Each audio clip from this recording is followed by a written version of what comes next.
Hey, everybody out there, ladies and gentlemen, welcome to the Barbershop Talk. Right now, Blackman Unfiltered will not be here today. He's taking it from some big family business. But today's host will be none other than the doc himself, Dr. Nokumbe. So I want you guys to come in, take your time. We had an early super chat that came recently before we started. We get a shout out to take Hey, heed to the message. P. Angban Anwan, thank you very much for coming in super early, which is very respectful of you because we want to acknowledge the people who respect this channel, respect this location. Now, since Dr. McCumming will be the host, I want him to take it away. I'll go back in the shadow to make everything go well. Then once he introduces himself and what he's going to be doing, we go play the introduction video. Then from there, start bringing the people up on the panel. All right. Fabulous. This your engineer, TBN Tech Talk. I've been working here in the back for a while. Don't blame me for working my panel, but I'll work on my channel later on. Until then, let's get the show on the road. Thank you, thank you, thank you. Welcome, everyone. Good evening. Happy Friday. Hopefully, it was a good Friday for you. And I actually have some listeners on the east side of the world, so it's actually Saturday for them. So, good morning to those on the other side of the world. And glad you are here at the Black Man Unfiltered Network.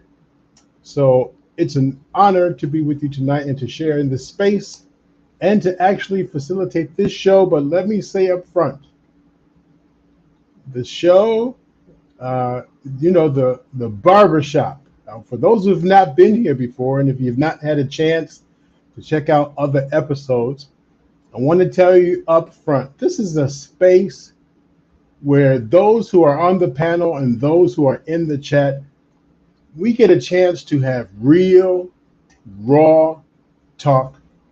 Now, I don't have hair, but when I say it's a space for people to let their hair down, to vent, to laugh, and to be honest, we've even shed a tear or two together as well.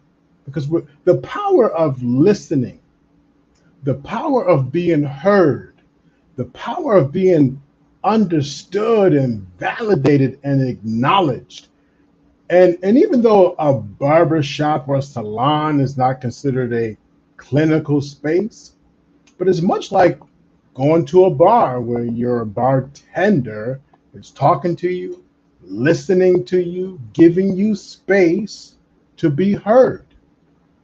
Much like going to a dentist where your mouth is full and they're working on it, but they seem so invested.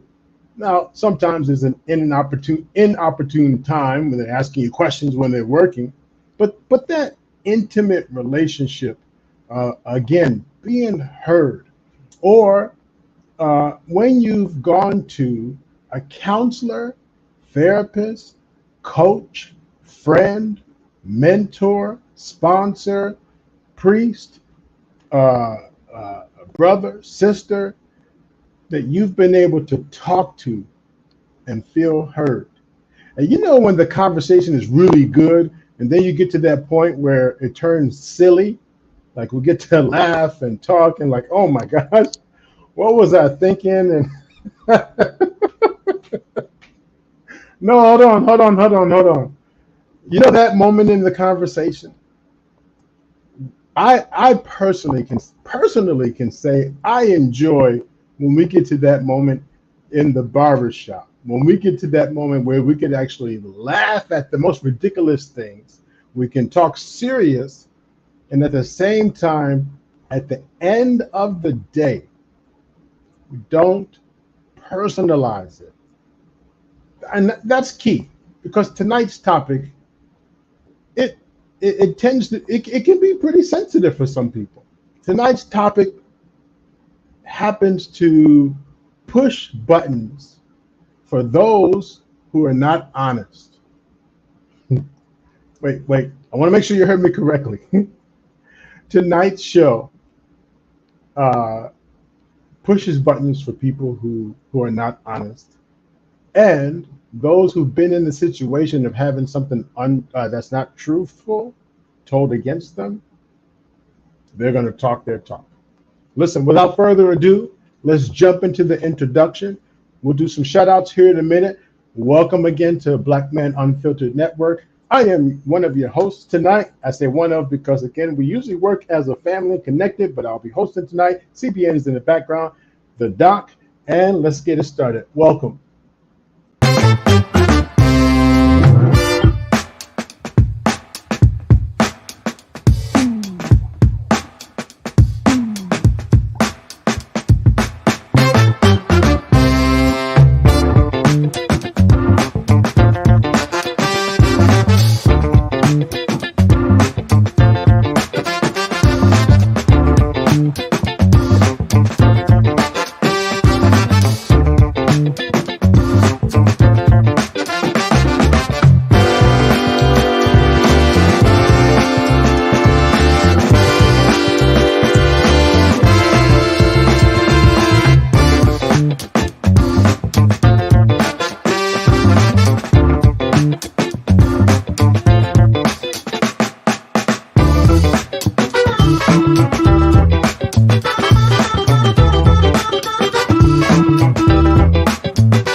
Let me follow the tradition on Black Men Unfiltered to do my introduction for the people coming on the panel.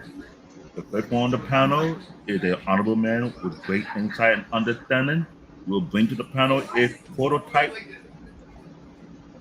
dad, if I'm correct. That's my brother. What's going on? Second, how you doing, my brother? Doing well. The sixth, how's your week so far? Living a dream is normal.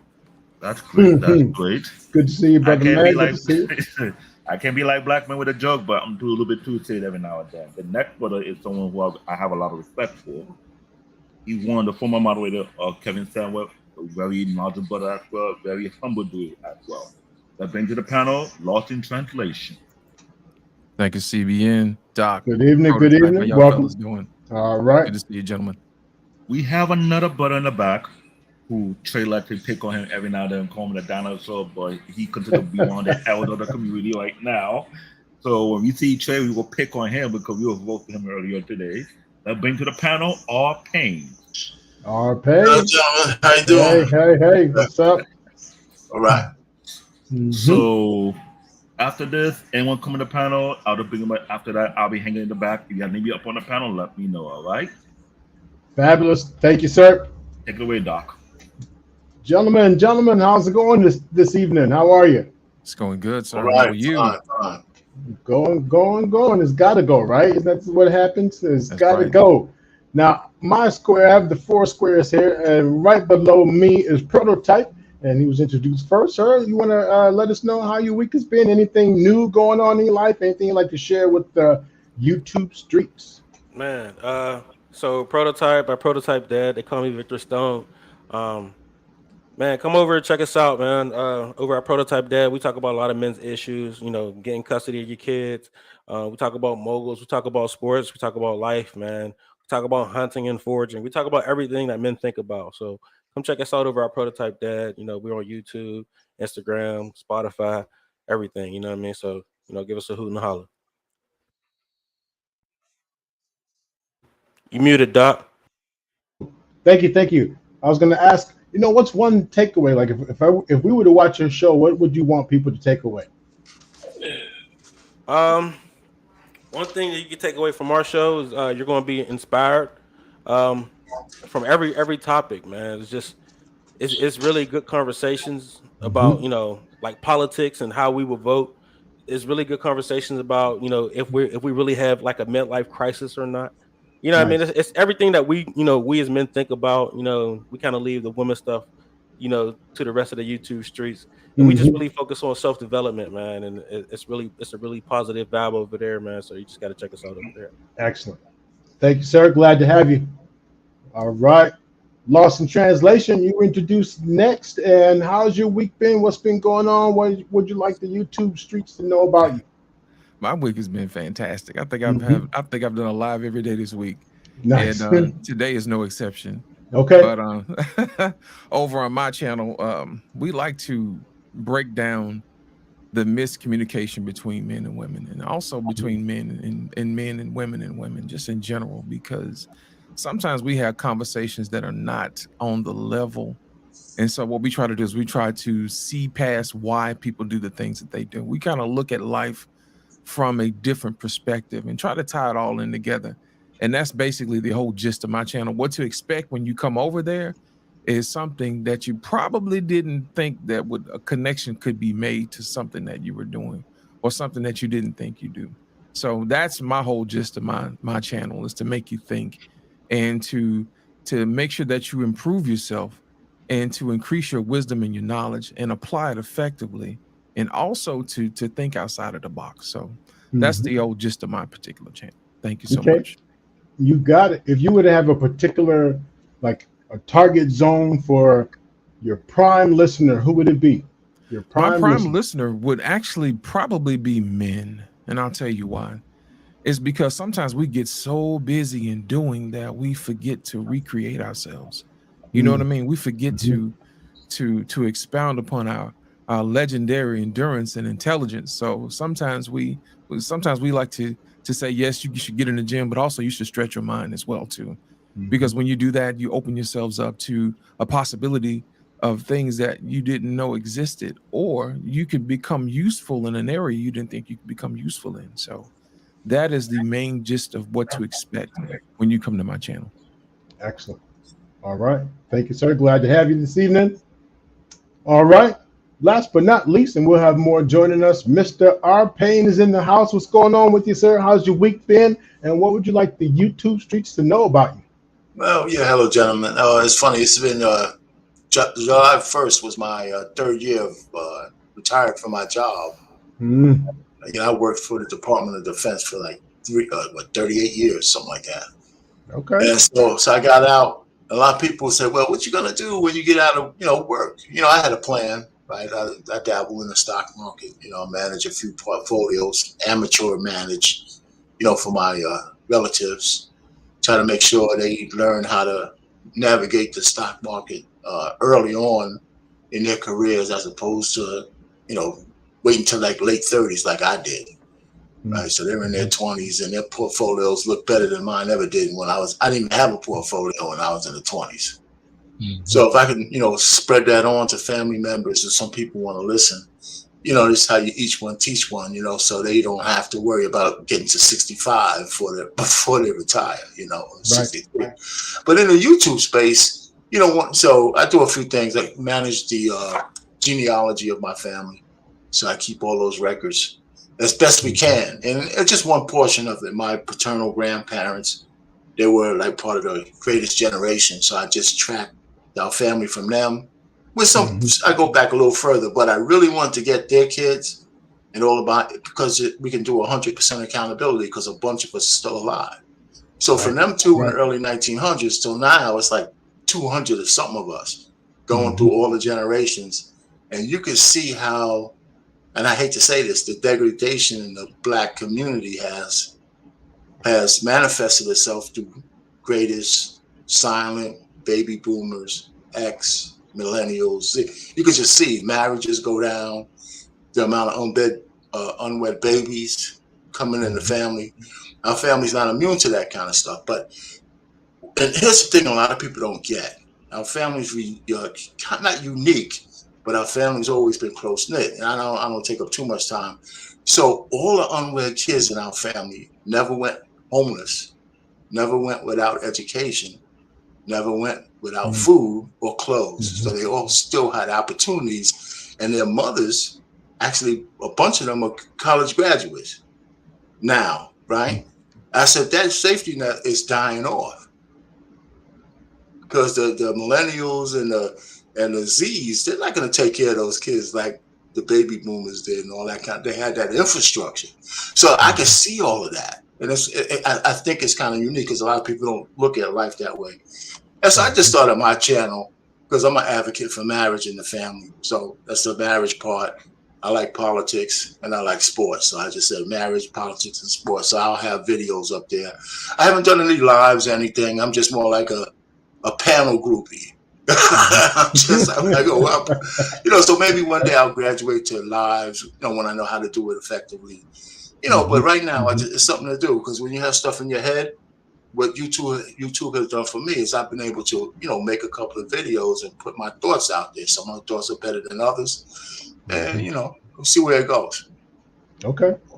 So it's been a good week. You know, I tell anybody, anytime you wake up and there's not a white chalk around your body, it's a good day. Absolutely. Good. You know, I have a question for you. I think another thing that's I won't say died out from my lens, so only really kind of my view, doesn't mean all around the world. So just in my view, it appears that mentoring, like having good solid mentors, be available to the youth, and even youth appreciating the opportunity to have what they used to call like an OG in their life, like to actually have someone they could look up to.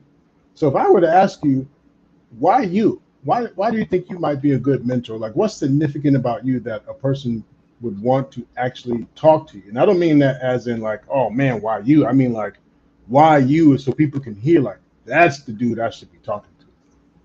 You talking to me or guys, everybody in general? Oh, you sir, because I know you believe in family, some of the traditions, marriage and family and support, and then giving back to those younger folks some ideas and tips so they could be better. It's a good question, right? I don't look at myself that way. I kind of don't try to force myself on other people. If they come to me and they have questions and they want to know something, then I say something. I don't try to force my way on them. If we have a conversation, I'll try to get stuff out of them, because some people don't want to have a mentor. You know, so if they're not looking, they ain't gonna hear anything you have to say. The one thing I do know in my family is that all of them, all the younger cousins, everybody, my cousins in my generation, everybody knows that I'm an advocate for marriage, right? So if they get pregnant or they got a guy or they say, well, I said, when are you gonna get married? And so we have a conversation, and then sometimes they'll ask you, what's the benefits of that? And I try to go into some, maybe some financial reasons why, some. I said, well, there's nothing else out there. What else is out there? You're going to have a baby by somebody. I say this to the guys, too. When you get married, when they have their girlfriends, is this somebody you love? Or the ones who don't have any kids, I tell them, well, hey, listen, if you got this far with no kids, don't have any unless that's the right woman. And here's a list of 10 things I could tell you that you should do to vet the woman to see if she's good for you. And so, well, why me? I'm just available, and a lot of people know it. We used to have family Zoom calls. Started, I didn't initiate all of them, but during the pandemic, that's how we talked to each other. We just had a family Zoom. Sometimes it'll be like 40 members on it, and we try to do that like at least once a month. And then we had individual Zooms and stuff. We tried to have a family reunion, just didn't happen in 2021. Still was too early. So that's why me. All right. But so I'm just an open receptacle for anybody who wants to talk, and I let everybody know that. Excellent. All right. Well, thank you, all of you for those introductions. I'd like to give a few shout outs. We have some people in the audience here, so I see, and if you see some other names, please give those shout outs as well. See, Scam Likely's in the house. Who else do we see? Quincy's in the house. Thank you for being here. Corey Hager is here. Quantum Dean Metaphysics, welcome. Salute to you. Welcome. Glad you're here. I think CPN already mentioned Take Heed. Again, welcome, Take Heed. Glad you were here. And we look forward to a fun show. And we'll check in with you a little later for those who are here. And the one and only The Wife School Podcast is in the house. So welcome, everyone.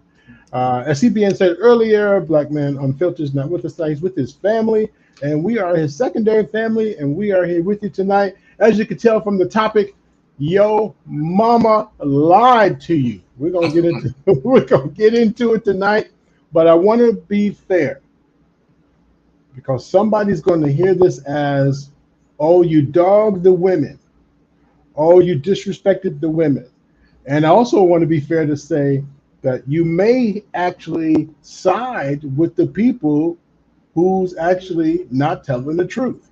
And we're not here to tell you how to tell your story. If you want to lie, manipulate, deceive, and do whatever you do, that's on you.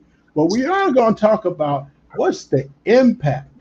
What's the impact on people who've been lied on? All right. So just so you know, tonight as your host, I'm pretty neutral. I'll offer some clinical perspectives. It's definitely not about me tonight. I want to open it up to our panel and those in the chat to have the full dialogue and conversation. For those of you who don't know, I'm also a stand-up comedian, so I might provide some comedic edge here and there. At least I think it's funny.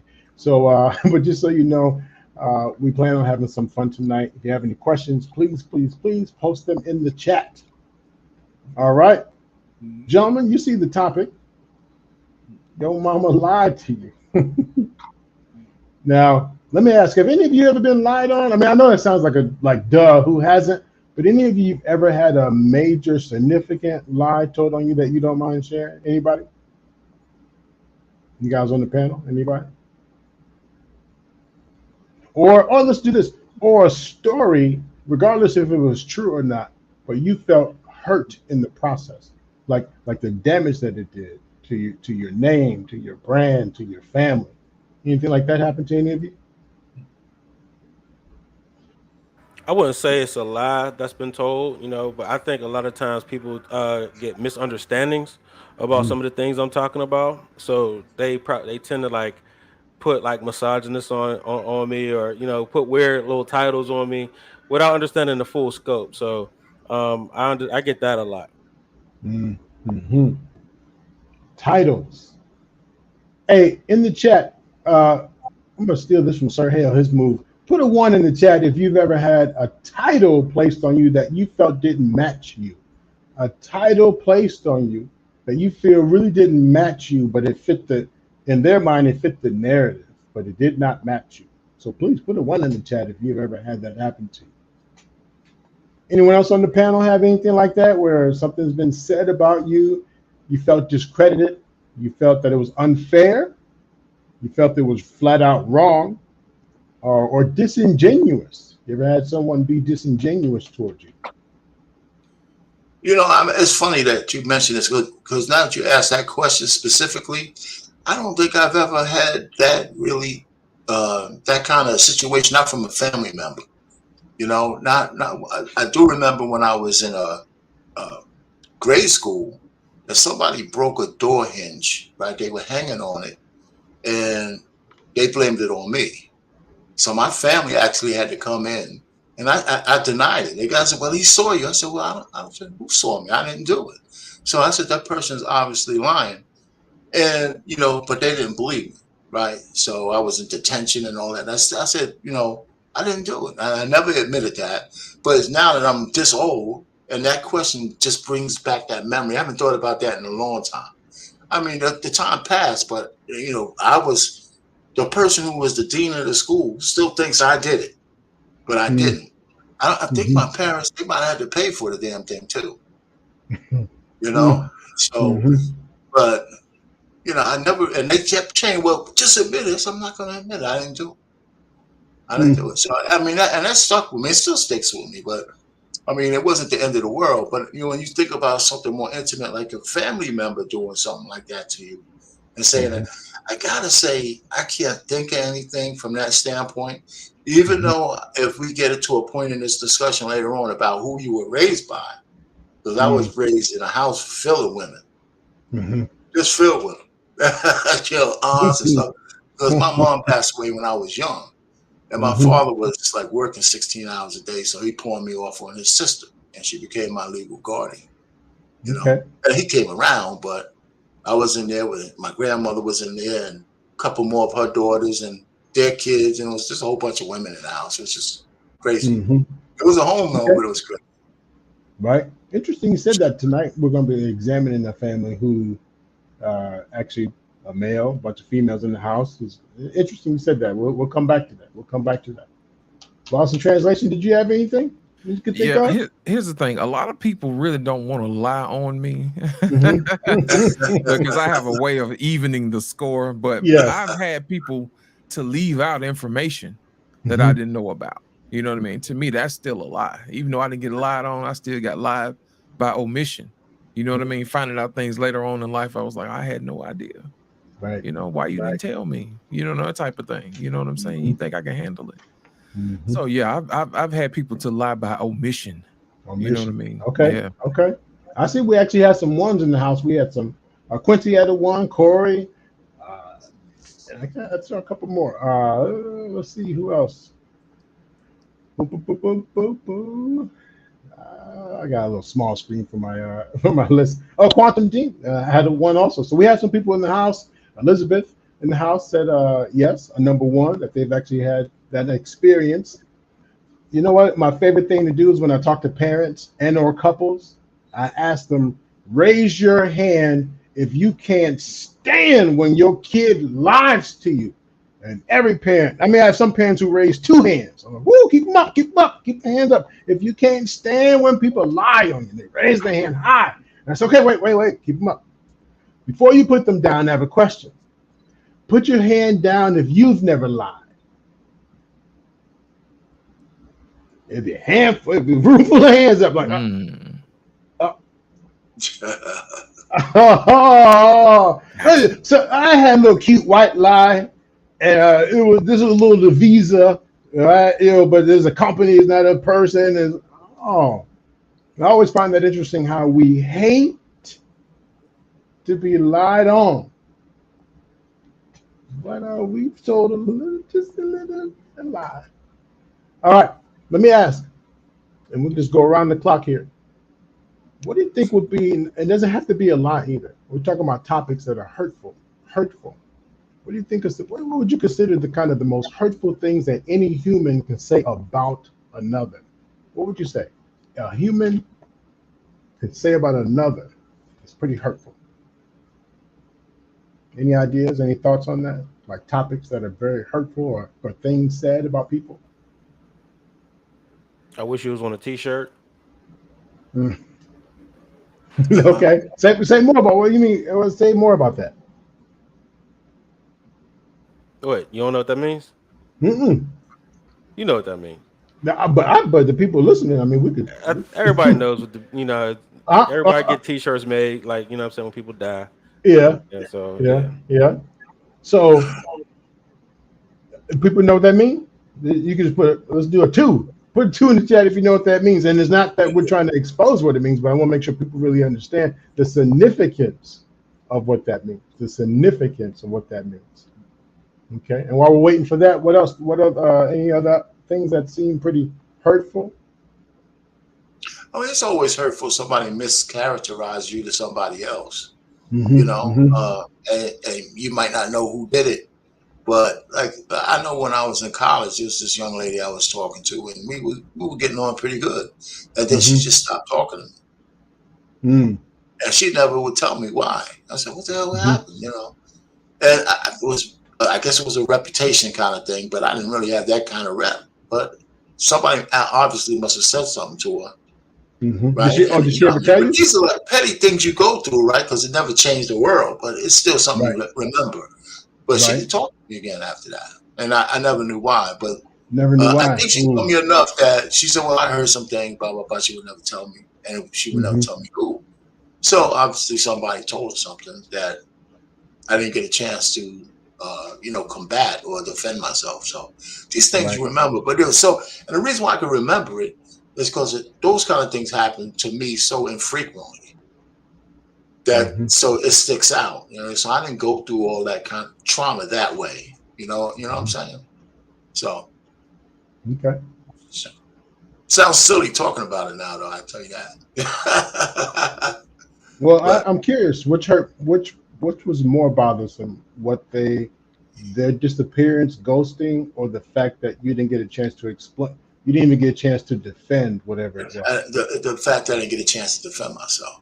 That's worse. Right. Okay. Lost in translation. You think of hurtful things people might say about others? Yeah, whenever somebody who's close to you believes a lie, that is the worst, man. You know what I mean? It's like, how long you been knowing me? Have you ever known me to do anything like that?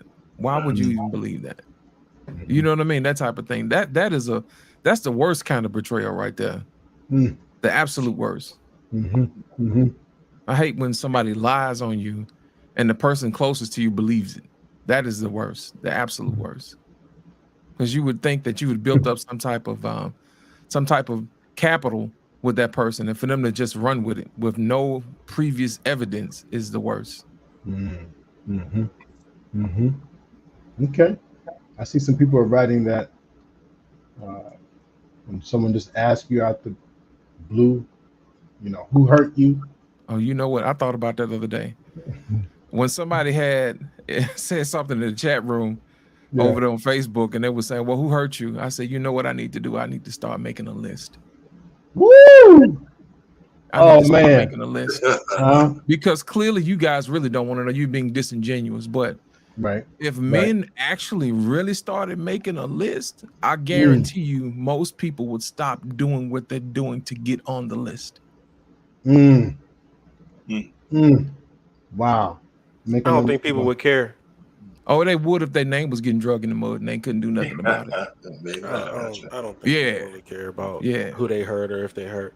I don't take people hurting you personally. You know what I'm saying? I understand that people do what's in their best interest at any given time.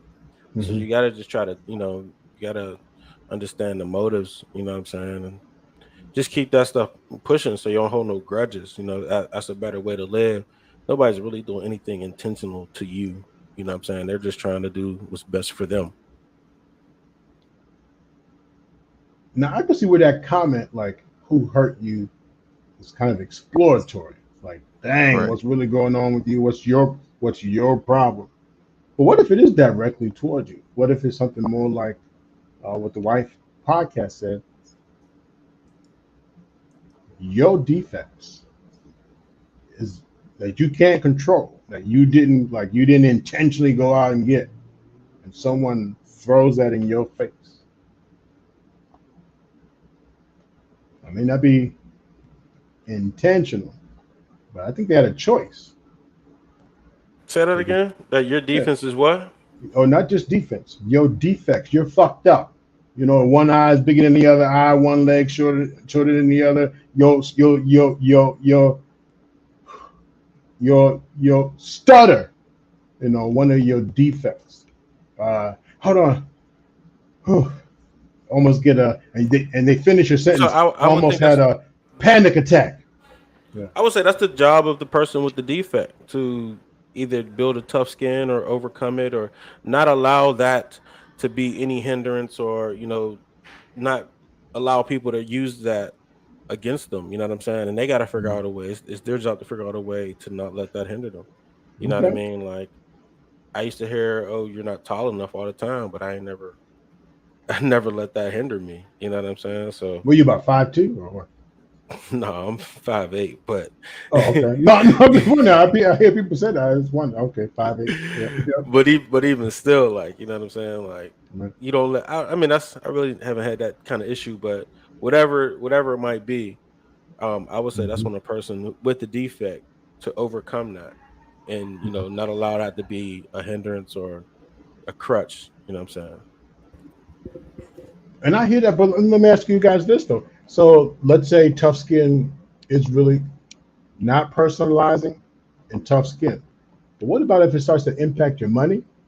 It impacts your family members, or it impacts like your status in some type, not like status in stardom of being a star, status in your ability to have housing, stuff like that. Then what? Sometimes you can't turn the other cheek. Sometimes you got to bring the fight back to them. You know what I mean?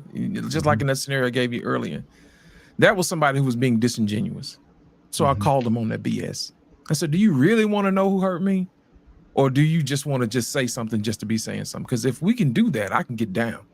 Right. You know what I'm saying? We can do this. You know what I mean? And I usually give them an out and say, look, I'm giving you an out to pull back. This is your final warning. You've been warned. And after that, it's time to go to work. Because if you allow people to disrespect you all the time without recourse, they're going to keep doing it. And sometimes you got to teach people, hey, you just can't be doing everybody like that. Right. There's always a bigger fish. You know what I mean? And sometimes you don't know when you're creeping up on the biggest fish. You know what I mean? So yeah, sometimes you got to let them know, no, this ain't finna go down like that. Now we can have a genuine conversation, yes. if you want to do that. But if you just want to just show out just to be showing out, put your gloves on. Let's do this. Well, now it's interesting, and I don't want to bring this whole subject up, but because I'm listening to what Prototype said, and when I think about what he said, we wouldn't even have to get to that level. Like when we get to the point of what you're saying, like maybe we need to talk, right? But so if I ignore it, not turn the other cheek, but not even let it slide off of me.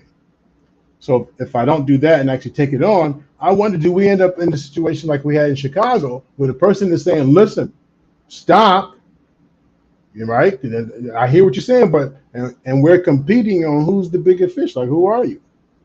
So what do you think? Like, do you think both ways should be, or do you just have to get, or do we just get to that point? We got to do what we have to do. In that particular situation, nobody wanted to listen. You know what I mean? In my situation, I gave him an out and say, hey, I sought, for understanding. Are you being a troll or are you being serious? Because how you answer this next question is how I'm going to proceed. And I gave them the option. See that situation in Chicago, he didn't give her an option. I gave this person an option. I mean, if they're a disingenuous person, is even when you give them that option, they're not going to be like, "I'm coming at you." They're gonna try to manipulate. It sounds like a woman might have said that. You know what I'm saying? So, and that's normally a woman's tactic. You can't argue and go back and forth with no woman. Like, you know what I'm saying? That's just not what we do. Let me ask you a question. Why not? Because she's a woman. She don't think logically like a man. We give women too many outs. That's our problem. Women aren't in charge, like, though. You know what I'm saying? So it's not about giving a woman an out. It's about understanding what that woman is and how she functions and functioning around the course. Like, you know what I'm saying? Like, this does that. You know what I mean? Don't use it for something else. You got to kind of expect how they're going to move. No, so I'm never going back and forth and arguing with no woman. You know what I'm saying? Like, either she listens or she don't get me. You know what I'm saying? And that's just flat out what it is. So I'm not buying that, because they can act right around everybody else, but they just choose not to act right. I mean, and I'm supposed to just let that slide. No, sir. Then they don't get access to you. You're right. They don't. You know what I'm saying? So I mean, you don't argue with one or go back and forth with one. It makes you look kind of stupid arguing and going really. back. I'm not a coward either. It ain't about being a coward.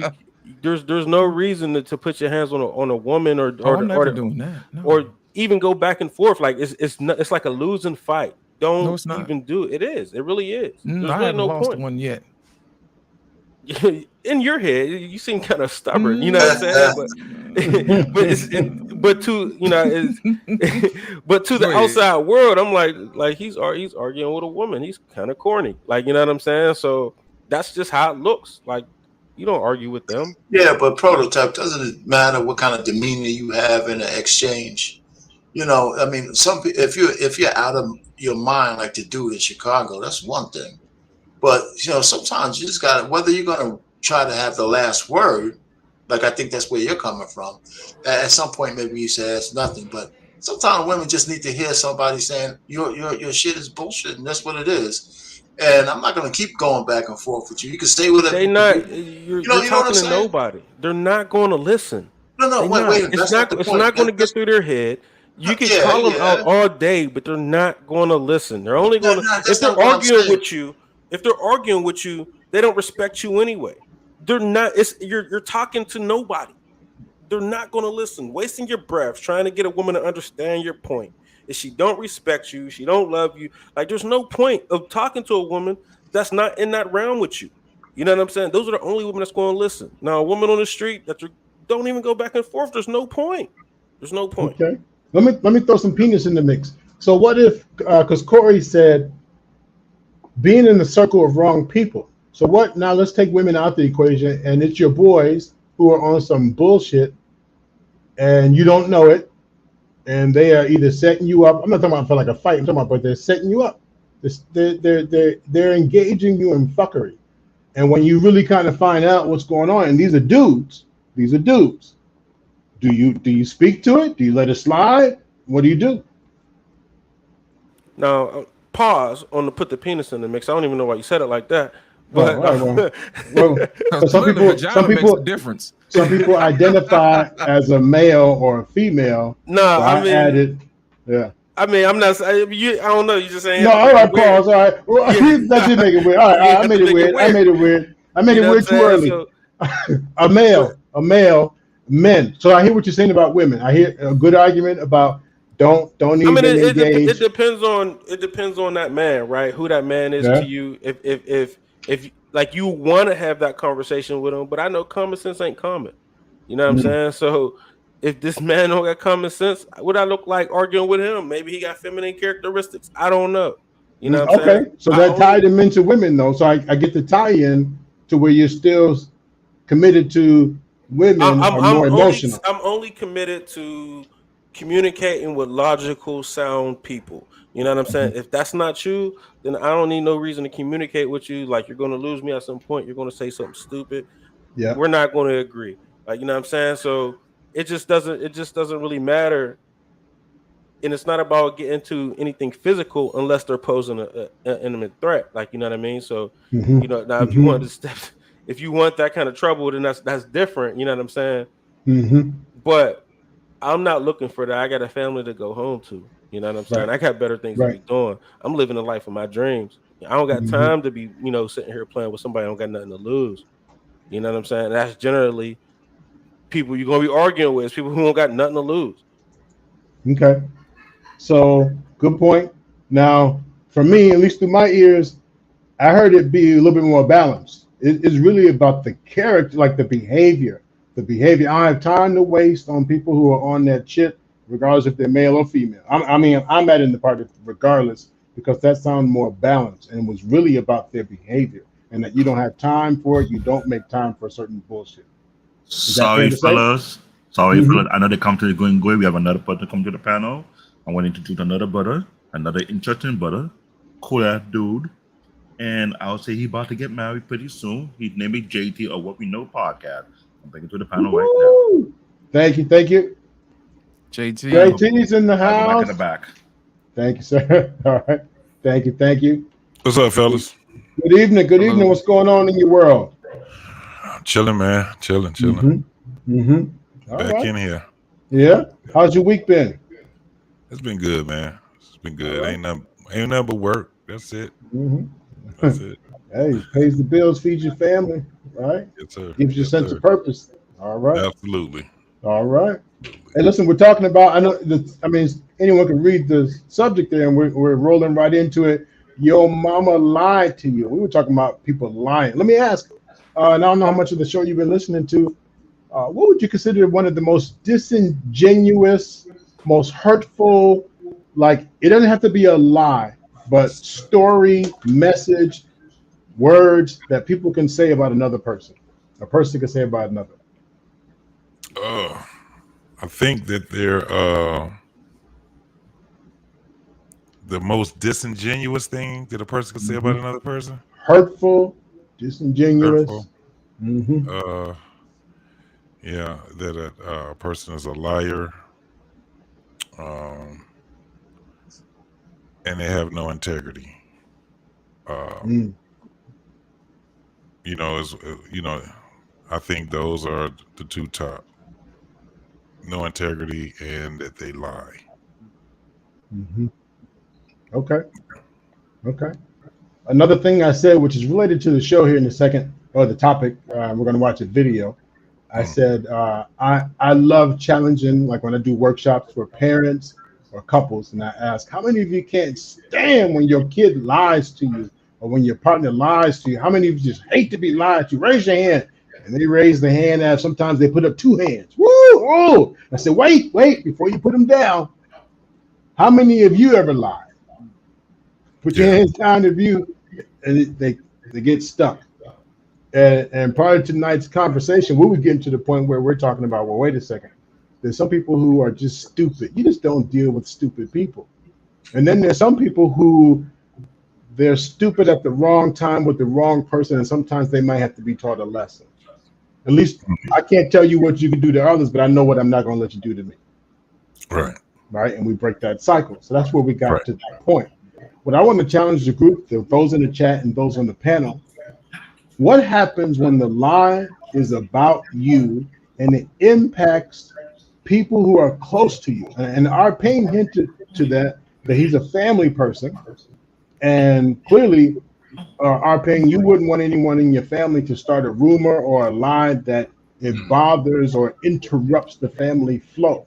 But what I want to know is, what if you had a lie told on you that not only interferes in the family flow, but people move away from you? How would And, you bef- guys handle that? and before you answer that question, bring another person to the panel, hit name with Mhm. taking another African brother to the conversation. Mhm. Now Hey. you can continue. All right. Mr. Pen. Hey, What's good going evening. on, man? Good evening. All How right, you man. doing? I'm doing good. How about you guys? Excellent, excellent. Be careful out there driving. And just so you No. know, BMU Network does not, you don't hold us responsible if you get out there and hit a pole or something. So we are No not problem. responsible. All right, good, good. No problem. I'm going off camera right away. All right, good, good. All right, just be safe, be safe. How was your week? How you been? I've been okay. You can't complain, you know.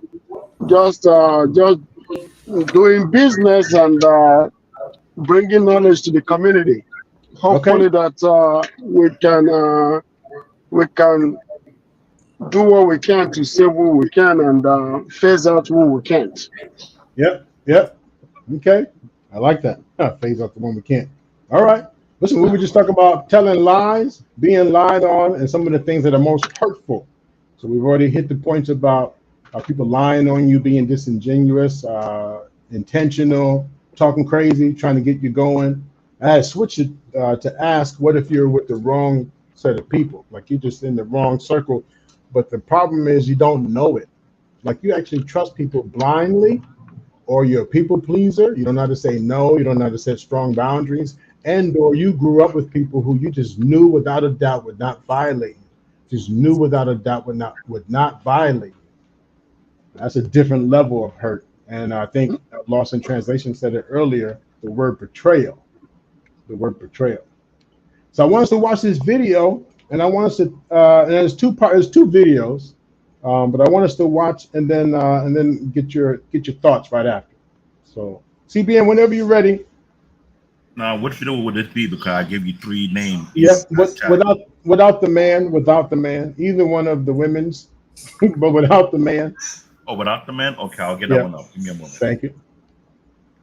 And so what I want us to look for or listen for is the betrayal, hurt. And if you don't see that, that's cool. And we already had a couple of interesting perspectives. One that says, hey, just let it go. And one that says, fuck that. So let's see. Nope, that's with the guy that one with the ball. That's a man. Oh, sorry. Both of them had it. Or you mean the one without the man? Okay. Yeah, it's hard. Yeah. No, because JT, they get confused, man. And you know, there are females out there with balls and stuff. So maybe Black Dave got confused. But I did say the one without the man. Hey, Pain, a side note. Oh, here we go. Okay. I got the results of your lie detector test.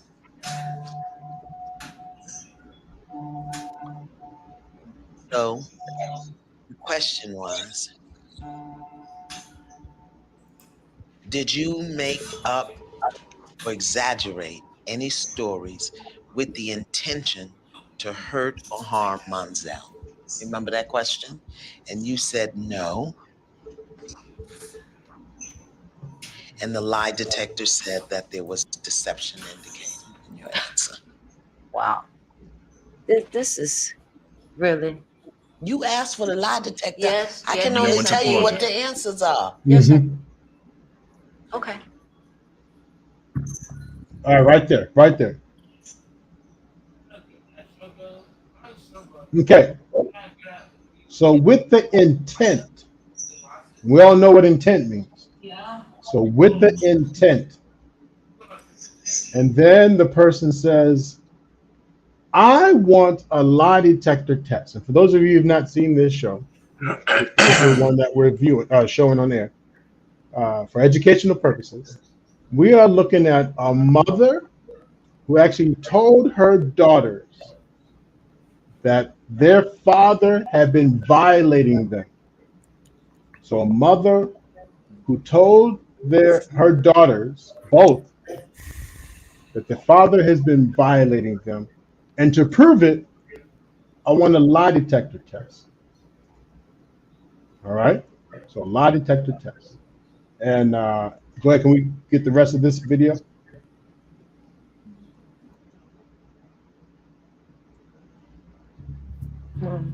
Don't, I mean, seriously. Seriously, what? Seriously? You asked for the lie detector Yes, test, I did. Miss Yvonne. Yes, and I these did. are the responses. So what do you want to say about them? Not seriously, because your children have been suffering. So let's just have a woman conversation. Let's do that. What do you want them to know about this? The questions that I answered was answered truthfully. Okay, so let me tell you Mr. Monzel's answers. Did you have any sexual contact with any of your 3 daughters? What does the answer say? Not deceptive. Did you touch any of your daughters for the purpose of sexual contact? What does it say? Not deceptive. Okay. So if his answers are not deceptive and yours are deceptive, what does that mean? Let's pause it there. Let's pause it there. What do you guys think? What do you guys think, just from what you heard so far? Yeah, I saw this. Oh, go ahead, man. No, I'm just saying it's just despicable. I mean, that's the word that comes to mind right away. But I guess we could talk about it more as it goes. But I'm just trying to think of how 3 ladies, the amount of deception that the mother had to get these girls to believe that he did this to them is almost like I don't know, military kind of something. I mean, it's a lie. I mean, it's not just telling a lie. I mean, for them to actually believe it, she should be working for the Secret Service or something. You know, I mean, because this is really, I mean, she should be in jail. That's number one. And, but, you know, I mean, we could let it play out some more, but it's just horrible. I can't even see how somebody like that can walk around and actually be guilty of what she's guilty of. Mr. Penn, Mr. Penn, Yeah. as a father, right? When you come out and say certain things, and it is found not to be true, there are consequences that you go through. There are consequences that you face. Am I correct? Yeah, at least it should be. And these consequences, you can't escape it because you have to go out and deal with the community, right? And the community will make you face that brunt of the consequences until you never exist in this life. I'm sorry to say this, it does not apply to most. You're not talking about the Black community, are you? No, I'm talking about community in general. Community, how community runs. But a woman doesn't face the same consequences that you face. You know why? Yeah, I know. The reason why she does that is why she can say whatever she wants to say, and she can just, when the consequences come, she will shut herself down and remain in her house the rest of her life and never communicate with anybody. Because you know why? She has the luxury to do that. And what's come to worse, she will stay on the present. She's going to stay on antidepressant, be on drugs, or moving with her mother, and never be held responsible. Or go and friend a man out there and stays in the man's house and nobody will see her again the rest of her life. Remember the girl that accused the NFL guy of rape? Has anyone seen her? Nobody knows where she is. But she must have changed her name and befriend somebody and hiding in somebody's house now, and nobody will ever see her again. Because women, for some reason, right, especially Black women, are so numb to consequences. Let me jump in. Gentlemen, just as we speak, and for those in the chat also, because the conversation is involving assault, actual assault. As we're typing in the chat, if you would distort your word, if you type in RAPE, if you would distort that, please, in any way you want. And then anything with SCX, you distort that, $, whatever. And as we're chatting, just a reminder for us to also be mindful of those words so we don't trigger anything. Thank you. Sorry for interrupting. Oh, no problem. So you see, as a man, right, as a woman, she can just go into somewhere and disappear the rest of her life. And nobody will ever have any form of communication with her because she's not a provider. She takes from the system or from a man, but a man has to still go out there and hunt. A man cannot be anything without community. We as men, we rely on community to survive.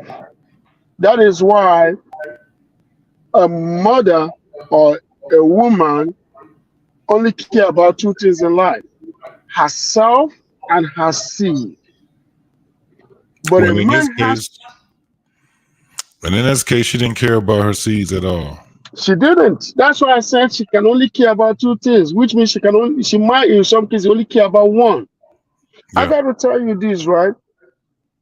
When a woman gets mad, you guys, not every woman acts like this. Let me just put out a disclaimer. Not every woman is this selfish.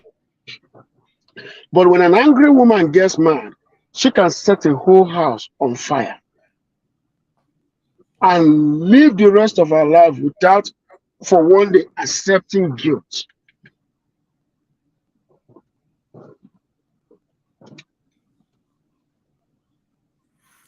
Okay, what other people think? Well, in this case, I can tell you right now, this woman destroyed more than one life. She destroyed the relationship between a father and his daughters, with actually putting the father at greater risk than what she can even imagine. For someone to be that egregious to put a lie out there and then to put it out there to a man's children and to say that he assaulted his own children, it's egregious. And I can be honest and human. I would not have any remorse for whatever happens to her. Initially, that's what my thought is. I can care less. I'm indifferent to whatever happens to that woman. I don't think that there's any comeback from that. If it was me, I don't think that there's any comeback. I just would not want her nowhere in my life ever again.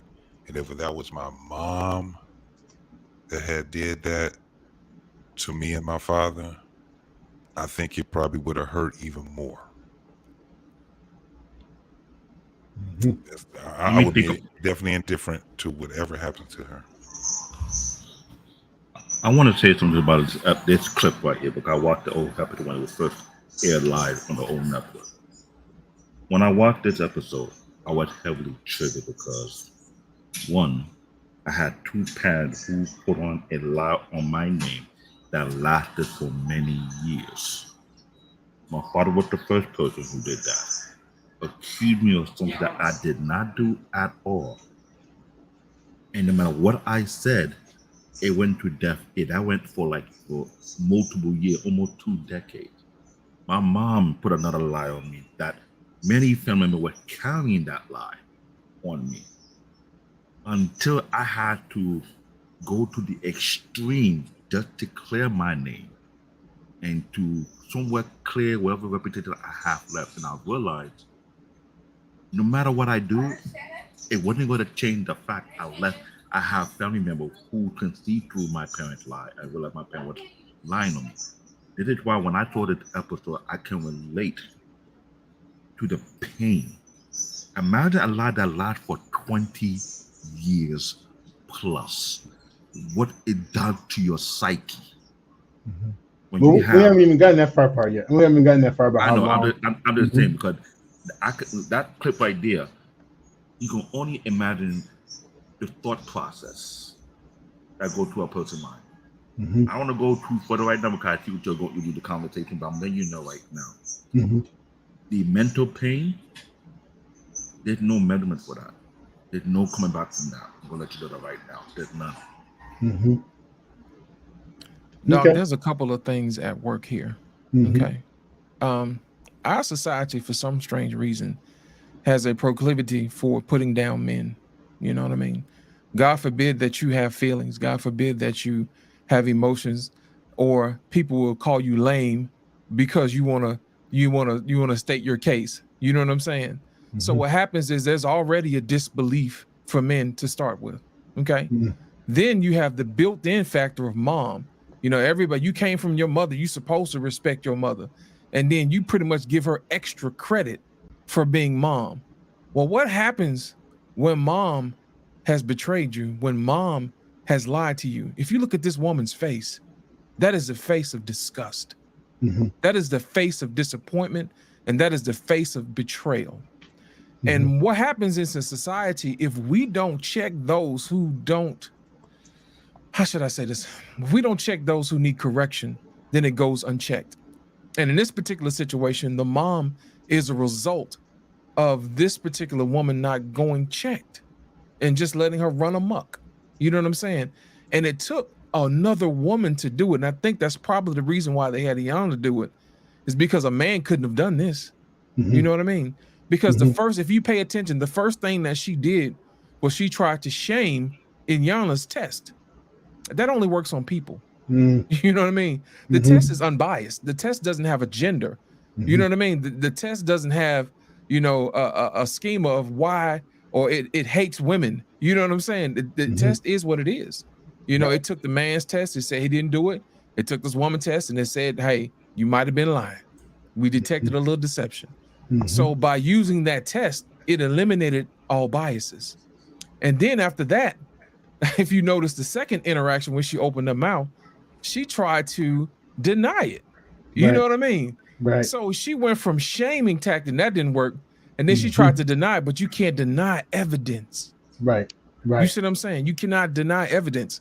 So when you see this young lady's face of being disappointed, like, how could you, mother? You know what I mean?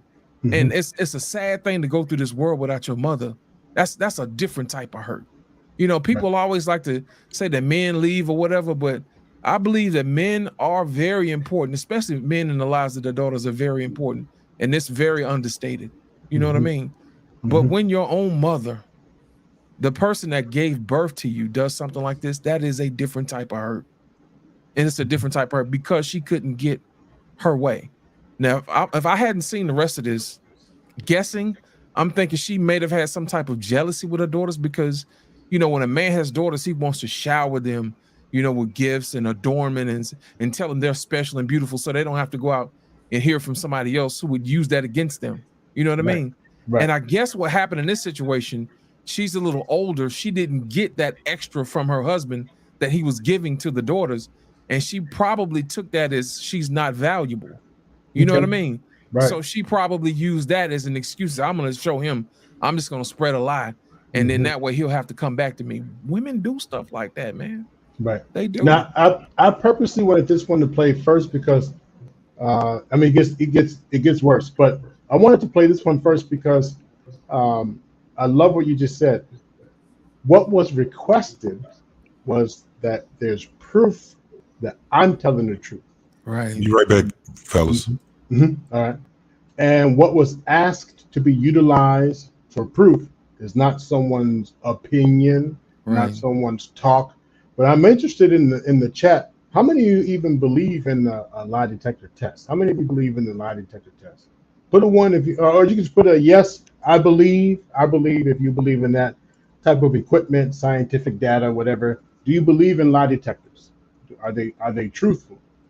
And then I want you to look at, and we saw the faces, excuse me, the faces of the daughters.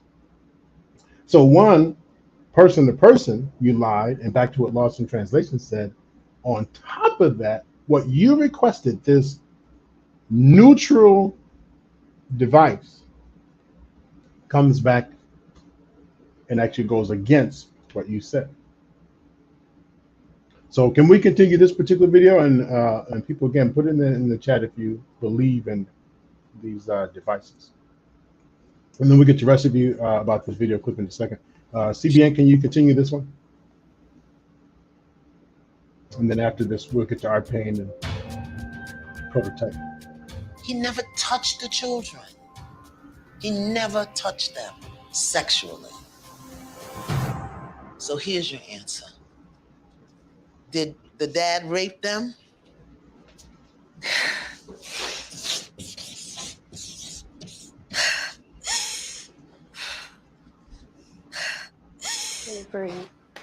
No.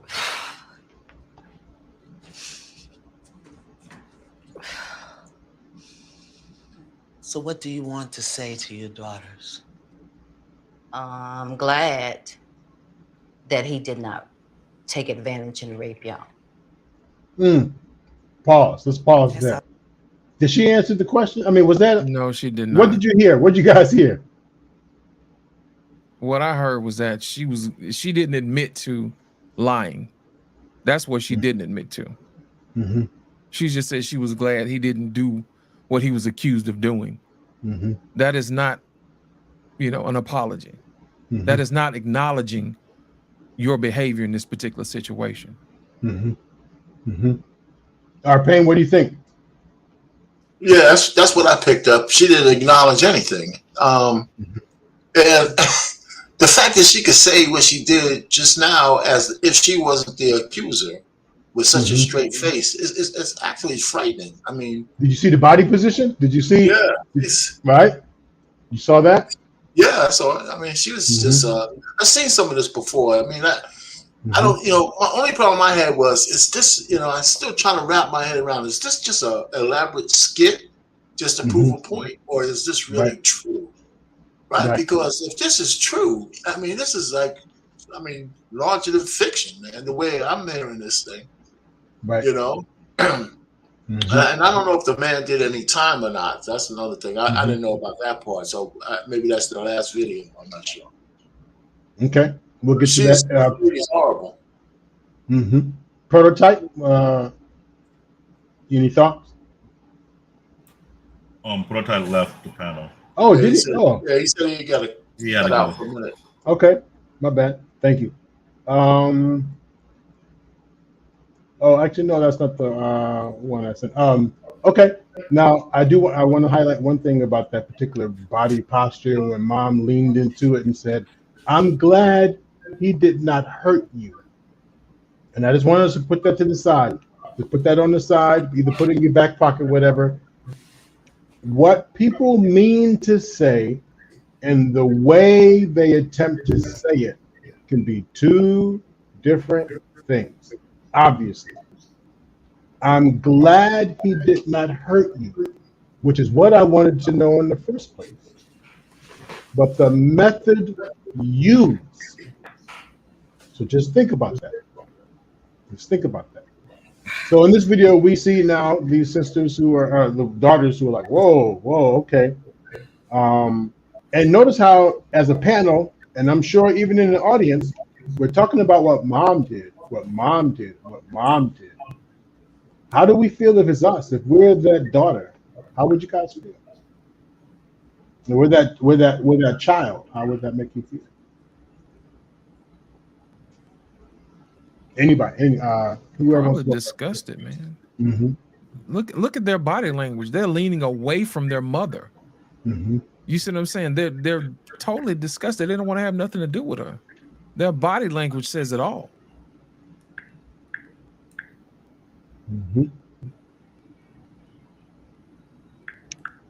JT, you back? I'm back, man. All right. What do you think? How would you feel if you're that child? Oh man, the betrayal. I don't know if I would. That's what I was saying earlier. I don't know if I can even talk to her. I think it would have just made my stomach just. It was already bad where you had me thinking that my dad did something deceptive to me. Now it comes to find out that you not only did something deceptive to him to tear up the relationship with us, but you lied and you could have caused someone to get deleted. You know what I'm saying? You could have Mm. almost like, it's like she called the village on him. Mm-hmm. That's crazy. That is I don't know. It'd take someone to get me to a higher frequency to even get to a point where I can just be okay with her, to be in the Mm-hmm. same space with her. I wouldn't be able to do it. Mm-hmm. And You maybe know it's what I because, the way I would look at it is that this is not supposed to be the person to intentionally hurt me. This is not the person that I would look for. This is like the first human being I had a relationship with. My mama. I came from her womb. It's ooh. So the hurt that these young women, you can just see it in their eyes. And they're No, confused because they I don't know, I want know, to be I know, that I way know. towards their mom. They don't want to be Yeah. that way. No, I know, I know, I know.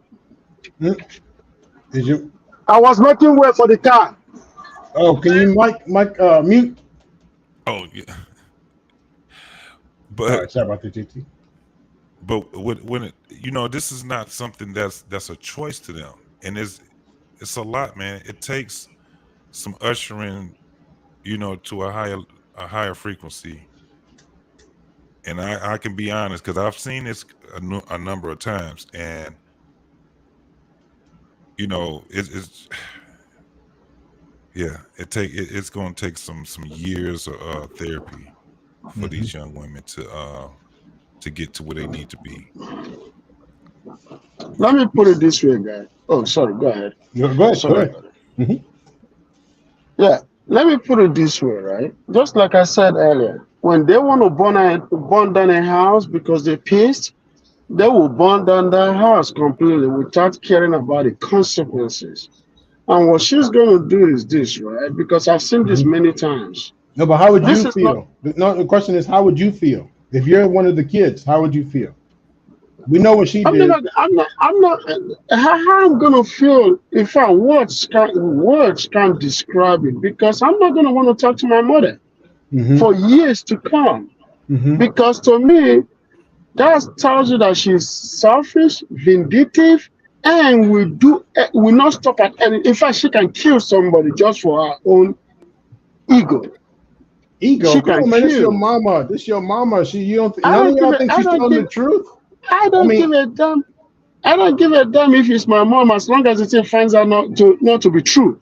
If it's yeah. true, guess what? She's the best mom ever. But if it's false, False. if it's false, no, that Okay. speaks volume about her. Right. Hold that thought. Hold that thought. Hold that thought for a second. CBN.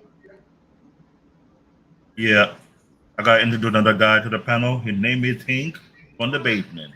He will All let right. you know. Leave her at the restaurant. When you come to that. You know a thing though, what I look at, Mhm. and Oh, can you finish? Let him finish landing his plane. Were oh you done? No, I mean, Yes, so sir. what I'm saying is basically is this, right? I gotta tell you because this is not something that just happened here in the U.S. Mhm. No, how do you CBN, feel? Not how do you feel? That's all. What would you do? I feel highly disgusted about that issue. Yeah. If and then the way she apologized is not an apology. Mm-hmm. Is something that has to. It's something that tells you that this is somebody that don't give a damn. I Mm-hmm. will feel really bad, and then the apology will even make me not even want to deal with that because Mm-hmm. Okay. I've had experience. So that's why I'm Okay. saying this. All Yeah. right. And you'll get to cook more, but I just want to get strictly on if we're that child, how do we feel? All right. All right. And then JT, you were gonna say something. Then we'll get in Hink. yeah, it's like I don't know. I'm just putting myself in a place of how I feel about my mom, right? Mm-hmm. And if my mom did something to that degree, that's like, yeah, that is, it's like I don't know how I wouldn't know how to feel, because I just would not know how to feel. It's like I can see how when I hear people that don't have relationships with their mom, when they don't, I can I can just feel how lost that they have to be, even when they try to be like, I'm cool, I'm okay. I don't think that it's that easy. I don't think that it's that easy. But I'm just saying, you know, from how I feel from my mom, because I know Mm-hmm. there's people that, you know, that don't know their mom or didn't Mm-hmm. have a relationship with their mom, so it's something a little bit different. It's kind of Mm-hmm. like with my, you know, with my dad. If my mom told me that my dad did something to me, Mm-hmm. and I'm a, you know, a teenager or an adult like these young ladies right here, I don't know how I would feel on that part either, because I don't know. I look at my parents, again, this is anecdotal. I just look at my parents as it's two different loves, but they're on the same frequency. You get what I'm saying with that? It's Mm-hmm. like with my mom, it's kind of like it's more of I know where my place would be when I have to take care of her, right? Mm-hmm. With my dad, I didn't realize it until I got older that damn, I have to take care of him.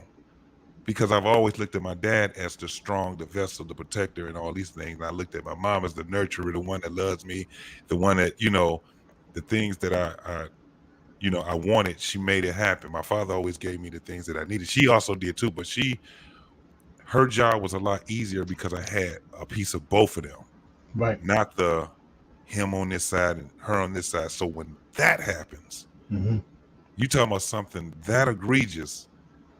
I can see if a person grow up as an adult and they have a lot of issues, you know, in relationships, not only with significant other, but work issues or just not being able to trust anybody. So I Mm-hmm. definitely understand. Okay.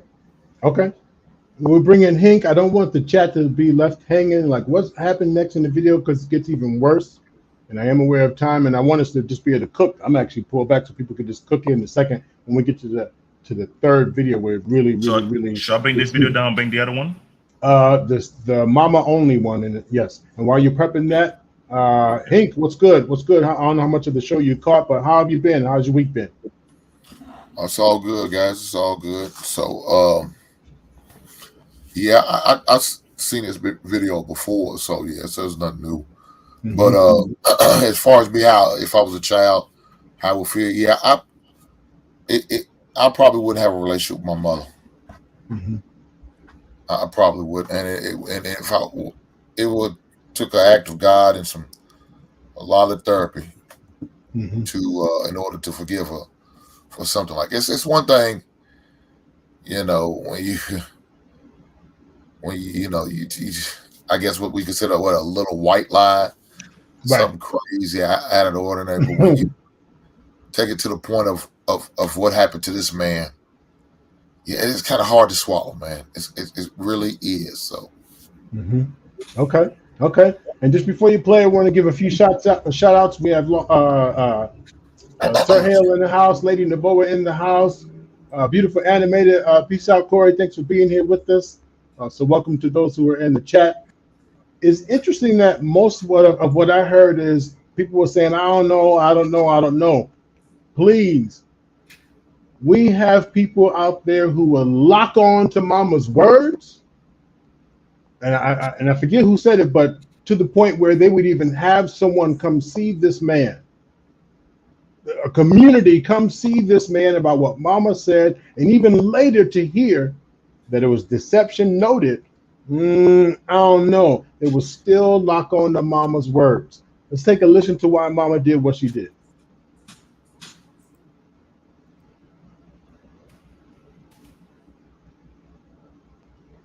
And that'll be a cue for you, CBN. Okay, look, I'll play right now. Yeah, yeah. I have been listening to some of the craziest mess I have ever heard in my life today. Mom, talk to me. What is going on here?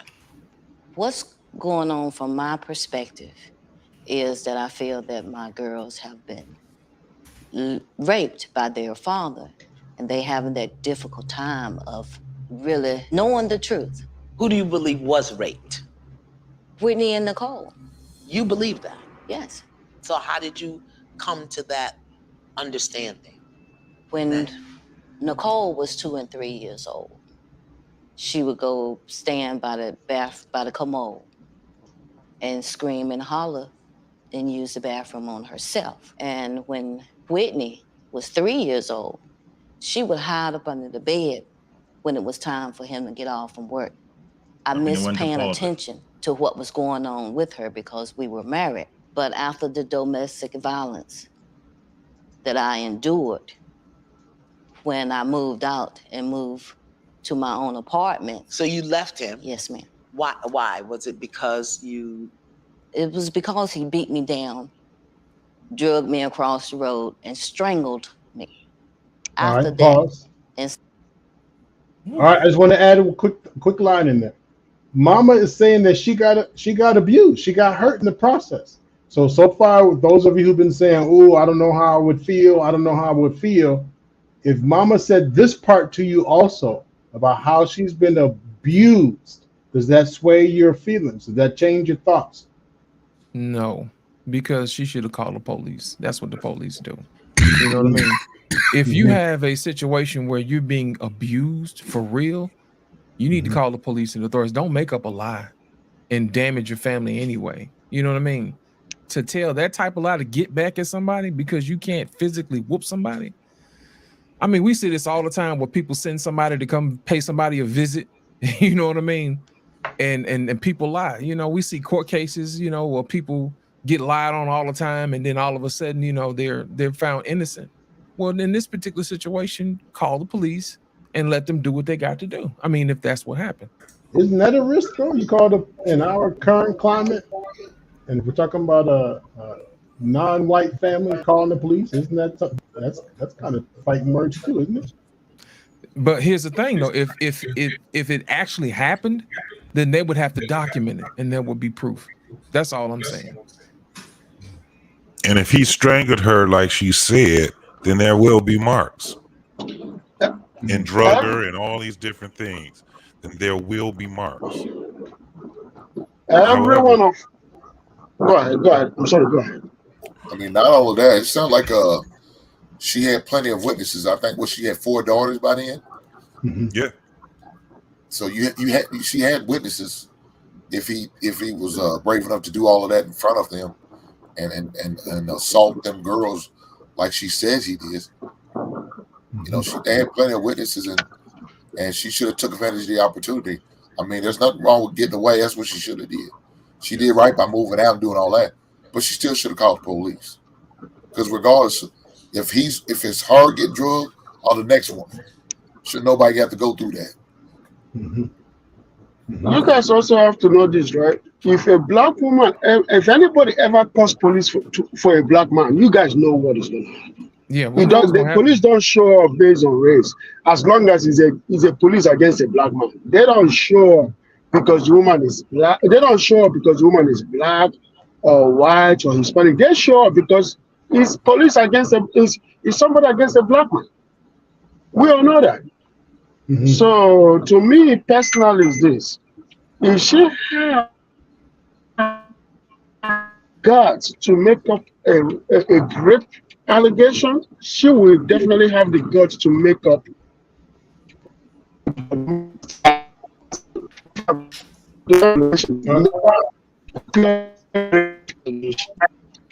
Oh, you break it up. Yeah, we need to call the police on your damn speaker.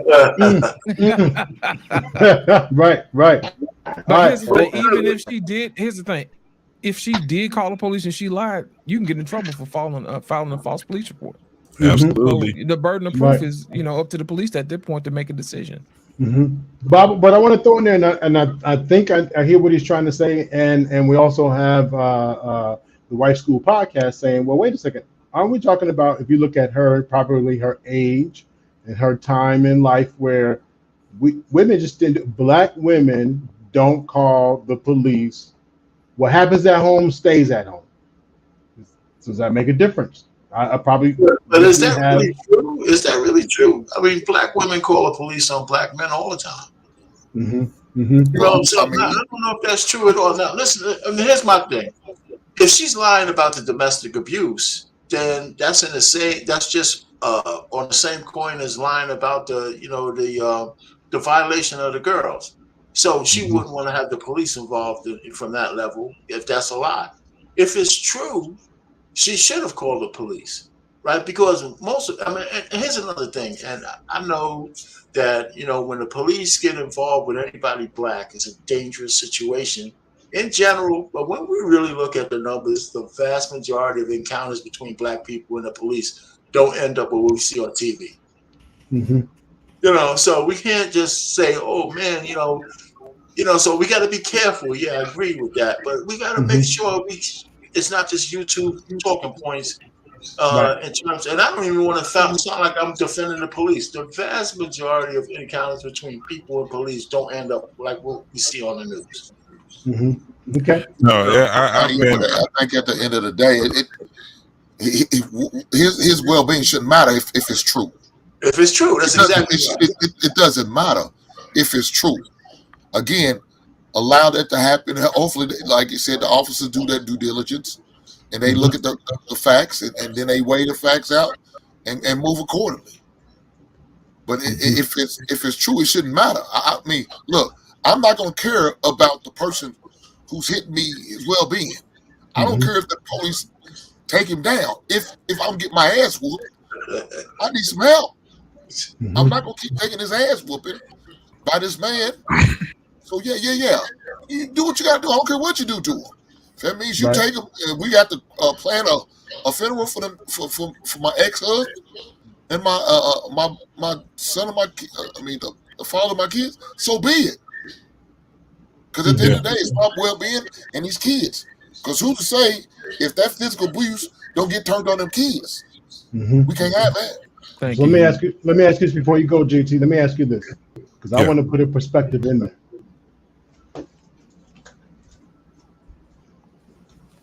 Bitch, call the police. Make one more sound so my daughters hear the bullshit you're doing.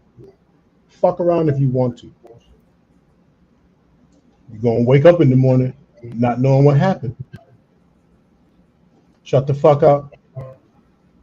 All right. Now that's from a lens of an abuser. Let's not dismiss that part. Let's add that in. Sir.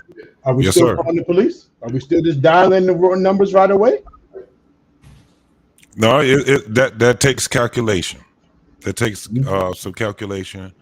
I've known some situations that happened. So this is why I say it's even more hurtful for her to do what she did. When you call a village, you make sure that you call the village on some shit that's really going down and you strategize. But if that man ain't did nothing but hurt your damn feelings, you don't call the village on him. Because those are the things that we have to deal with. So now you got women that actually have abusers and nobody's going to believe them. You have little girls that actually was touched or played with, and they're not going to handle it. Because I've seen that too, where the whole family knew who did what and nobody did anything. Wasn't no cops called, wasn't anything.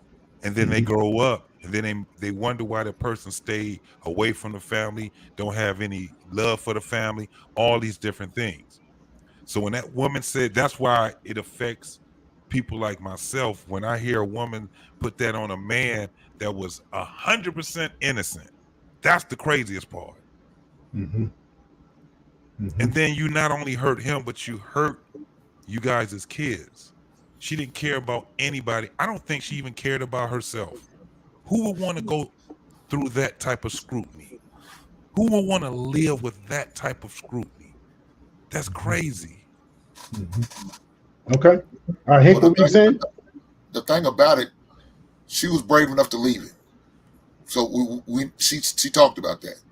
So that scenario you just gave, I don't think it's going to be a factor for her. Right. If he's an abuser, maybe he did share that message with her.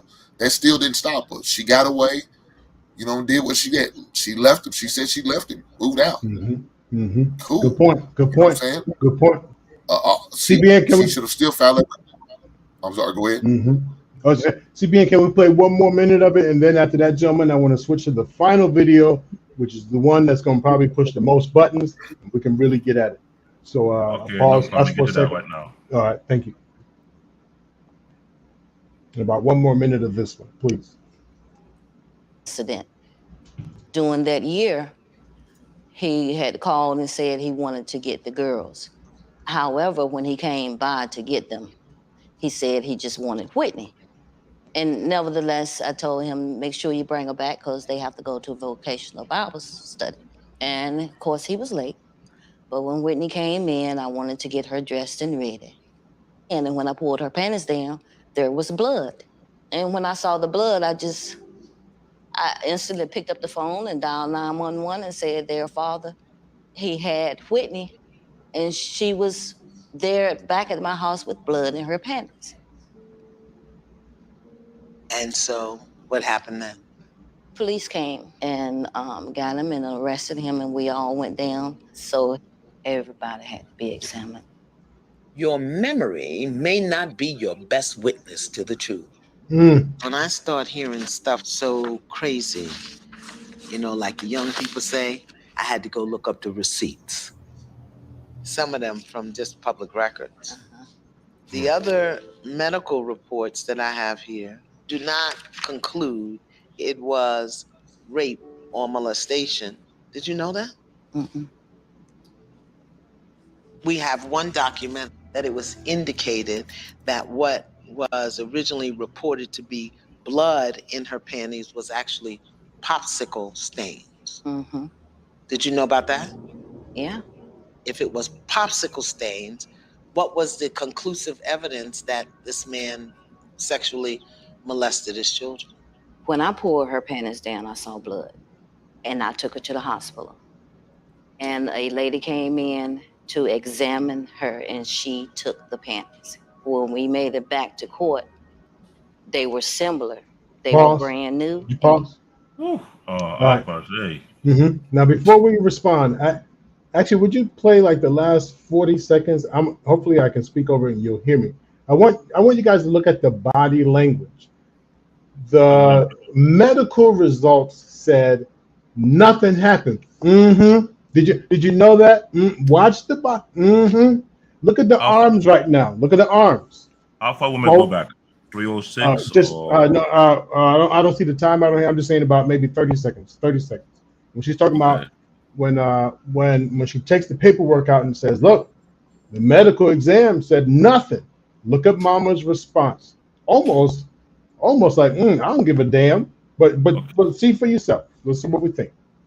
Let me try right here. When I pulled her panties down, I saw blood, and I took her to the hospital. And a lady came in to examine her, and she took the panties. When we made it back to court, they were similar. They were brand new, and they had Kool-Aid in the seat of it. I think it was switched. Then I have a complaint taken out by you against Darcy Moselle Hughes that intentionally caused bodily injury to the child. Can you mute? Will you mute whoever that is? Can you mute them? Or has sexually abused the children. And then I don't think we went back far enough. I just want to capture right there. I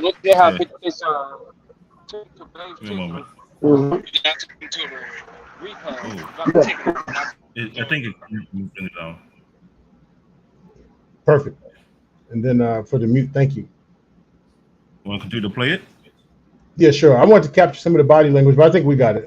We got it. But I just want to capture some of that body language. You didn't go back far enough, but. Oh, I want to go back far. Okay, no problem. Let me be back when you reading the report.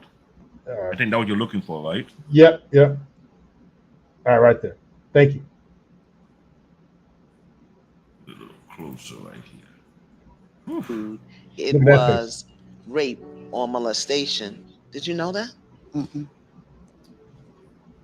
We have one document. You see it swallow? Indicated that what was originally reported to be blood in her panties was actually popsicle stains. Mm-hmm.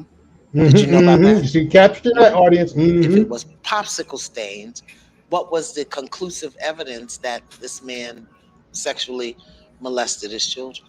When I pulled her panties down, I saw blood. And now the arms are folded, and this is a sign of defense. And a lady came in to examine her, and she took the panties. When we made it back to court, they were similar. They were brand new, and they had Kool-Aid in the seat of them. I think it was switched. Then I have a complaint taken out by you against Darcy Moselle Hughes that intentionally caused bodily injury to the child or has sexually abused the children.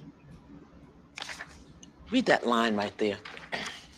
By sleeping in the bed with the child and asking her to open her legs.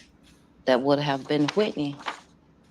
But then help me understand this. I have here to grant custody of Brittany to the plaintiff, her father. Yes, ma'am. So if I'm to understand this, in 1 year, you get a protection order because the man is sleeping in the bed with the children and asking them to open their legs. And then 10 years later, you send her to live with him? We can pause it there. Okay. All right. And if you could just put us back on the screen, that'd be awesome. And those in the chat, let us know what you think. Let us know what you think. I just want to add one piece and then open it up to you guys, and then we'll get to our last video. I'm going to offer that one perspective that for those in the audience or who listen later, if you have been in this situation and in a legitimate situation, we are not dismissing. We are not dismissing for those who've been in a situation similar to this and it's been real. But we are highlighting and showing a case that according to their experts, their professionals and all that this story was not true. And if you're just now tuning in, what we're doing is we're building, just showing how this person is taking time to state her case, to give her reasons, and talk about how she's been abused. And now that official reports have come back, a lie detector test, and she's responded like, oh, okay, deceptive. And now she's given her, and this is not in the correct order, but she's now also talking about why she said this. So we're talking about this on the panel. Like I said, there's one more clip we'll get to. Gentlemen, what do you think so far? Whoever just wants to talk about it. I don't think they're asking the right questions, man. Here's my thing. They ask if he abused the girls, but they never asked her. You know what I'm saying? They never asked her. That wasn't a possibility. Also, they never put a lie detector on her whether or not her husband actually abused her. So at this point, I'm not believing nothing that's coming out of her mouth at all. Mm-hmm. So my thing is they need to ask the right questions so we can get down to why she's doing this. And she needs to be honest, but I don't think it's in her, man. I don't think it's in her. She's defensive about something. She doesn't want to say that she misses her husband, but instead she would rather cook up this scenario, this situation, to make him seem like he's the bad person. It's basically like a Pyrrhic victory. If I can't win, you can't win. You know what I mean? That type of thing. That's exactly what that is. And it's a shame. Okay. Again, she now that it's starting to get closer and closer to the truth, she understands where this is about to go. That's why she did the big gulp. That's why she had the folded arms. You know, she started moving her neck. She even said that they switched the panties. So now she's trying to shift this around and take it off of her because she knows that they're about to go down a street called accountability. And this is where she sees it. And she's trying to pull back because that's not going to be an easy street for her to go down. I'm ready to see the rest now. All right. Yeah. I'm ready to see the rest.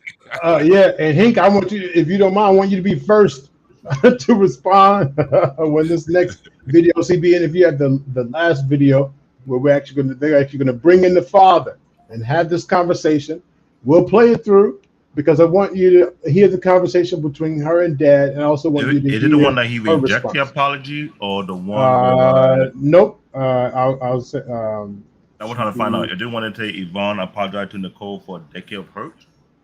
It'll be this one right here. I'm gonna send to you.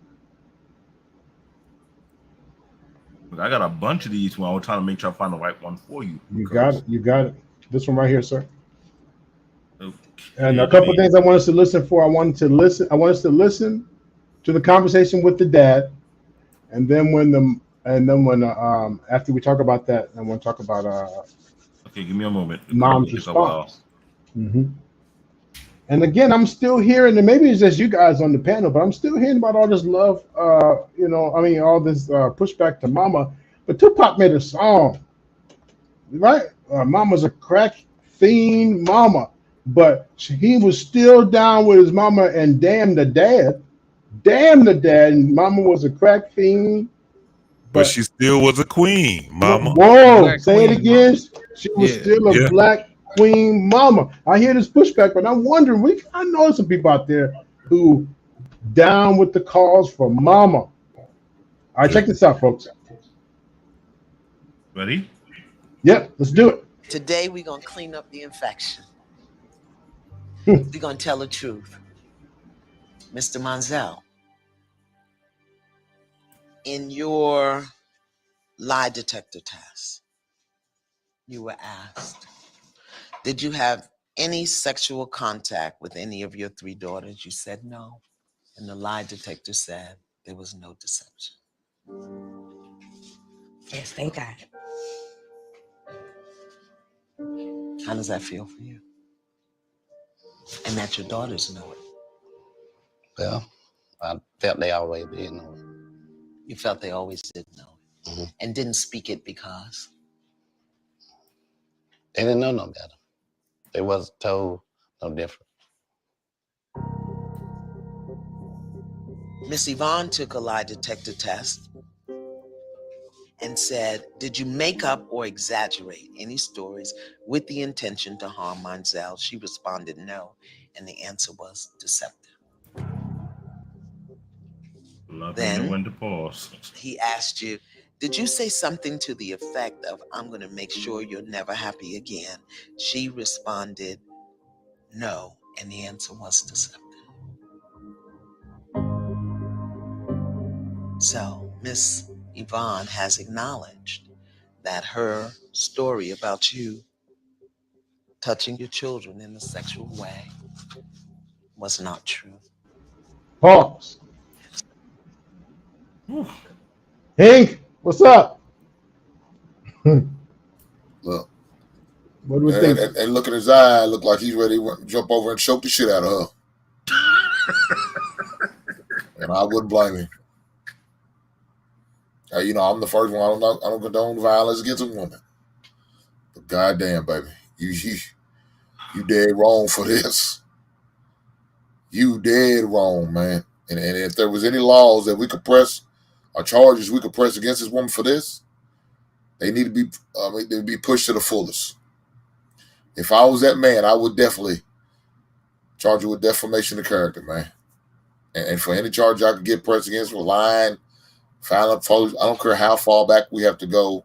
Hopefully there's not a statute of limitation, but I'm sure probably is. But if there's not, I will definitely press it. I will push the issue to the fullest. Because this is ugly, man. But I mean, the looks, yeah, he didn't killed her out already. The way he looked at her, and he's staring at the whole goddamn time. He don't take his eyes off of her. If it looks to kill, he did it. So.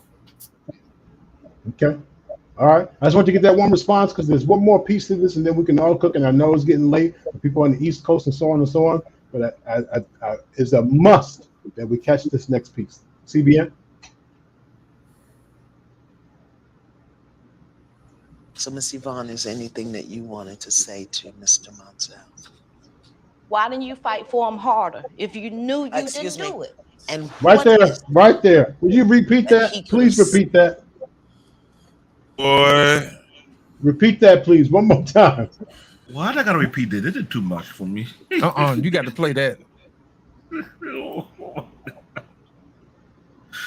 For him harder if you knew you didn't. Hold on, let me go back further. You wanted to say to Mr. Monzel. Oh boy. Why didn't you fight for him harder if you knew you didn't do it? And what is it that he could have said that would have made you not believe the lie you were telling? Miss Yvonne, you told the lie. It was a lie, and you told it. And you got to own it. I'm sorry. I need you to say that you did not rape your girls. I need to hear it come out your mouth the way I've always heard it, Ma. Hey. I apologize for accusing you of raping them. Please forgive me. You don't have to forgive them. Let me know when to You don't pause have this to. because this is getting tight right now. I cannot accept your apology because it's not sincere. Deep down, I know that you didn't believe that. You knew I had no sexual desires for my children. For 25 years, this thing has broken me.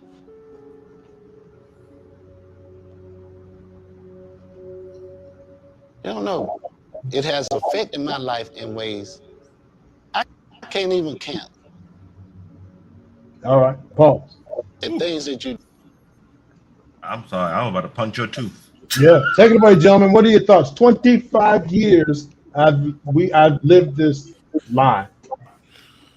I mean, Your response was, it's unforgivable. I mean, there's some things that you never could come back from. What she did is unforgivable. I mean, I tell you what, I'd be mad if he did forgive her. I don't care when I hear these like Christian stuff, forgiving.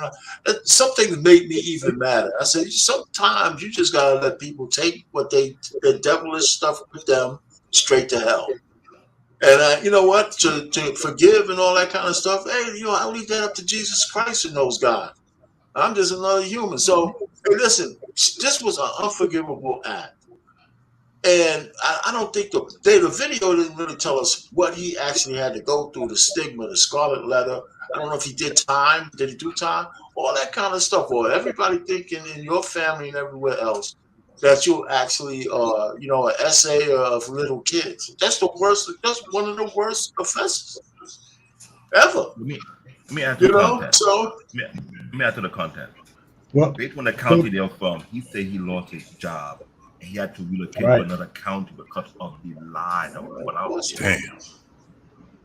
Mm-hmm. And he couldn't just get in. I mean, he had to actually go through the process of finding a job that we even accepted. Yeah. Mm-hmm. Yeah. All right, lost in translation. JT, EK. I always butcher your name, sir. Mr. E, and then Hink. So we're just going that order. Here's my thing. I don't know if you guys noticed this, but this guy has physical damage as well. If you go back and watch, he has a physical twitch when he even thought about talking about it. And to me, that's a physical damage. That's a psychological damage. You know what I mean? That's some stuff you can't fix with a "I'm sorry." You know what I mean? And to me, I think that was probably one of the most hurtful things I've probably ever seen in my life. I can't believe that she did that. And my whole thing is this: how can she expect him to forgive her? She's begging for forgiveness when she wouldn't even extend him grace to even come out to tell the truth. I really don't blame him. I don't. That Holy Spirit of him, I saw it get up and start choking her. Why didn't you fight harder? I've heard that before. I've heard women say that to me. Why didn't you fight against me harder? You know how crazy that is? That's it. And again, you called the village out on this man.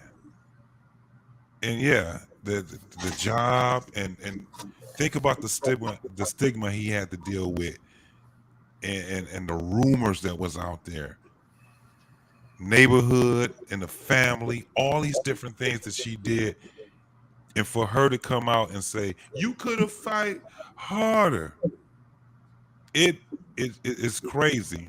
Now I gotta give Ayanna her props because she did usher this this man and this woman to actually have, and she ushered that woman to take on accountability, and she ushered that man to be at a point where he didn't have to feel like he had to accept her apology. I commend her on that, because it wasn't, because we don't know, had she not said it, because we on national TV. I don't know what the people want, you know. From what I seen of that man, I think he was just out of fight. I think he was out of fight, and it was just time for him to get some type of healing. Because like you said, man, you seen the twitch, you seen even how he was looking at her. The way he looked at her, it wasn't a look of, I'm about to get up and knock the hell out of you. It was just a look of, you see what you did? You see how you did this? It's like he was almost out of fight.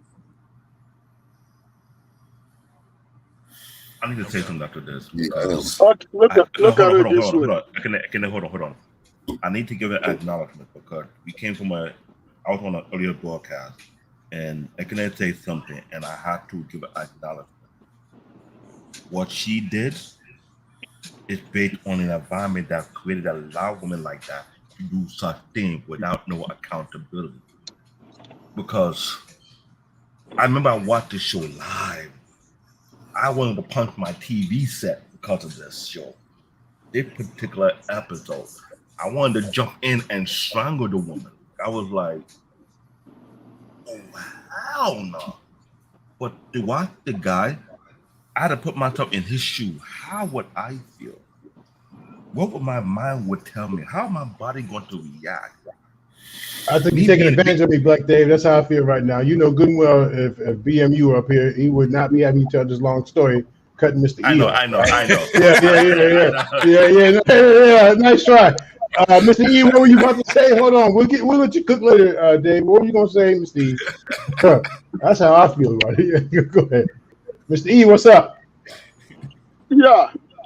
So let me put it this way, right? You remember when we were watching this stuff early, I said to you that she made it up. And then she came back and said, why didn't you fight harder? She just accused she accused the guy of assault, physical assault. And then she turned around and said, why didn't you fight? You see, say it again. She said, what? You ready, David? Black David, hit that button for me. She said, that is why Kevin Samuel said, if she don't report it, don't believe her. Because there is a reason. Men got to understand this thing. Women are the queens of manipulation. If you report it, there has to be evidence.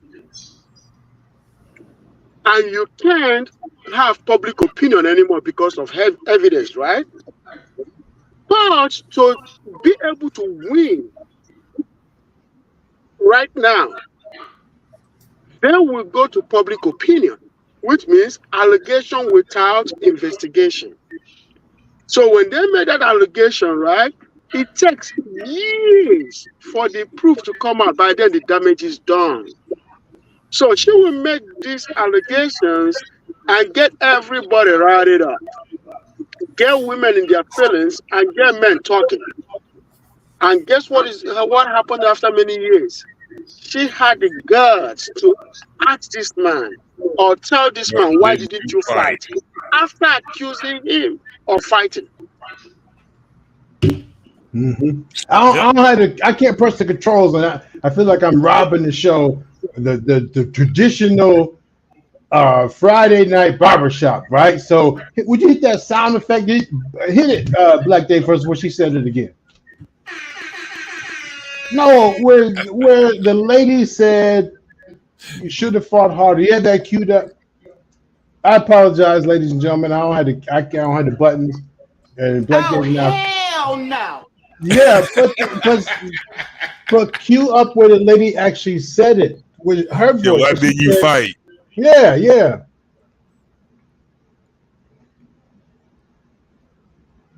He's shaking his head. Come on, oh man! Hey, listen, this is where the show takes a turn. This is where the show takes a turn. Yeah, right. So she said, "Why do you fight harder?" Hell no, right? What's that have to do with the situation? Ladies and gentlemen, Like I said, this is where the show takes the turn. Not that we want to be just dismissive of the sensitivity to the conversation, but let's get real. This woman spent time getting people invested in her story. This woman took time to to invest in the court procedure and all these different things, and prove and all these things. And then after she's confronted, said, "Well, why didn't you fight harder?" And I apologize with the look on her face. Did you see the look on her face? And since I can't press up the cues and all that to actually show you as I'm speaking, I just want you to imagine what you would have done if you were sitting there. And at the same time, I do want to give this last final lens clinically for those who've actually experienced this. I want you to know there's a level of protection that a mother like this would actually offer her daughters. She would not fight the father in this room, in this setting. You got me, okay? But I've been hurt, and my delusion, my belief, and my fear is that if you did it to me, you can do it to them. And I also believe that since you can scare me, then I have to protect them. And well, now that it's lost and you win, my bad. That's the last part about the clinical piece. Let's get real. Gentlemen, what were you going to say? No, I was going to say, man, I mean, what about them kids? Imagine how they feel. Imagine the psychological damage that's done to them. Imagine how it could affect their relationship with men, period. I mean, there's a lot of people hurt. I think they have 4 girls. I believe that's what they are. I was those the only girls they had was the 3 up there. It was 3 girls, but there was a rivalry between one of them, because one took the father's side, and the other 2 were jumping on the other sister who got kicked out and sent to foster. So there's 3 daughters. excuse me, is being affected, and probably had some type of effect on their a relationship with a man. I mean, you know what I'm saying, and to the point where, matter of fact, they might got turned away from being with a man because of the physical abuse supposedly that happened. You know, that's crazy, man.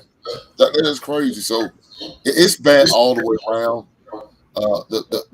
What are you teaching your daughters about accountability, being honest, being truthful? You're not. You're not. You're being a bad example, and you held this lie for over 20-some years.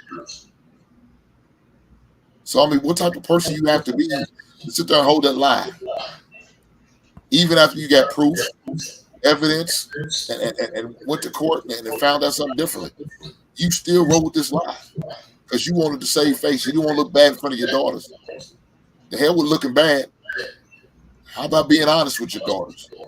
You know what I'm saying? So you have some type of morals instead of lying on the father because you mad because maybe he moved on and found somebody better and you don't like it. You know, he's better off. He's either moved on with a woman. They got a bigger house. You know what I'm saying? She's living better. They eat better. And you over struggling with these 3 girls. Still want to ride with this line. So why you? But then at the same time, you tried to get this man custody 10 years later, knowing he supposedly did this. What person in their right mind would even do something like that? Crazy, man. Sad. And that goes to show you right there that, I mean, she did a couple of things that indicated that she was lying. One of the things that she kept using was the word "I feel." She said, "I feel that he touched my daughters." You feel that she touched them. And then when it showed that there were popsicle stains instead of what she saw, and she still said, "Well, wait a minute. That was a setup. It was a conspiracy against me." That's basically what she was saying. It was a conspiracy against them. Those people are neutral. They just want to get, for one, their best interest is in the children. They're for the children to get justice, For her to be able to use that system the way she did, she was supposed to go to jail. JT. There could have been a lawsuit. She went full Mel Gibson with the conspiracy. Yes, sir. I mean, full Mel Gibson. God damn. These are brand new drawers. Oh, they changed her underwear. Those were the same ones that she went to the hospital. I know it could be. I bought her Hanes. Those are Levi's. I don't know. Come on, man. God damn. She's gonna go. Man. She was going down with this shit all the way to the end, man. The conversation. What happened is the older daughter fought against the mom for lying on her father to the point whereby she kicked the daughter out, put her up for adoption, put her through a foster home. She went to multiple foster homes, found a way to escape the foster and stay with her dad. She was so vindictive, the fact that she can't believe her mom pinned the two younger sisters against her, calling her a liar. So the damage would multiply by you know what. So when I saw that, it almost reminded what I went through, and I was like, how can you beat that? Yeah, it's, you know, for one, us being black folks, we always understand that there are circumstances, and I think that's why I wouldn't have no chill when it comes down to what she did against me. Because think about this, they were 52 and 53 years old, right? When they first probably got together, they were young. They did all kind of things that was, you know, and she probably used, like what you were saying earlier, Hank, that man could have been abusive towards her. You know what I'm saying? But sitting there talking to him and seeing him right there, I couldn't see it now, but he's 50-something years old. That's not the 20-year-old him. It's not the 22-year-old him. So those things could have been, but you don't add on to somebody else's flaws. If that man was putting his hands on you, you were supposed to have got that handled then and there. There was supposed to have been a process with that. Right. No matter what, especially if you had kids. So it did tell me that it was something different when she goes 10 years later and then now she want to drop the kids off to him. I'm going to fight to keep them away from you. And then when I can't handle them, I need you to take on the responsibility and be a man and fight for your children and all these things that she gonna say right then and there now. So that tells you that there were other dynamics that was on there also. My whole thing is that you don't call the village on me, period.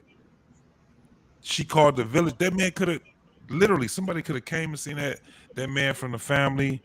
And we already see it happening. We see it now happening on YouTube or on Facebook or whatever. You go there, now you got probably 3 men, 4 men go over there. That man probably got that thumper. And somebody's gonna die, somebody's gonna go to prison. And all over a lie. And she's gonna be sitting there in the corner pocket, twiddling her thumbs as if it didn't have nothing to do with her. You don't call the village unless you're ready for the village to handle that business, and it better be off the truth and not the lie. Well, you know, that's a funny thing, because this situation is just a microcosm of believe all women kind of thing, right? Mm-hmm. I don't want to digress too much, but when the ridiculous foolishness of Dr. Umar was talking about black men who have their shit together should go pick up women, go pick up the kids of single moms, right? And even if it started out altruistic, if one of those chicks caught feelings for one of those dudes, because she's going to start to covet that man, right? She's going to covet that man. She's probably never been in a presence of a black man who got his shit together. He's picking up her kids, and she might make a pass at him, and he denies it, right? Can you imagine what she could do to his wife, his family, herself, with just one allegation? Why would a man put himself in that position for the way some of these women behave? It's just a social, and you know, the only thing, and I don't want to go too far, I just wish one of those guys from the Daily Wrap Up crew would have threw that shit back in his face. You know, I said, what are you talking about? You know, they were too young, bro. They were too young. I was looking at that. Yeah. But I didn't want to get too far. But it's the same kind of thing. You know, she was believed.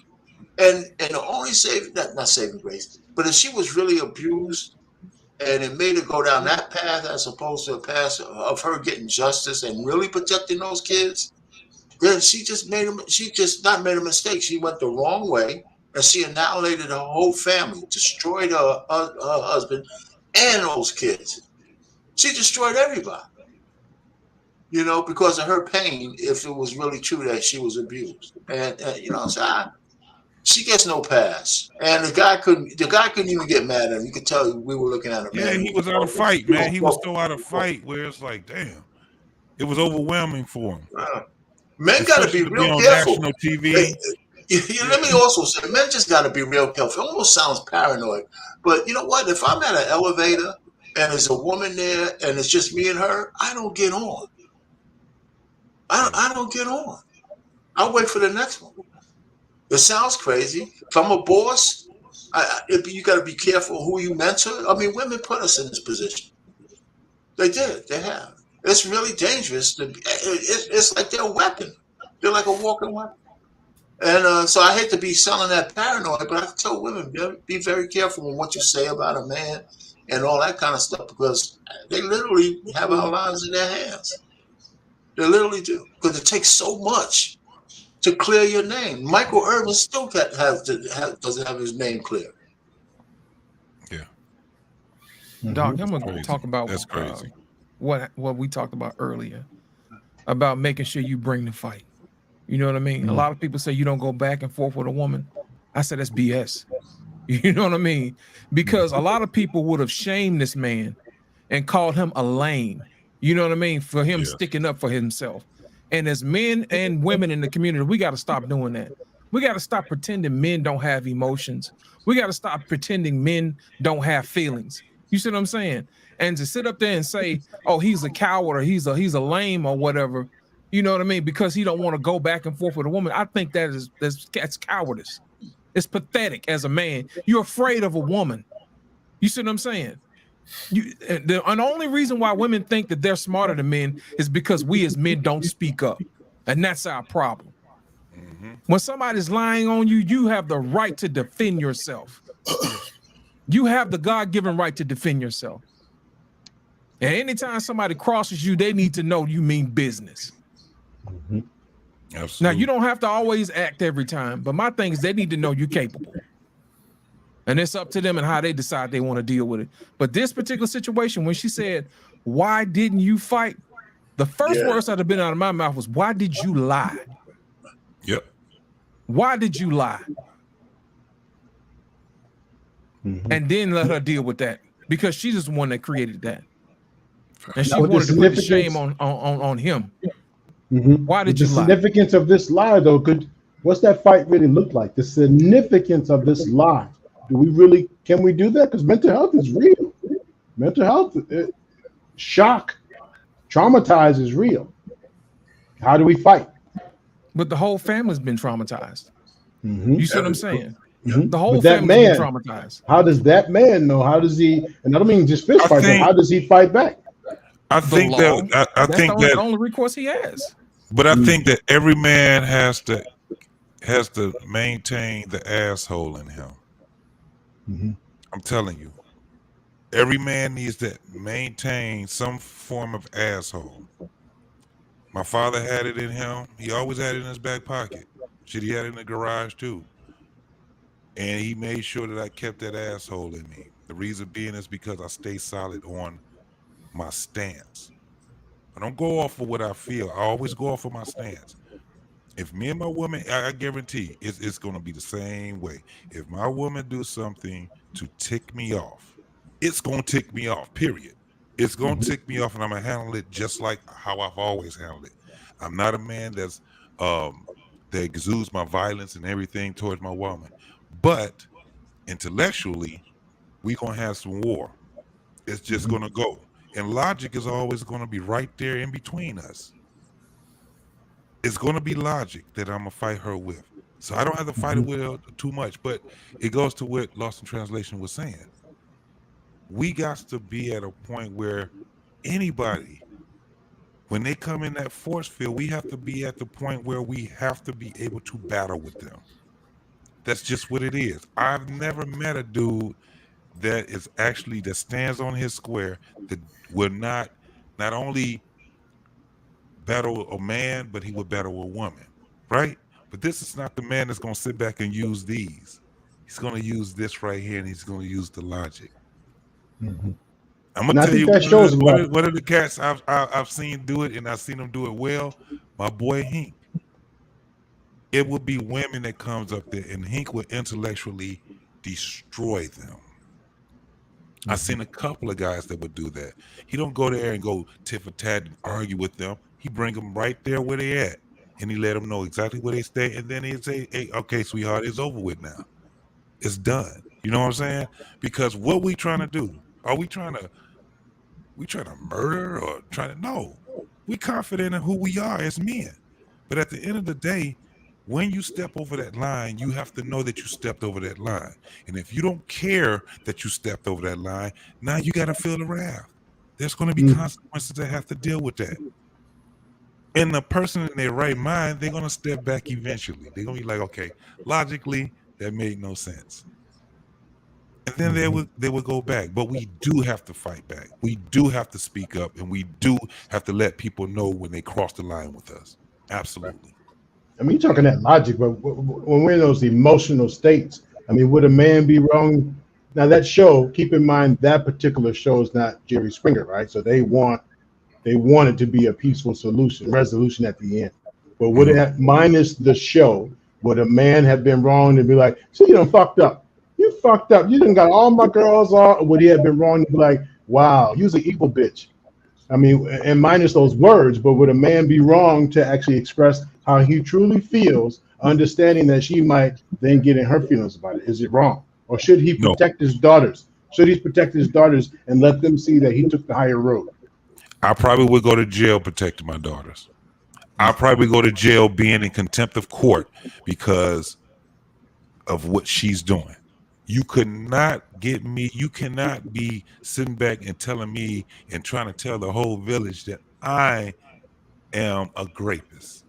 It ain't about to happen. And I'm just going to sit back and just be like, no, I don't like her because nope, we about to go tooth and nail. Mm-hmm. That would have been a fire up under me. That would have put a fire up under me to the point where, yes, if it had to come down to the point where I'm gonna have to be held in contempt, I'm not scared. I'm not scared. A lot of men are scared. And that's basically what it is. What that woman did is not an uncommon thing, though. That's the crazy part. That's not the outlier. And we're looking them in the eye. If the camera catch this side of her face, this side would be looking at him like, Yep. Right? Yeah. And I mean, dude, you hurt me. I'm scorned. So I knew what would hurt you back is them damn kids. Them damn but kids. You know, JT made something, men should fight back. The thing is, there's two things. One, men have been conditioned not to fight back. Yes. That's one of the things. And then we should Say fight that back. Again? Say that again. Say that again. Men have been conditioned not to fight back against women. Right? And that's one thing. The other thing is that we need to be more preemptive in who we deal with and how we deal with women. And that's what I was kind of saying before. We don't have to be afraid of them, but we have to always kind of be on guard when danger is around. Now, there's women we trust, and there's women might be in passing. But the truth of the matter is, you have to watch almost everything you do around women. So when women started coming into the workforce, right before, remember those locker rooms, those places, those work areas where it was just men?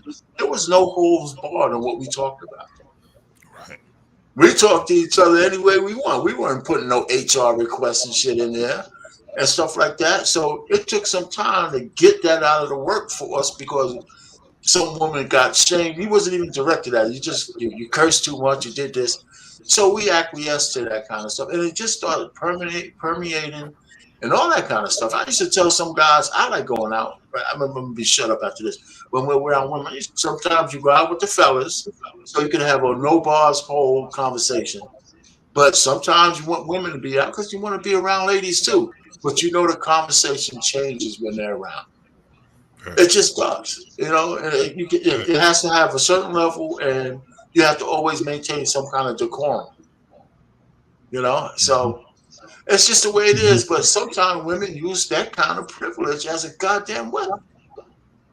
Yeah. So anyhow, so this is one of those situations where this woman, this situation is horrible, but men are going through this situation where the woman's saying something or lying on them for a variety of different reasons everywhere.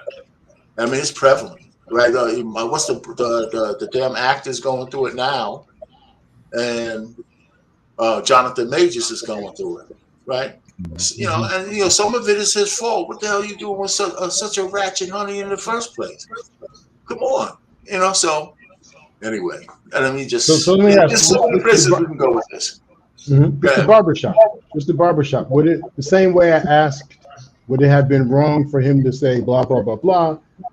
What about a man who comes into the barbershop and says, "Fellas,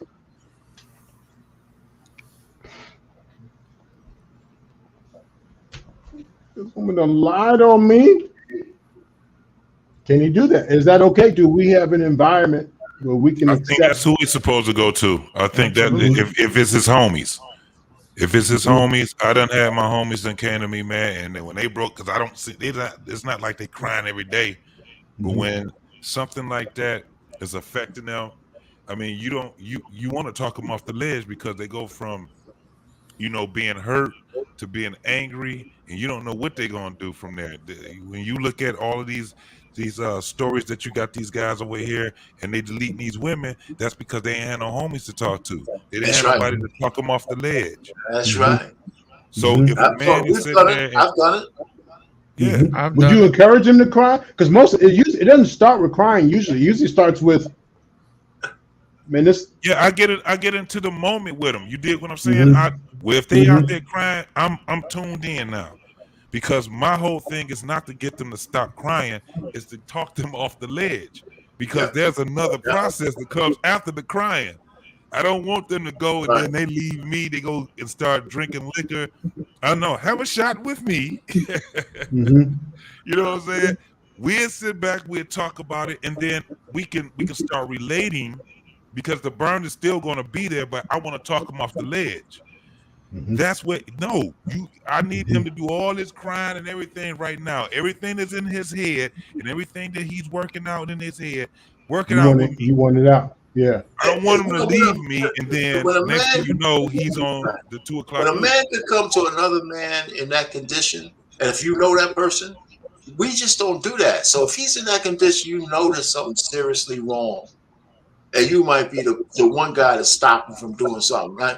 Because I had a few guys like that, come up to me with their woman cheating on them or something like that, and and they're right there on the edge, right? So. And, just sometimes you just got to be the person. Now, I had a situation that was a little bit different because I was young. I had a girlfriend that just took me. I mean, she just drove me crazy, street girl, right? I'm 19. So a frat brother of mine comes in the house and I'm crying, right? He said, with pain, what you crying for? And I said, oh, my girlfriend. He didn't say nothing at the time. He just said, okay, man, don't worry about it. You'll go find another one. You fat, there's women out there. So that evening, all the brothers was over in the house, right? So I come in. He couldn't wait to rag me in front of all those tools, man. He ragged my ass up and down. He turned me into a monster. He said, I came in pain, was crying his ass off over this chick. Blah, blah, blah, because he knew that was what I didn't really need. He didn't do it at the time, but he knew I didn't need no pamper. Right, it was right. Boy to kick my ass. And it changed my dating life forever. I'm glad I got that lesson at 19. I swear to God. But that's what men can do for each other. I didn't need to be pampered, but he didn't let out what he was going to do to me until later on. And brothers, they just ripped me a new one. That was funny. They passed the joint around and all that stuff. But the thing about it, man, just doing that in a barbershop, but you got to have a good rapport with who you with in the shop. Right. There's no way I definitely wouldn't encourage a man to cry. That may not go over too well in a barbershop full of guys you barely even know. They don't even know your last name. Right. That's got to be somebody still on a first name basis. Yeah, I would never encourage him. What I would do, I say, man, let's go outside. You know, we go outside, we walk around the shop and just talk. And just talk. You know what I'm saying? And I, you know, just listen to what he got to say. One thing I wouldn't do if for that scenario that y'all talking about, I would encourage him to go home that night. No. I wouldn't. Yeah. Mm-hmm. I tell man, I said, if you got a friend's house you can go stay at, you go stay at a house. Mm-hmm. If you need to go get a hotel, go get your hotel. Don't go home. Don't even go home and get no clothes. Mm. If it means you got to go buy your pair of underwear, then do it. Mm-hmm. You know what I'm saying? Do what you got to do. Don't go home. Because it's not going to be good. Because once you get there, you're going to see red, and it go all the way left. Mm-hmm. You know what I'm saying? So just stay away. Give yourself some cool down period. If you need me, you call me on the phone. Yeah. Mm-hmm. And we can talk. And if I need to meet you somewhere, I'll come to the hotel. You need to meet, talk again. We'll continue to talk. I'll tell my old lady what's up. Baby, I might end up staying on my man's hotel room. He's going through some shit. And if that means I got to sit there in that bed beside you, I'll sleep on that couch or that chair to watch over you, make sure you're going to be good. And that's what I'm going to do. Mm-hmm. But Let you me throw got to a have twist in there. relationship. Because if Mm-hmm. not, Let me throw a twist in there. While you're still going, Hank, I want you to add this. And nothing about rubbing his feet or nothing. I want to throw a twist in there. Okay. How do we offer support for the kids? So not only are we offering it to the man, but it's his kids that have been lied to. So now in this story, the video, it was a 25-year gap. But let's say you got a 9-year-old, you got a 12-year-old, you got a 6-year-old, age of reasoning. So not only are you supporting him, Hank and everyone else, but then how are we encouraging him to support the kids who were told the lie? Well, first things first, I got to get him right. That's going to be the priority because he can go right. He can do right thing. Maybe come the next day, bring it to attention. You found out this information. You don't like it. You're done. I'm moving on. I'm leaving the house. You know, have a conversation with the kids. You know what I'm saying? I get them kids to go with somebody for the weekend so they can get their minds off of it and get them focused on some other shit other than what's going on. You know what I'm saying? And like I said, give yourself a break. Matter of fact, I might even have my boy meet me over. You already know the story anyway. You might as well be a witness to this. Yeah. So in case it does go silly, she get to acting silly, talking about, you know what I'm saying, jumping in my face, challenging me. Yeah, set of violence. We're not doing this. So he could pull me out the fire if need be. Or I could pull him out the fire if need be. You got to protect yourself. I know my lost the trail. I say you got to fight, but you got to do it smart. Correct. You can't go in there with guns ablazing. Because guess what? Depend on the type of person. If you're a goddamn hothead, yeah, that's the last thing you want to tell a hothead going to go fight. That son of a bitch going there trying to choke her out. It's formal fights, not arguing or verbal. It's physical. We don't need that. Now you're adding on troubles that you already don't need to deal with. And just this luck, Hank, she on live. She IG live. Right. Shit, she can record you the whole goddamn time. Yep. As soon as you come in the house, she might hit that button because just in case. You know, she heard the way that door and car door slam.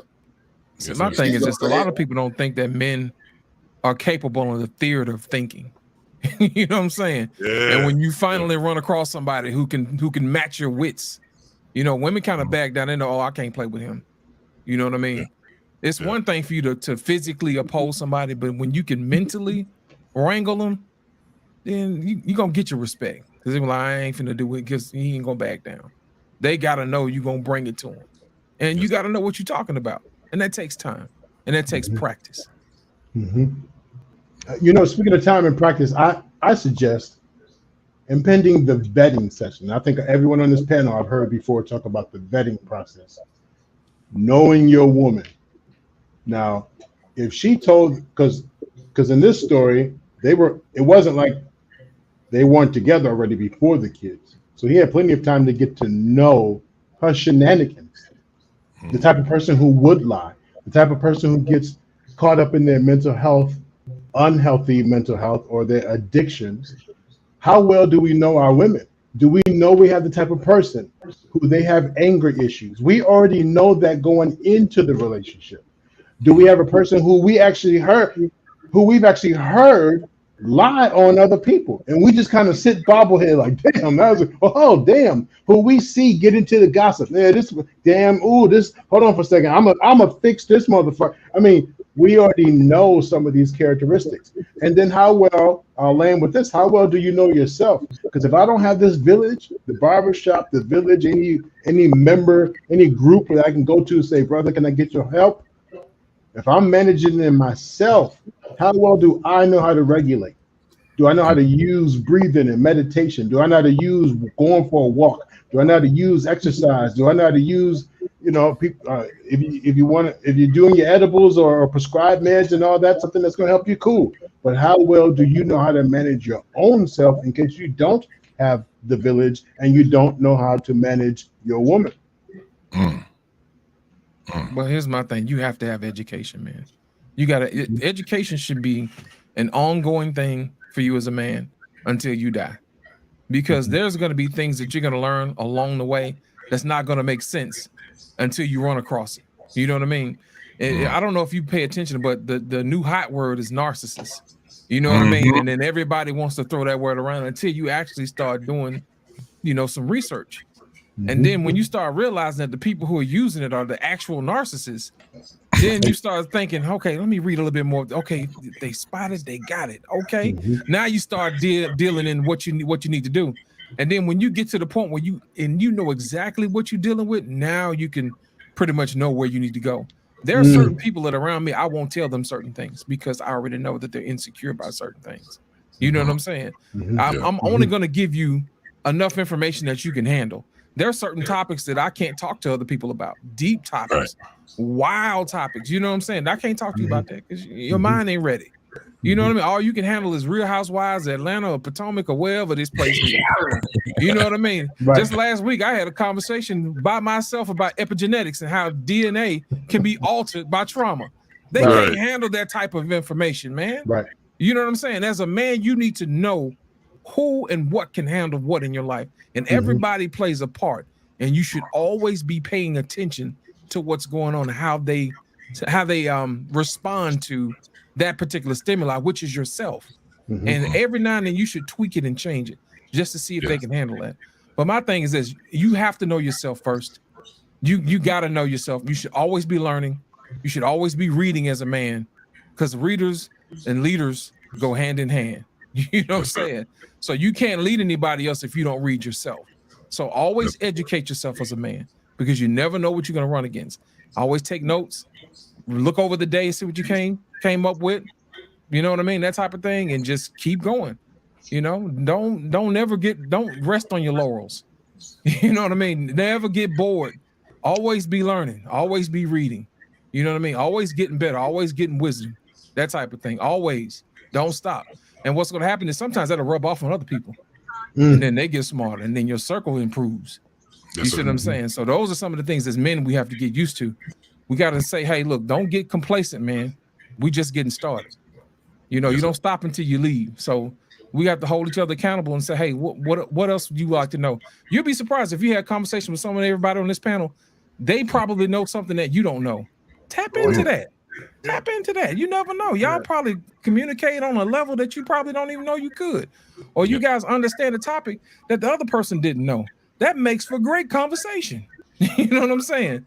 So my thing is this: as a man, always get better. Always get better. Try to be better than the day you were the day before. Always.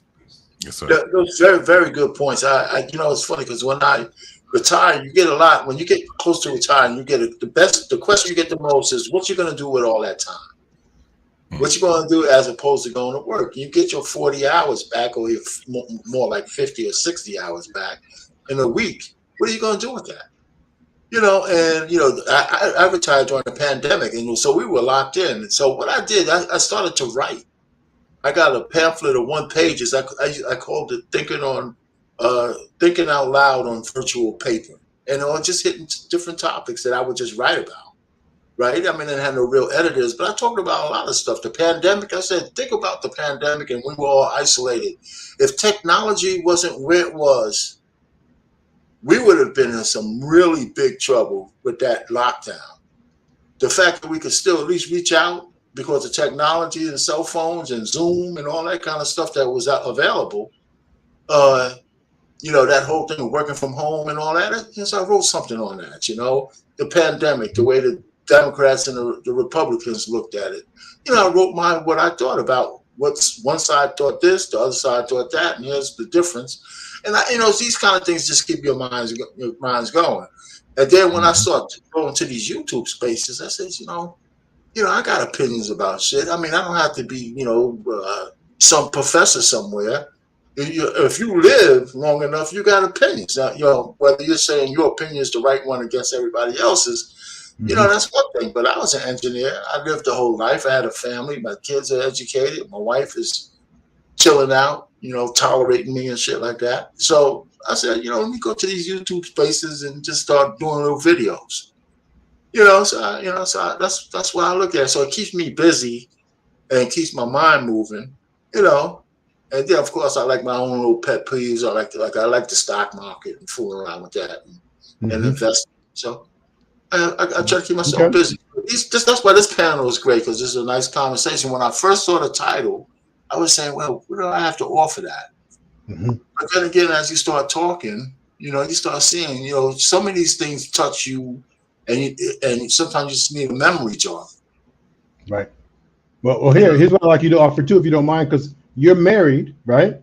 Yeah. So for the guys who have relationships, are we open to offering support to a mama of our children or the children of someone else, but we're choosing to help take care of? Are we open enough to teach them, to be supportive, to be patient? She might be a liar, but who in the room has never lied? Who in the room has never lied? We might have a woman who has anger issues, emotional issues, psychological issues, who's on that bullshit. Are we open to being supportive, teaching, supporting, helping, correcting? Now, that was some bullshit. You done got all these kids and da-da-da-da-da. I'm gonna let that one slide, or we got to talk, because now the kids are we open to that level of support? I do it every day, man. In the backgrounds, most of my friends are females, and sometimes they be on that junk, and I had to tell them, you was wrong for telling them that, right? You know what I mean? They know I don't pull no shorts. You know what I'm saying? I'm not going to tell you nothing, because I ain't trying to get with you. You was in the wrong, and I'm gonna tell you why you was in the wrong, and this is how you gonna fix it. And 9 times out of 10, usually be right. And they be like, what, you was right. I ain't gonna tell you nothing wrong. So yeah, we do that all the time. We just don't ever advertise that as a feature and a benefit. Absolutely. As being a friend. Absolutely. It just happens. You know what I'm saying? Right. We don't go out there advertising that thing. But yeah, we do that all the time. Okay.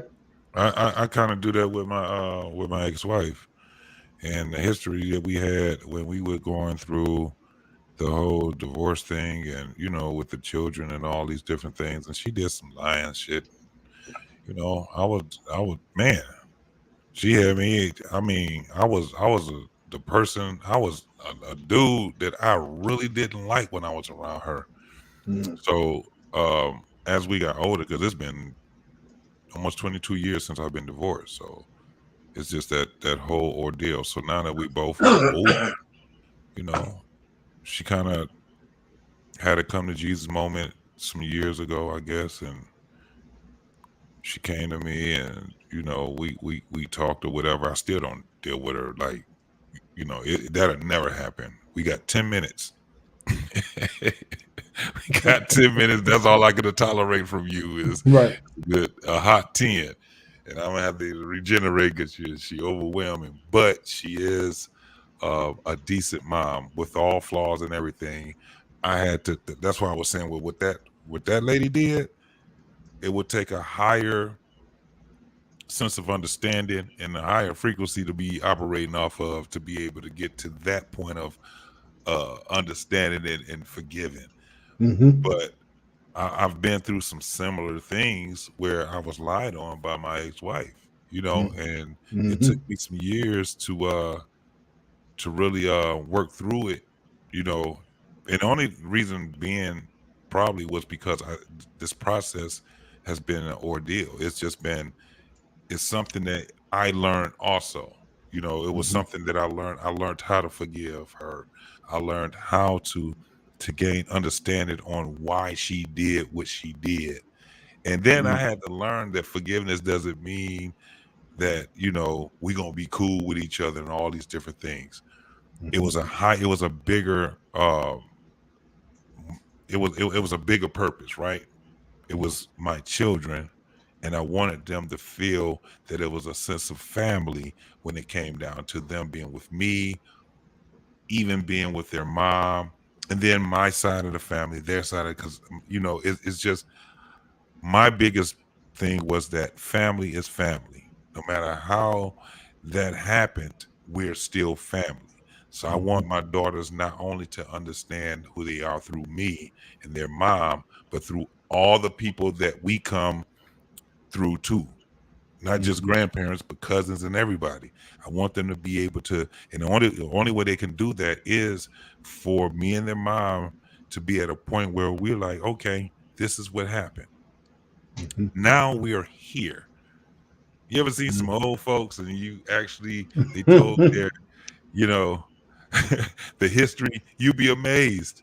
You'd be amazed. You're like, wow, this man got 20-something kids. He had 3 families, and you still was with him, and you was the first wife, and you had somebody on the outside that's the same age as so. You would be amazed. This is where it comes from, being on a higher level of frequency and understanding. It's interesting you said that, and I actually have a clip that there's a guy, and I'm not sure if this came from our pain or what, but we can a guy who his woman continued to stay with him even when he gets a little. Go ahead, hit the clip. Let's see what. Hey, babe. What? What you doing? Trying to get this movie on this TV here. They took them damn edibles. That shit is weak. Doing nothing for me. I'm gonna try to catch a movie and see if they kick in. Are you serious? Oh my God. Yeah, it's a good movie. I'm supposed to be coming on. TV? Yeah, shit. What the hell's it gonna be on? We ain't had no theater. Babe. What? That's not a TV. It's on. I see the light. It's on. That is the stove. Oh no. That's the kitchen stove, babe. Oh shit, I am in it. Oh my God. Was that our pain? No, this man. Was that? It sounded like. If it's that bad, man, I'm in trouble, man. No way. Oh my God. That's too much. But as silly as that is, I mean, I think it goes to what JP was talking about. The funny thing about it, he thought it was a flow model TV. Yes.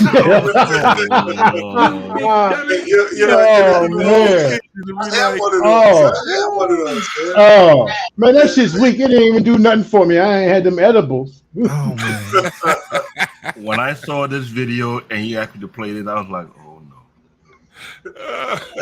That's funny. Y'all crazy, man. Yeah.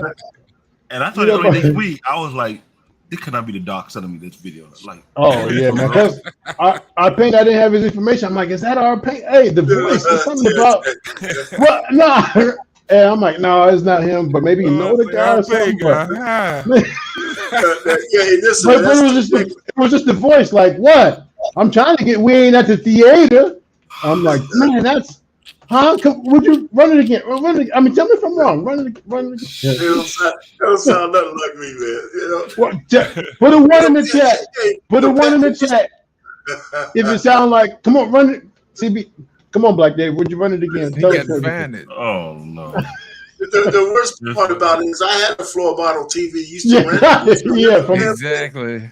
Montgomery Ward, or $800 Sears. like 6 guys had to come put that thing in the place, man. Get out. Yeah. All right, one in the chat. Who does sound like? Who do you think this Oh, sound like? no. Zenith. You know what I'm saying? Zenith. You remember Zenith? Yeah. With the UHF Green channel. blue on the knob. You know what I'm saying? Yeah. Oh, no. UHF. UHF, Hold on. VHF. You know. Yeah. All 6 channels and analog stereo sound. You know what I'm saying? Give me a moment. I gotta get into the class moment right now. Hey, listen. Hey, Black David, don't do me no favors, man. No, man. Oh, man. I am not trying to do you no favor. I got no Yeah. trip but to play. Yeah. Mess up a wet dream, man. Come on. Hey, just... Listen, why are you setting that up? Why are you setting that up? And drill on you. That's you why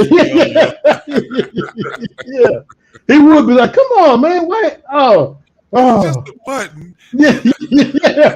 Yeah. All right, here we go. Just tell me in the chat who you think this sounds like.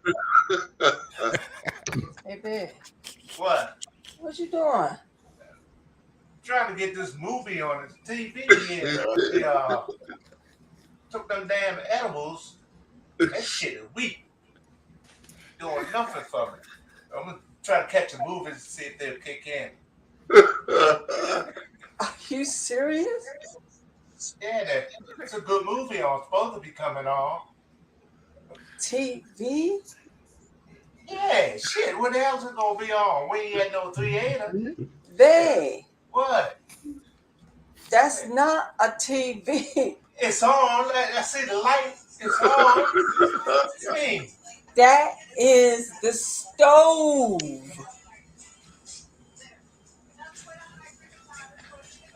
That's the kitchen stove, Dad. Oh shit! I am in it. Come on. Wow. They got you. They got your opinion. In front of the millions and millions. I don't see resemblance at all, man. All right. That's funny. All right. That's funny. I appreciate that, though. I'm waiting for the edibles. He said, "I'm waiting for the edibles to kick in." That's just weak. It ain't even do nothing for me. Trying to get this TV on. Right. Listen, I'm sorry. That was like, oh man. Gotta remember, now, for those who really do find ways to self-soothe and take care of yourselves when you're dealing with your baby's mamas or any mama, or if your mama lied to you, here's another reality. Here's a reality, sharp reality. We sometimes don't find out things until years later from our parents. And there are parents who say, I did it to protect you. There are parents who will say, I didn't tell you to protect you. Bullshit. Yeah. I'll say that right We now. do that. Bullshit right now. Right now. Protection was bullshit, or the fact that they held on to it? You think that they did it selfishly? Or what's the bullshit? Let me tell you why I say it's bullshit. Real story. I'm not the first child in the family. That was a lie being told to me for over 40 freaking years. When did you find out? I found out about that information when I first came back to the country. I figured out why my mom was not trying to file for her. She told me this before. Then when my father passed away whatsoever, I went through his paperwork to try to find what we can find for him. And I saw the paperwork they were trying to file for her, but never went through.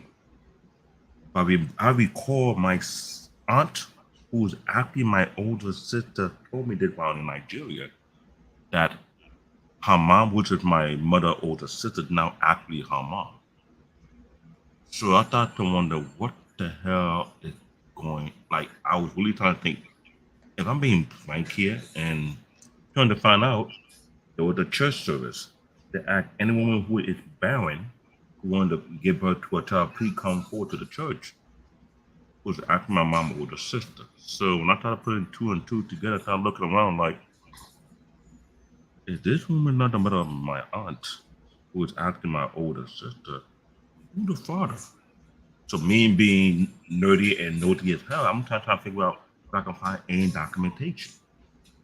So imagine living that life for over 40 plus years. Only you know it, but your sibling, your younger sibling will never believe it. So if you were to speak out, she will paint you as like what she had been doing for many years. Wait, so you said that your aunt turned out to be your grandmother? No, my older sister. Your older sister? Yeah, which I'm not the first child. You thought you were the eldest. I thought I was the eldest. Oh, that happens. Man, yeah. That happens. I'm not the eldest. The problem is when you trying to file for her to come over here, there's a stipulation before you file to prove why you want to file for the individual. We require a blood test, whatever. So she kind of like stopped the process. And I remember I remember the exact year and time she was trying to file for that paperwork. And everybody else forget it because I keep track of history of what's going on in my own household, my family. Same mom and dad of your elder sibling? Same mom and dad? No, same mother, dad, big question mark. Mama's so when I say I dealt with lies in my family and I be made at the black sheep of the family, I end up becoming a walking time bomb whereby I didn't trust nobody.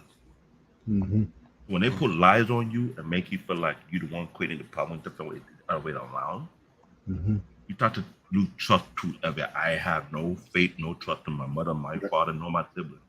Did you confront them? Did you ask them? I confront them.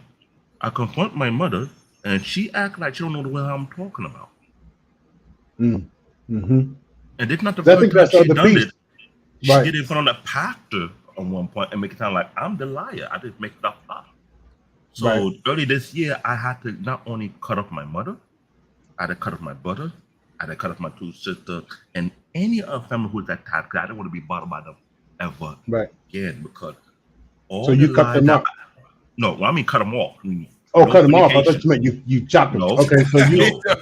No, I thought he said I cut them up. Okay, all right. No, I thought he. I know. You cut them off. I know I could be a savage. Get up out of here. I know I could be a savage, but don't make me feel like a beast. But I cut communication with them complete because when you see so much lie you have to deal with growing up as a child to adulthood, it starts to bother you. You start to figure out where do you stand in this so-called family. Where is your position in all this? The reason I was asking is because, and let me cut you off, but lost in translation, you said this, we have to get to the point where I'm not quoting you, but where we're comfortable with having these confrontations with these women who are doing that. I want to also invite that same principle to the children, because we're talking about mamas that lie. And when we do find out, even if it's years later, I want to invite that comfort in having that conversation, having that confrontation of why, what's up, tell me something. But what do we think? I mean, we think that's a child's role, because if you were raised in the home and where you were taught respect, I'm not talking about now where you can tell your mama all kinds of stuff, but if you were raised in the home where it was respect, when you find out this certain lie, do you challenge them or do you still bow down and be like, what do I do? That's my mama and papa. You have to have a grown conversation with your parents, and you have to use the leverage that they put in you. Say, Mom, you taught me not to lie, right? Okay, so I got a few questions I want to ask, and I want to make sure that you extend me the same courtesy. And that's how you start that conversation. You know what I mean? So I'm gonna be honest with you. You be honest with me, and you tell me what happened. And if they decide to let you know, they let you know. If they don't, at least you tried. Okay. Quantum says you challenge all lies. You guys up with that? Do you challenge all lies? Even if you know mom is maybe a little not all moms are mentally ill, but mom is emotional, mom's unfair, mom is on that. Do you challenge it no matter what? You have It's to. easier said than done. Depending on your relationship with that parent, it's easier said than done, right? I mean, so, but you could challenge it, but it's easy for us to say. It's harder to do, and you need to be ready, and you need to be ready for the answer. If you're going to get one, you need to be ready for what might come your way. Sometimes people ask questions they really don't want to know the truth about. Bullshit.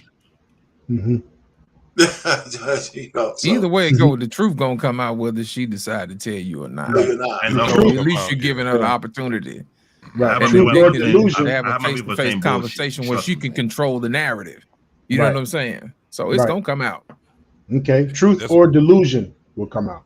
Right. Or we can say truth, but sometimes people are so far into the delusions, we don't know if we ever really get to the truth.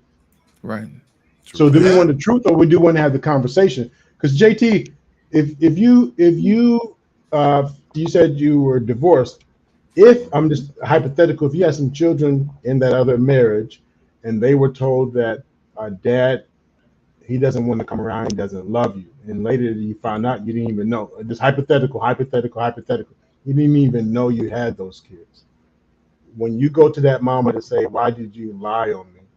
and have that conversation, that's one thing. When you go to the child that's confronting you, you didn't give a shit about me. I don't care what you say. I don't care what you say. I don't care what you say.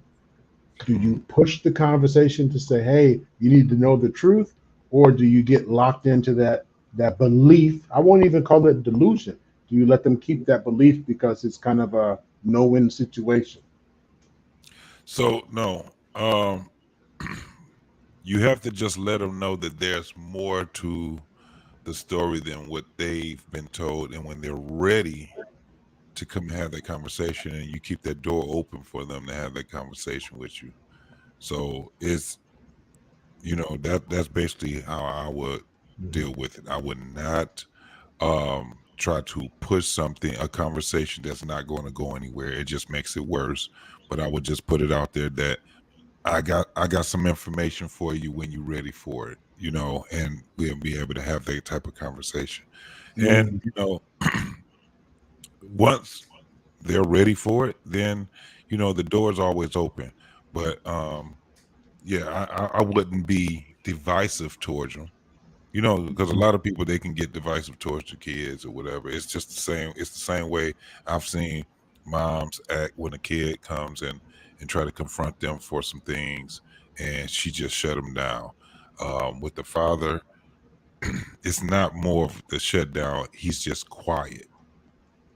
He doesn't know how to approach it. He doesn't know how to respond to certain things. But that's where when people have to really start thinking about these things, because one of the things, that's probably why it's a sort of subject with me where we the video we've seen today.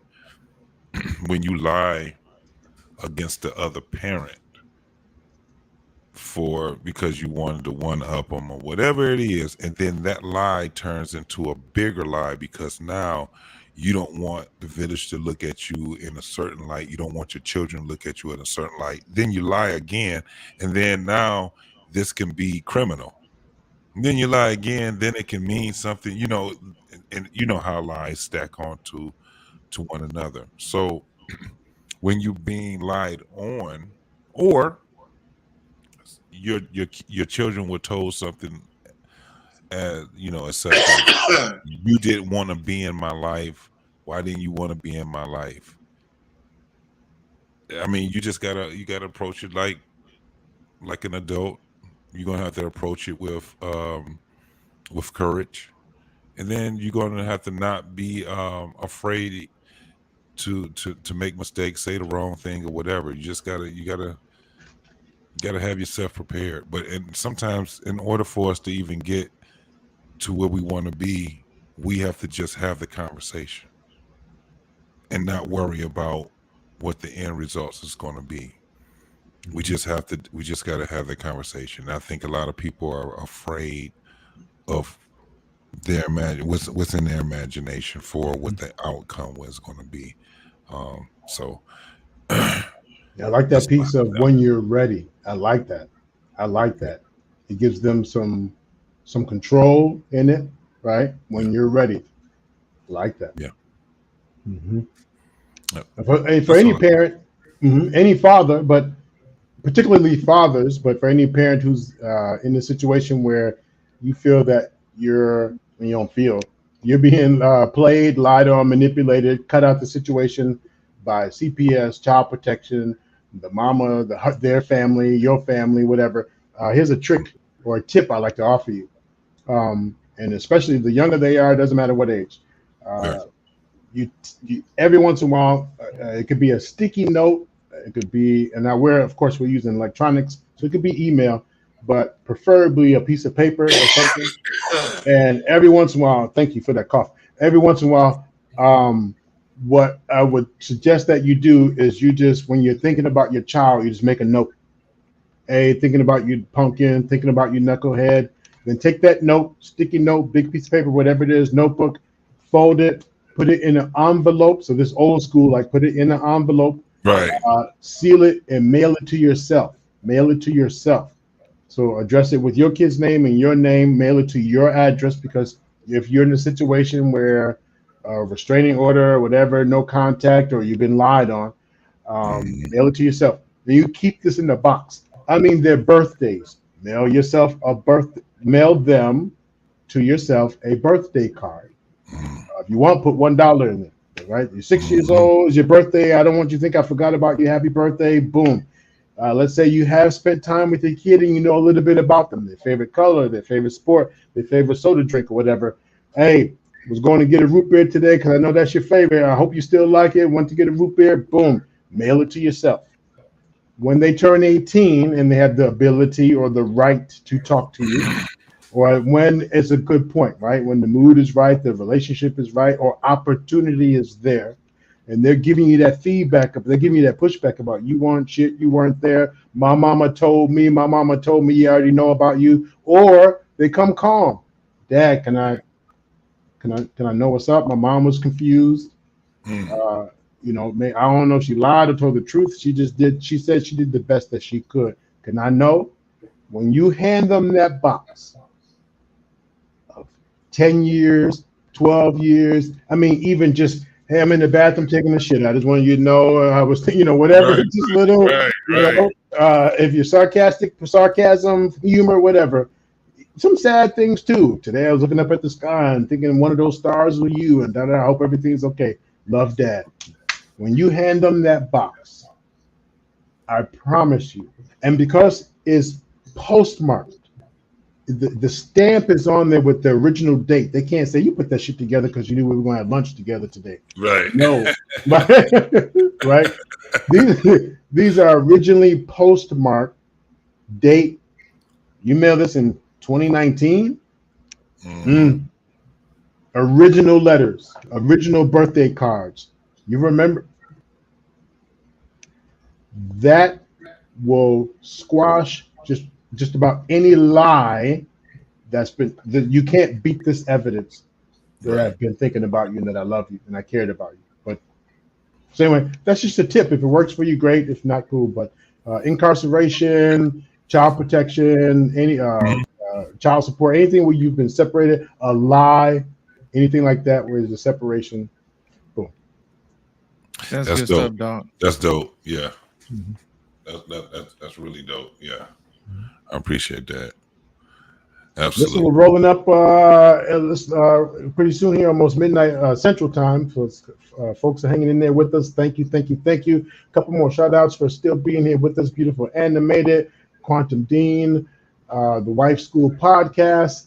Maybe we were talking about all the ladies and boom. Look at these ladies still here. Nice. Black Man Unfiltered that said he believed.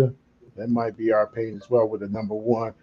Quincy, Mr. Paul Bennett's in the house. Thank you. Hope you're still here. Thank you, everyone, for being here. If you guys are okay, world class. Thank you for being here as well. If you guys are okay, we can move toward final thought. I know this show normally goes 3, 4, 5 hours easily. We can keep going with this conversation easily. Absolutely. But wherever you guys want to take it, wherever you want to take it, what do we want to do?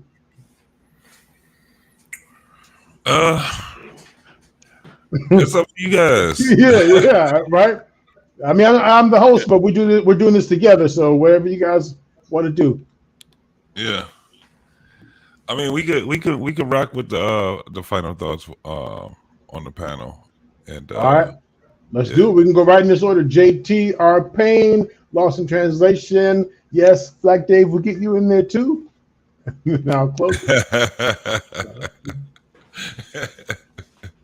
we gonna cut Black David down to 20 seconds. Yeah. All right, JT. Yeah. So this was a great conversation, man.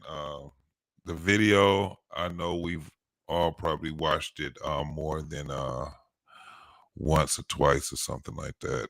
But I think that was probably one of the most important videos for men and women, and even kids to have watched. I think I did a show on this. I don't know. You remember if I did a show on this, Black David? I probably did something. I don't know if I did it. I probably I'm had not it in sure. my I head. mean, you may have. I'm not sure, but this video had the most reaction ever, even ABBA put back on. Yeah, but I've had on my show some similar videos that we reacted to, and that was one of the things that I'm just glad that I'm on the other side of that whole battle between, mother, father, and children in the middle and things like that. I'm glad that I had the opportunity to be able to work things out with the other parent. Now we are grandparents now, so I want to be able to usher my children to be greater than what me and her mom had went through. Both of my children. So one of the things is to have these conversations, and this is one of the things I was telling my daughters. I want to have a little more deeper conversation with them when it comes down to being able to usher them to a great relationship. I don't know why a lot of men are scared to be able to talk about relations with their daughters. It's crazy, and so I think what a lot of younger folks, specifically women, probably young men also, they miss out because we have a lot that we can offer them as men on the perspective of just being an adult, an an adult, not even just a man or just a woman, just an adult. A lot of these young folks don't even know how to be just great adults, and one of the reasons is because we have parents that have never told the truth to themselves when it comes down to these things. They never actually told the truth that they failed in their relationships because of A, B, and C. I had a conversation with my oldest daughter a couple of weeks ago. She's 27, and it was just a dope conversation we had with each other because I seen her growth. Like in her conversation with me, I was like, is this my what used to be my 3-year-old and turned into my 13-year-old and ended up being my 17-year-old, and now she, 27. It was just dope to be able to hear how she takes on accountability. She reflects a lot from her experience, from when me and her mom was together and when we were not together. So at 3 years old, 2 years old, she's seen more than what we knew what she's seen, that she was cognizant of. And so I say that just to say that we really need to have better conversation with the next generation. I think we need to kind of like pull them a little bit closer to us, family, it'd probably be easier to get family members than it is to get strangers. But when I hear these conversations that they have, they're just lost conversations. It's not anything that I've never heard in my life.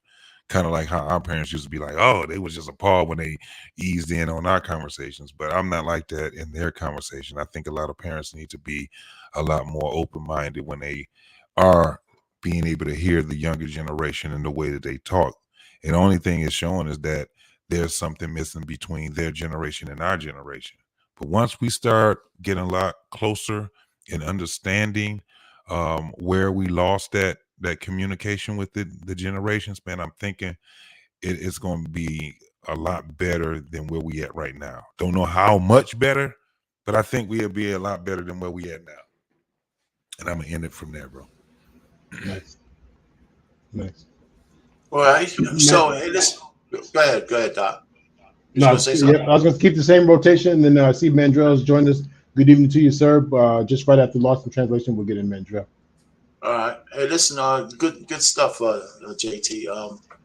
I reflect on my daughters and our conversations too, and it's funny. A lot of stuff I know now, I wish I would have known more when they were growing up, where I could have had a better impact. I mean, my whole thought was just getting them to the point where they can get to their 20s and graduate and get a job and be, you know, I didn't have one of those things they didn't need no man kind of thing. I just wanted them to be educated and self-sufficient and focus on the right thing. So now I'm a little older saying, you know what?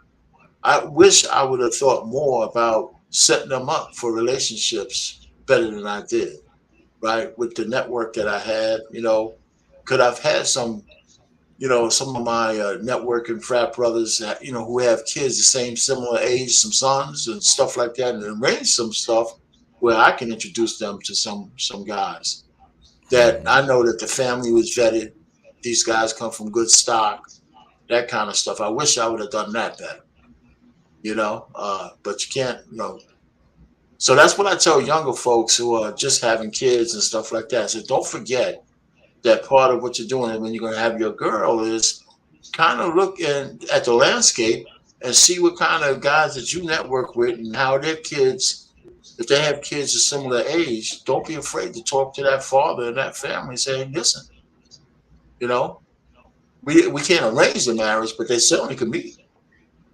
You know, that kind of stuff. I have them having play dates and picnics.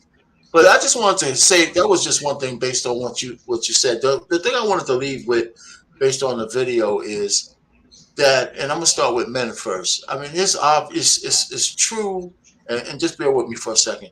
Men can be the biggest predators of women out there physically, but we have laws and we have cultural and environmental mores that keep us in check, right? Because inherently we don't want to hurt women. Men inherently don't want to hurt women in civilized society, and we get punished appropriately when we do something wrong. Okay. What society hasn't caught up with is the fact that women are the biggest psychological enemy of men out there. They could destroy us. And they get away with it a lot. I mean, you know, DAs don't prosecute the women who lie on men when they're found to be liars in the most egregious cases and things of that nature. So I think sometimes society needs to catch up to say, listen, we don't necessarily have to worry about being protected again from each other, but in some cases we do, you know, and women take advantage of the fact that they have the upper hand in that level against men. And so that's what that lady did in this video. But it's the sad part is that it's not rare. It's not rare. You know, the false allegations of you know, SA and different things of that nature. These things are not rare. All right. So there's got to be a way to protect men from women who could do that. And the only way I can say is sometimes you just got to hold them accountable legally, right? When they do these things, so they won't do it.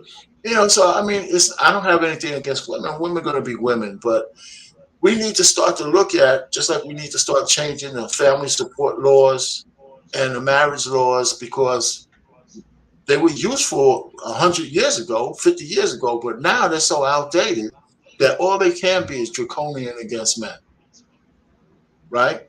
And so we need to start changing things. So if you want it to be equal, that's fine. So we need to start to bring up the laws to meet where society's at.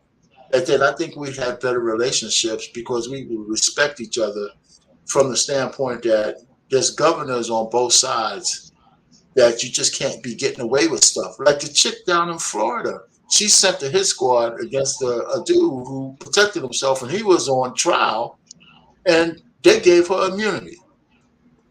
You know? So, I mean, we got to stop that. It's not good for our relationships. It's not good for stuff. So, and then that's why this video was so distressing because there was absolutely no accountability or no reprisals against the woman who came up with this 25-year-old allegation. I think that's almost as big of a crime as the lie. You know. So anyway, let me leave it there. Mm-hmm. Thank you, sir. My biggest thing is that we, as parents and as adults, we need to let our kids know that it is okay to fail. You know what I mean? We like to tell our kids that we got all our stuff together, whatever, but we're robbing them of the experience of seeing them, having them see you overcome, which I think is a very, very important lesson. You know what I mean? They need to know that you can fall and you can get back up. And in this particular situation, since the mother was on the outs with the husband, instead of her saying, you know what, I really miss your father. You know, I wish I could have got things, you know, back together between us and we're no longer together. So we're going to try to make this thing work a little bit better. You know, I'm going to try to see if I can work it out between him, and things are going to be a little, you know, uncomfortable or whatever. But I just wanted to let you guys know what was going on. But instead of doing that, we cooked up a lie that devastated a family. And I think when we try to show everybody our headlines instead of the fine prints, we're doing people a disservice. We're not telling them the whole entire story. You know what I mean? Black men and black women, we do each other wrong, man. We don't do business with each other right. You know what I mean? And then they wonder why other people don't really want to do business with us, because we don't do business with each other right. You know, we lie on each other. You know, we do little digs, psychological digs that can't be seen, you know what I mean, causing all type of trauma and distrust. And then we lie on other people in the community, and guess what? They believe it. And then they take that lie and they cook it up and they make it a part of their own trauma. You know, that's how trauma really is made. It's off somebody else's. They're borrowing somebody else's trauma to make a point in their life not to do whatever it is that they want to do. You know what I mean? We got to stop doing that. We got to start advertising that we are good. You know what I mean? And we got to start walking in that and start telling the truth sometimes and being vulnerable sometimes and making it okay to be vulnerable sometimes. You know what I mean? That's the only way the truth gonna come out. But my thing is this, as far as fathers are concerned, you know, let your kids see you fail sometimes so they can see you get back up. You know what I mean? They want to see the champion in you. They want to know that no matter what, my daddy can get us out of it because he's done it before. You know what I mean? Mothers, you need to let your daughters see you fail and get back up. You see what I'm saying? The story shouldn't always be my mom is strong. My daddy should be strong too. You know what I mean?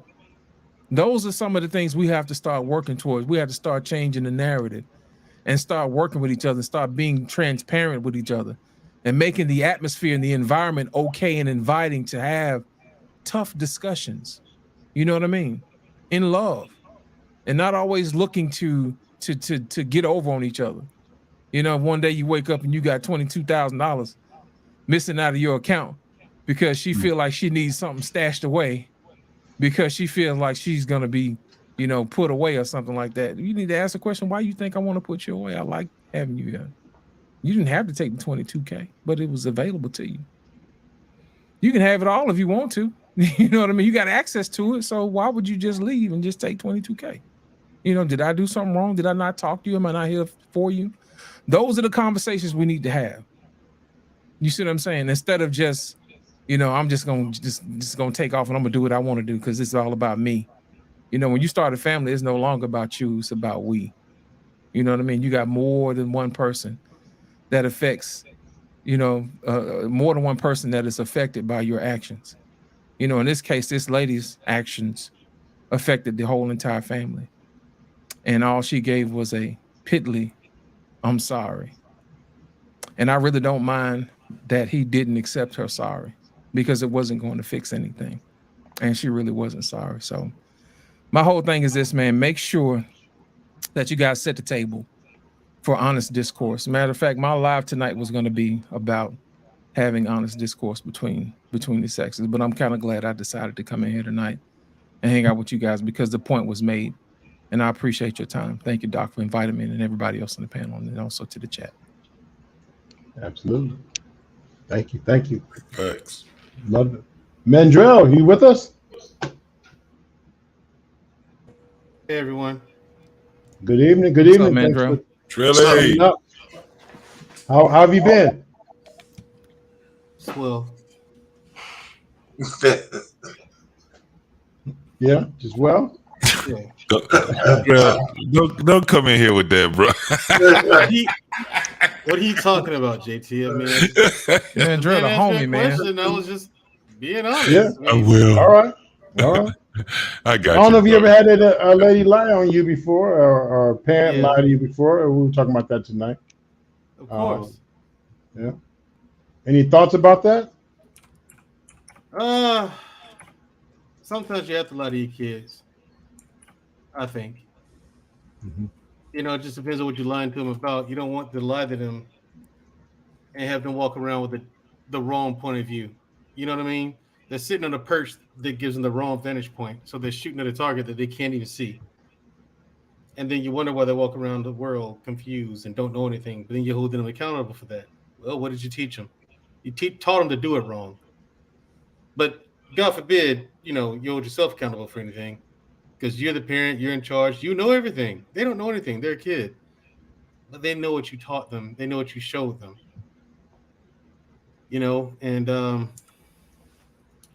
even if you do lie to them, you have to go back and correct that too. And say, hey, remember when I told you this, that, and the other? Yeah. Well, that's not true. It's actually this. And the reason why I told you it was this way before is because of whatever the reason is, A, B, and C. You have to do that. You have to clean up your mess.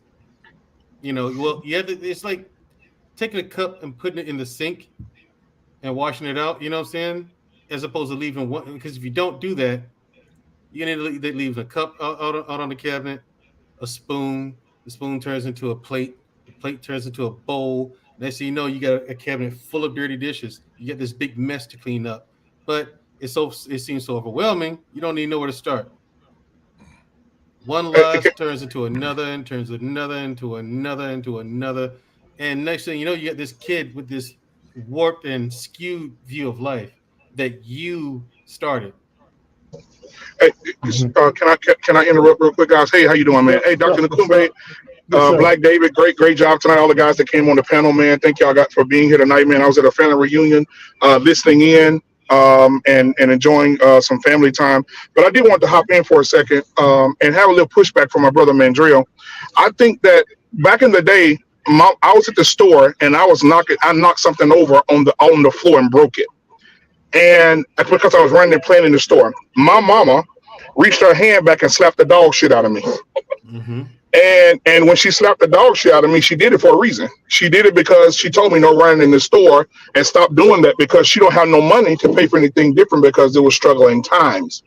And then, so when my mama slapped me, a lady approached my mama and told my mama, that ain't no way that you do a child. You talk to a child. And I remember my mother saying this, ma'am, you not raising my children. This is my goddamn child. You don't tell me how to raise my child because right now you telling me to talk to my child. And when my son break the law, you'll be the very person on the jury that sent him to prison for the rest of his life. Mm. This is what my mother told the white woman. And she said, so I could do all the talking. My mama tell us that I do all the talking I want to, but my kids will experience some punishment. And let me tell you, everything ain't gonna be. And I hear a lot of guys that say everything's gonna be, it's gonna be cookies and cream. Sit down and talk to your babies. As a parent, let me be transparent with you. And anybody that got kids gonna know what I'm about to say, and they're gonna understand what I'm saying. You ain't got to do it, but you understand. Sometimes your kids will get you to a point you want to punch them in their face. You got to have self-control and say, you know what? I'm not going to knock him out. I'm not going to knock him the fuck out today. But I want to. Because you'll look back on yourself. This is from experience, man. Come on, JT, you know what I'm talking about. You never had times where you want to slap your kid down the hallway and want them to crawl back. This is what I'm talking about. Sometimes these kids will make you knock them out because you're trying to teach them the morals of life. You're trying to teach them the things in life. And I used to get mad at my mama, and Sir Hale made a great point the other day. Sir Hale made a great point on your show yesterday, Dr. Nkumbe, when he said, I took the criticism away from my mom and them when I had children. Now I understand why my mama did what they did. Okay. Here's the thing, Black Man. I'm having a hard time understanding what your pushback on me is, because the pushback is, it seems like we want the kids to do what they want to do. No. Mandrell, you asked him the question and then you didn't give him a chance to answer before you said he still don't understand. You got to give him a chance to answer. I didn't understand what the criticism was. Allow him to answer before you wait. Allow him to answer your question. I want him to be clear on what I mean. Okay. Doc asked me about parents lying to their kids. I said, okay, sometimes you have to lie to them, but no, you don't. But you need to clear that up, because one lie turns into another and another and another, and this thing you know, you have this kid with this skewed view of life that you created. So you do have to clean that up. You said my mama slapped the shit out of me, so I pushed back on it. Okay, now, maybe I'm the one missing it. Okay, hold on. Let me tighten. Do with the other is what I'm saying. Right. Okay, let me tighten the pants. Let me tighten the belt up on loose pants. What I mean is, don't lie to your children. Tell your kids the truth, because when they get older, everything that they're experiencing or could have been gone, ma'am, go ahead and drive out, ma'am. You're gonna get all of us killed tonight. But anyway, so I'm sorry, guys, this lady pulled out in front of me. So when things happen, I think you should be transparent in everything you do with your kids. If there's an argument at your house, your kids should see you argue. They should see how you have arguments. They should see how you compromise. They should see how you agree and disagree. So when they get older, they know what they're doing. Don't lie to your babies. Your kids ask you a question, tell them the truth. Daddy, who was that? A man that tried to come over here and date your sister, and I had to send him away. Daddy, what just happened? Me and your mama had a disagreement. We argued. We had an argument. But then also show them, hey, listen, we argue, but we do come back together and make decisions together. The more you hide from your kids, it's like protecting your kids, and then they go out, right? They go out in the world and they look at that stuff and they're seeing stuff for the first time. Let me tell you this, and I'm done. I'm gonna land my plane here. The wildest children, the most promiscuous and sneaky children, are the most protected. Let me say that again for the people in the back with a hearing aid. The most wild children, the most promiscuous and sneaky and conniving children are the children that the parents didn't tell the truth to, or the parents kept everything from, and they kept them sheltered and protected. Those are the most wild and sneaky children you ever meet in your life. Well, that's not protection. I see where you're going with it, because a perfect example of that, from my point of view, would be preachers' kids. You know, they keep them sequestered away from much of the world. They don't expose them to much. To me, that's doing just as much harm as exposing them to too much. In my opinion, I never had kids and everything, but just from the outside looking in, it seems to be a very delicate balance as to how much you expose your kids to, and at what age do you start exposing them to whatever the case may be. You know what I mean? Again, I'm on the outside looking in. I don't have any kids. Are you talking about a behavior versus the truth? Well, the truth, in my opinion, in some extreme cases, you should keep your kids away from certain things until they come of age to where they're mature enough to handle it. You know what I mean? Now, to Black Man's point, then if they accidentally see it, then you have to explain it. Then you have to explain it. Mm-hmm. You know how you do that? Again, give me an example. You know what I'm saying? Give me an example, Mandrea. Give me an example of things you want to keep that you in your mind would say I would keep my kids from. Until they're up to a decent age. Certain types of violence, you know what I mean? Certain types. Like what? Like what? Serial killers and that. Okay, now let me tell you something. At 11 years old, children right now playing Call of Duty, killing people on the game. Right?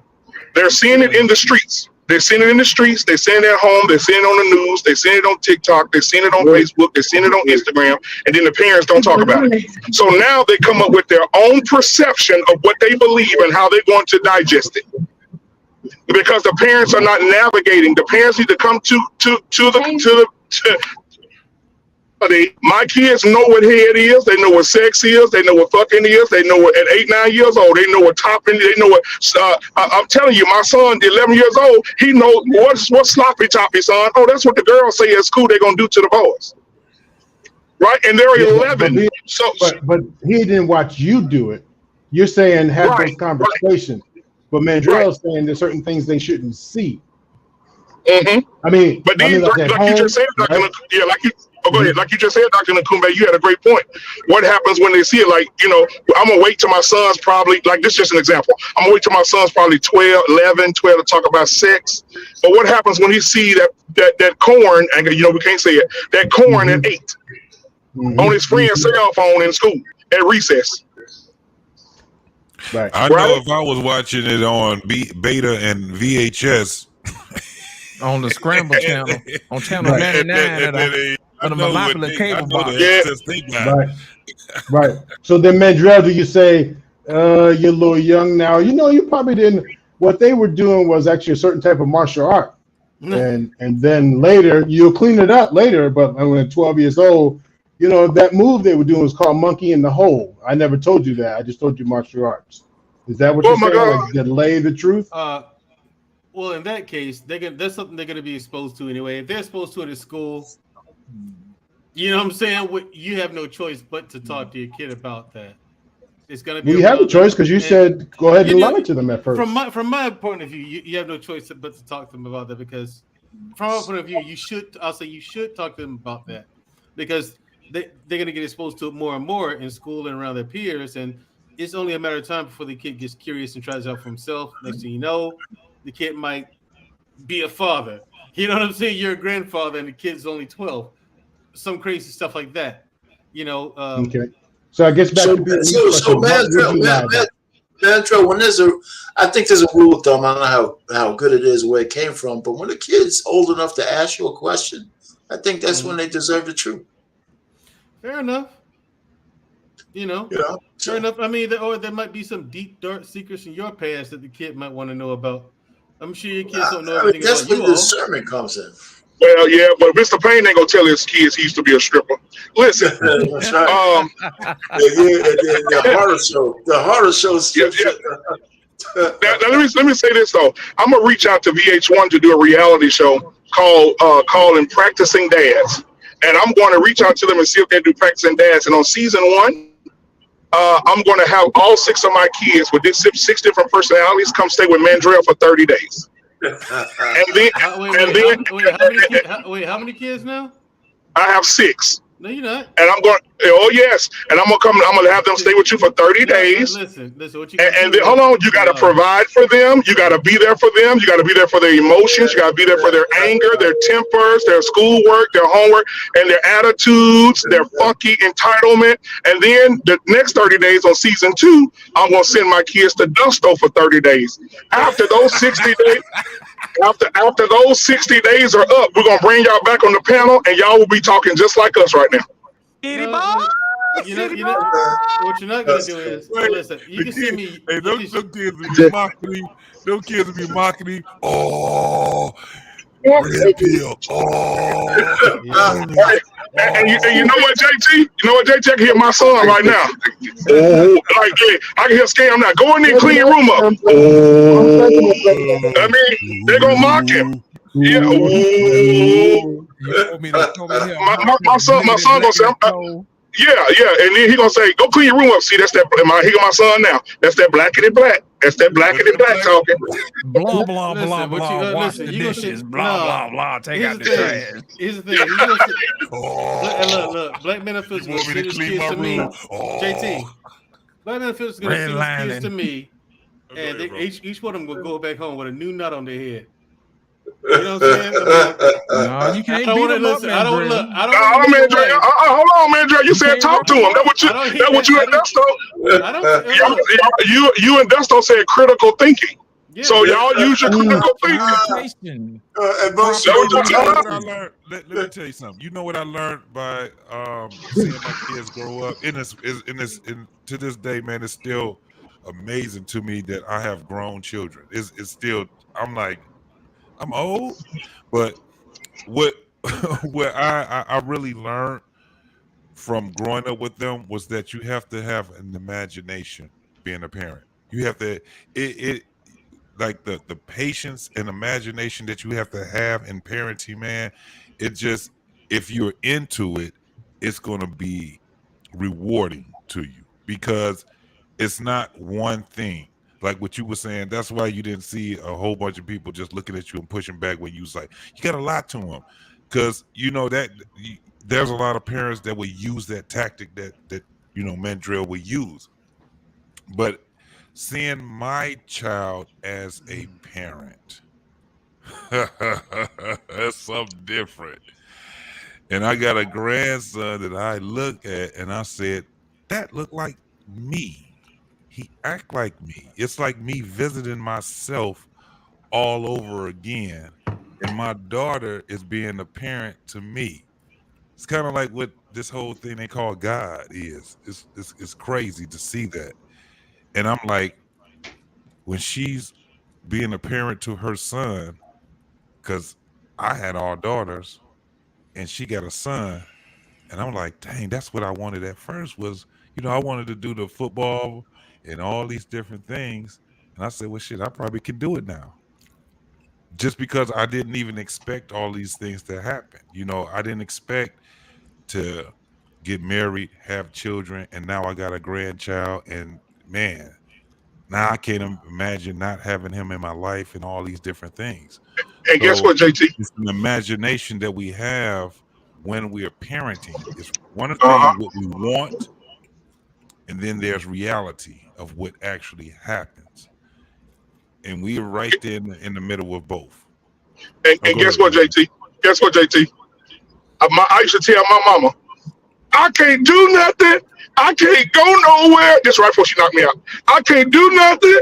I can't go nowhere. You don't let me do nothing. My mama said, well, I know what's best for you. You don't know what's best for you. I say, when I get married and I have kids, I swear to God, I'm not going to do my kids like this. You do me wrong, mama. Shit. 20 years later. Y'all, I know what's best for y'all. I say, God damn. And she's in her glory. She's in her glory. Yeah. Your child saying the same thing to you. Yep, same thing. And then you thinking to yourself, I know what's best for you. And it clicks then. You like, damn, my mama was saying the same thing to me. It's the gift that keeps on giving. Man. That's what it is. But yeah, that's all I want, Dr. Nakumi. I know you was trying to end the show. I just want to hop in the show and give you your flowers, brother. Thank you so much for sitting in that seat for me tonight, man. I appreciate you so much, brother. I really do. And Black David, always when you're in the back, always hitting it from the back. So thank you so much for doing. I'm sorry, my son here. My son say, "Whoa." And see, now hold on. Did y'all hear that? Now he said, "Whoa!" Now how old are you? How old are you, JJ? 11. 11. And when I just said that, he said, "Whoa!" He knows what. Mandrill, I'm gonna lie to him. And let me lie to him. This is the one that hit Mandrill in the stomach. Let me lie to him, Mandrill. Son, I missed that he worked the back of the show. Tell him, tell JJ. JJ, I'm gonna come tell back. your father to respect me better. Tell JJ if I hear about him misbehaving again, I'm gonna come up there and whoop him myself. Oh, you heard him go? Yes. He said he heard you. You better obey your parents, boy. You hear me? Do what your mother and father says. JJ, if you hear me, and stop killing people in jiu-jitsu. You just started. wait until you're a blue belt at least, then kill people. But good grief, bro. Break somebody's arm. Yeah, man. JJ in there lighting people up. Hey, JJ need to be in a 24. So JJ need to be in a 24/7 jiu-jitsu class. Boy, that boy there, he's so different. JJ in there lighting people up, man. I mean, good lord. People in sleepers. Man, but man, much love to y'all, man. Like I said, Dr. Nakumi, I can't thank you enough, man. Thank you, Mandrell. Thank you. Who is that? Who's that on here? Lost in I can't see. translation, RT. Okay, yeah, lost in translation.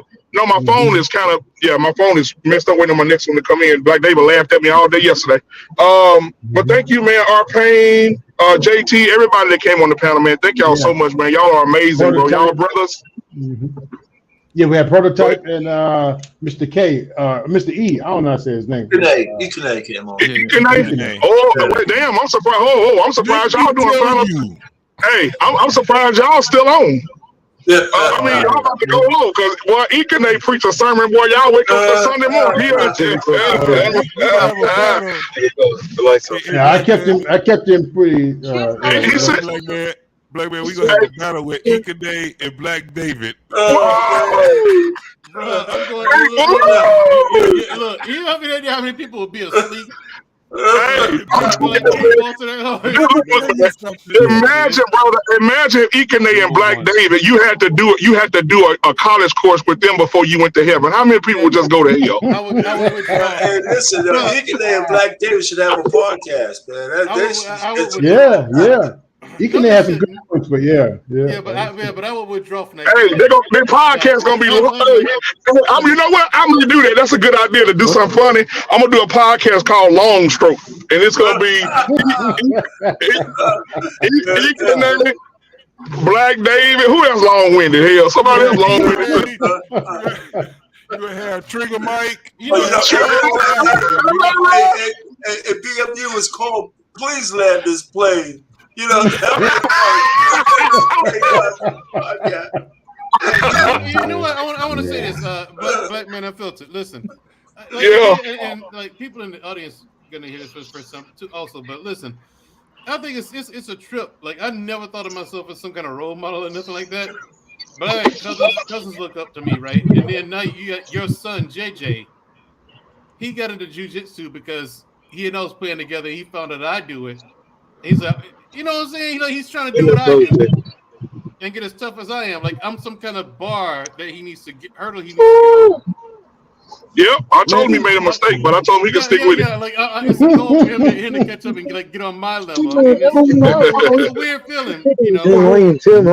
Hey man, but you know what though? He related to Mandrell because they clicked, right? They clicked when they clicked instantly, and not only did they click, they the same height. No, we're not. But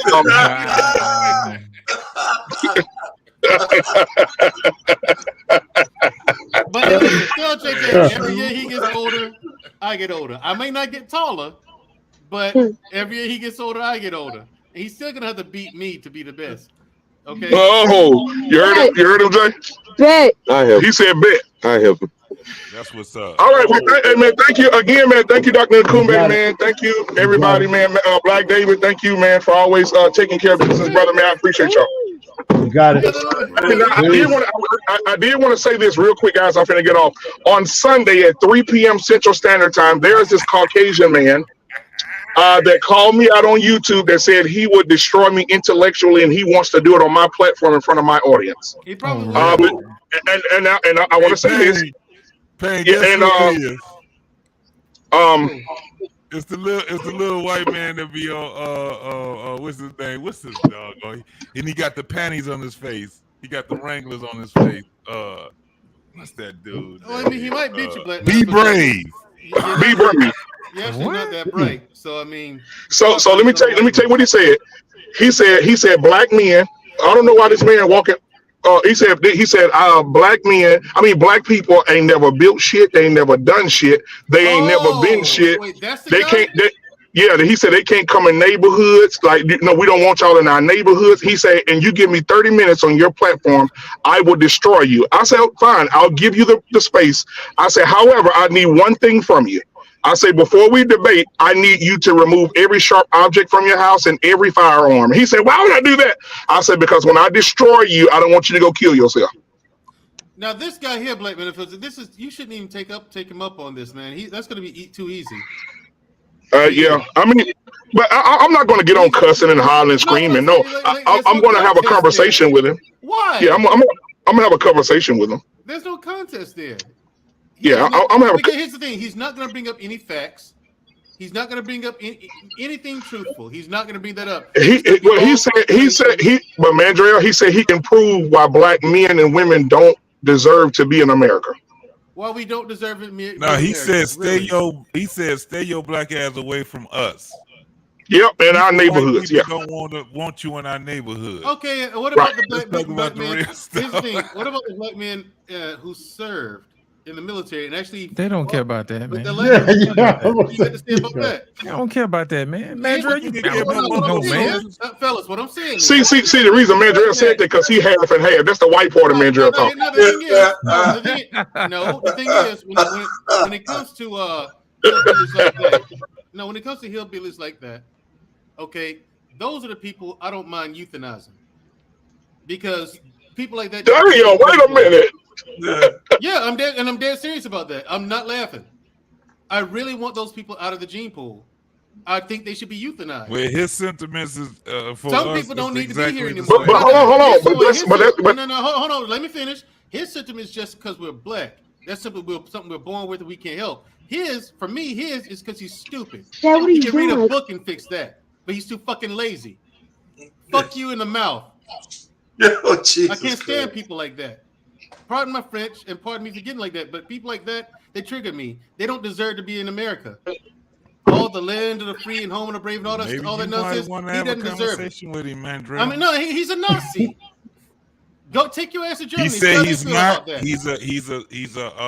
What did he say? He said he's not a Nazi. He said he's not a racist. Yes, he is. That's exactly what he is. He's a culturalist. A culturalist. He has no culture. It's a mayonnaise and raisins in your motherfucking potato salad. Hey, me drinking cooking chicken with no seasoning on it. Go jump out a window, man. I mean, man. It too. Hey, man, let's get Dr. Nkumi out of here because Dr. Nkumi got a second. I hope he's trolling. I hope that guy's No, he's not. He sent me an email today saying I still don't have no. He sent me an email today and said I still haven't got a link from you. Have you chickened out? Are you scared? Now you know that don't bother. That don't budge me. Yeah, that don't budge me. But I do want to have a conversation with him so he can understand better. That's all. No, I mean, I'm not coming on the panel for that. I'm not. If you drop the link, just know I'm not going to be anywhere near it. I'm not going to. You're going to be the first one. Champagne, chill. Let's. You know what? I'm going to say this real quick. Let me say this. I want to get Dr. Nkumi out. I want to get Dr. Nkumi out here because Dr. Nkumi didn't tell me everything about him. Now that's my brother and I love him.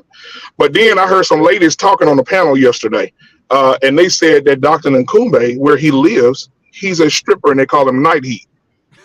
Night Heat. Yeah.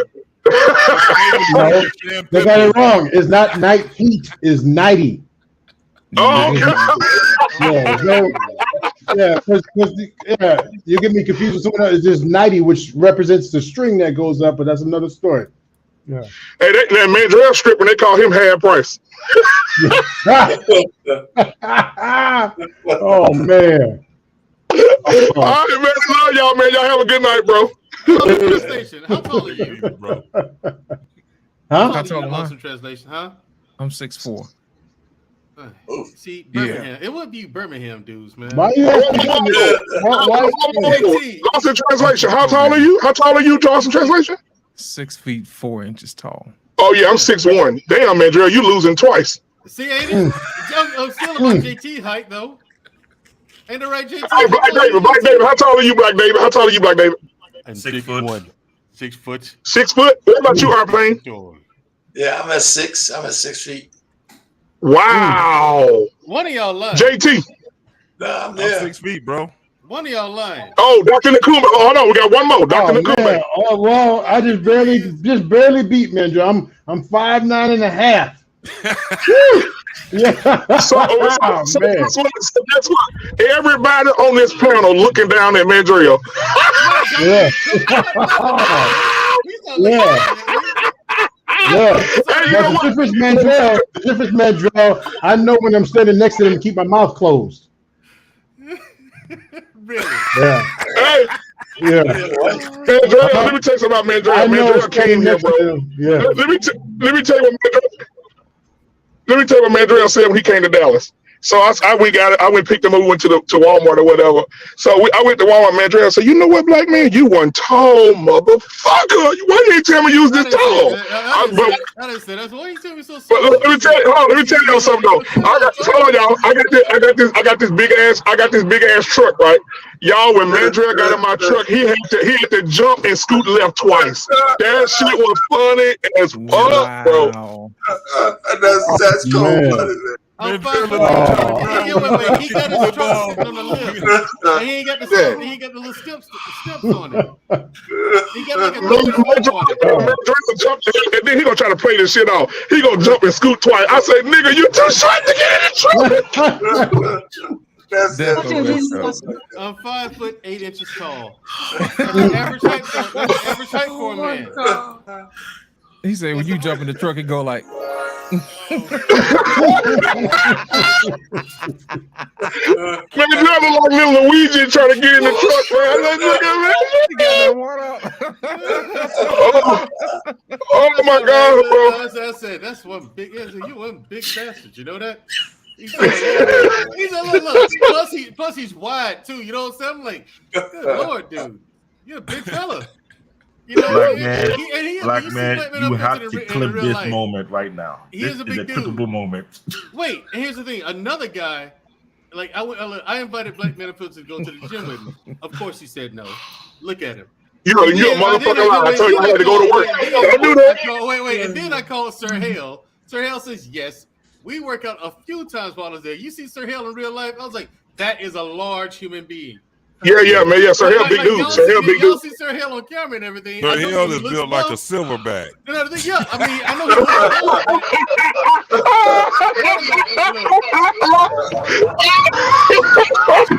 he look, man. Just give me a card.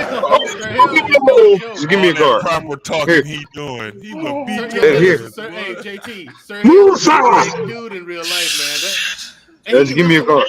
You know, some guys are just big for no reason, or they talk all this stuff. No, he can do. It was in the pocket of my. He can push weight. Yeah, he can push. Oh man, he lift the gym. Lord. When I saw him, I said, "Damn, boy, them suits don't do no justice." No, I'm telling you, sir, that's a large human being. Daddy, come on. Yo, look at the chat. Hold on, y'all. Let me tell y'all something. Now, y'all know it's after midnight, and you niggas on here talking about how large a man is. Now, listen, we can talk about this shit when the sun come up. This ain't nothing we want to talk about after hours. Hey, you started it. You started it. You go white skin content. Got him silverback. Just look up. Yeah. You know, Sir Hale coming. You know, Sir Hale coming for you though. You know, Sir Hale ain't coming for nobody. Okay. I ain't studying Sir Hale, Black David. Man, Sir Hale put Mandrell ass in the headlock and pull his ass up through that damn thing. I'll be killing myself laughing. Wait. Hold on. What JJ laughing at? He laughing at you. Listen, JJ walks up to me, we're playing around, and he hits me in my stomach, right? He's like, and his little fist bounces off. I said, yo, what's the problem, man? He goes, big step fucker, come on. And then he ends up hurting himself, hitting me in the stomach. Hit me in the stomach. I'm like, yeah, next time we have I was like, yeah, those are called abdominal. I know your dad says you live with your dad. You don't know what that is. Okay, don't let me educate you. Mandrell. Black man sitting there and says, "Oh, fuck you, nigga." Here come. Like, no. Hey, next time we have barbershop, I'm gonna play that video of you and my son fighting each other in Walmart, so people can see y'all the same height. Oh, you recorded it? I recorded it. Okay. I recorded it. All right, man. Well, y'all be good, man. Hey, love y'all brothers, man. Didn't I tell you to delete that footage? No, I did not. I kept that shit. They don't make 11-year-olds like they used to no more. Man, look, man. Oh my God. Too big. Hey, Mr. Payne. Hey, thank you, man, for always showing up, man, and supporting the show too, brother, man. Thank you so much, man. Lost in translation, you know you my boy, bro. You my boy, man. I love you. Love y'all to death, man. I'm finna go get these boys something to drink. We had a long night. A lot of my cousins hugged me tonight. They were musty. Some of them smell good. You gonna show that video? Make sure the premiere so everybody can watch and get the popcorn ready.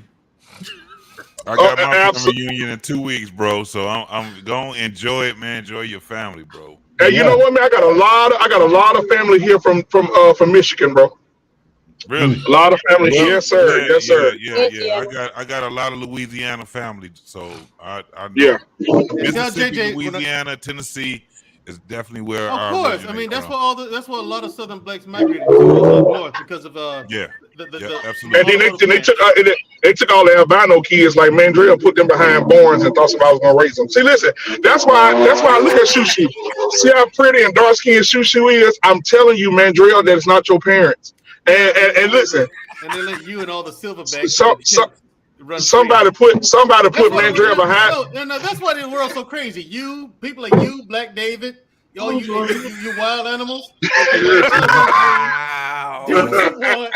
Okay, and that's why the world is the way it is today. That's why everybody's so confused. Mandrill, let me tell you something. One day your adopted daddy was mowing the yard and heard something squealing. He thought it was a raccoon. He came around the corner. Somebody had you wrapped up in a Kroger's grocery bag, sitting in a damn bucket. You had a Kroger using a. No, that's Mandrill. We got Mandrill wrapped up in a Kroger's bag. Sitting in a little wagon, and they left him out there. So they raised Mandrill. I'm telling you, him and Shushu not brothers and sisters, man. Yes, we are. Look how pretty and dark skinned Shushu is, and then you come on the panel looking like a sinus infection. A sinus infection. All right, man. Let me get off, man. Y'all gonna have me on all night, man. Let me go, man. All right. Go ahead, man. You got it. All right, boss. It's the longest goodbye ever, man. Looking like the back of a Simon Says. Wow. Oh man. Man. That was good. That was good. Hey, Doc, put another final before thoughts. Final, right. Yeah. Final thoughts. Yeah. Actually, yeah, that'd be good. That'd be good. I'll make it quick. 10 seconds. Final thought. I'm glad to be tall. That's what I'm going to say. Thank you. Yeah. All right. Hey, I do want to say out to the people in the chat right now. I think you're all family, so you enjoyed that. For those who listen to the replay or catching this later, one of the things I like you to capture in all of this fun is the trust that we have in this, the trust that we have in one another, the ability to talk crazy to each other and about each other, but knowing at the end of it, we don't really mean any major harm. Which, if you think about the show and the purpose of the conversation tonight, was actually about a woman, this mother, causing harm. And as much craziness as we just talked about each other, there's the actual fact that we can let that slide and know that we will come back later if we need to repair any harm. But when you think about the women who are either not managing their mental health, who are either living a delusion, a lie themselves, because maybe they've been lied to. I won't dismiss that. Maybe they've been lied to, maybe they've been played, maybe they've been shamed, guilted, hurt, manipulated, you name it. But who is responsible for you to take care of yourself? Now, this is not a clinical night. This is not Thursday night. This is not anything to get really into teaching you. But when we think about that title, your mama lied to your kids, your mama lied to you, we have to be responsible for what we're spitting out, especially if it's about yourself and or you're trying to get someone back. Is that what we're trying to do? Because you're destroying those families and generations forward. You are destroying those families and generations forward. On the flip side of that, because I don't want to dismiss anyone who's experienced this from a woman's point of view, and not that I'm giving that from me, but I want to say from all the women that I've ever heard talk about why they lie. Why they lie is because they don't feel heard, and it seems like I got to go to the extreme before your dumbass heard what I had to say. It seems like I had to go to the extreme before you listened. It seemed like I had to go to the extreme to finally be heard. And that's why we can watch a video, and when they call out the lie, that she could sit there like,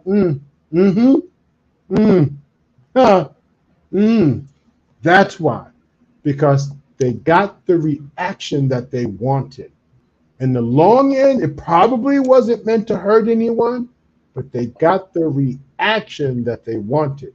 If you heard the brothers on the panel tonight, and if you heard what the brother said on the panel tonight, what I take away, not quoting anyone, but this is what I do take away. Learn to respond instead of react. Learn to respond instead of react, because you have to be responsible. If you overreact, that might put you in a position where you can't protect your family. That might put you in a position where you can't protect. So you have to be wise, be smart. Don't take it personal. Let that stuff slide off. Know the difference between the truth for yourself and know how to protect your kids. Know how to talk to them about the truth. And just because it's your truth doesn't mean they still won't take it as something else. On the more fun note, learn to laugh about some of this fuckery. Huh? Learn to laugh about some of this. Why don't right? you tell me I'm wrong when I laugh at it, Doc?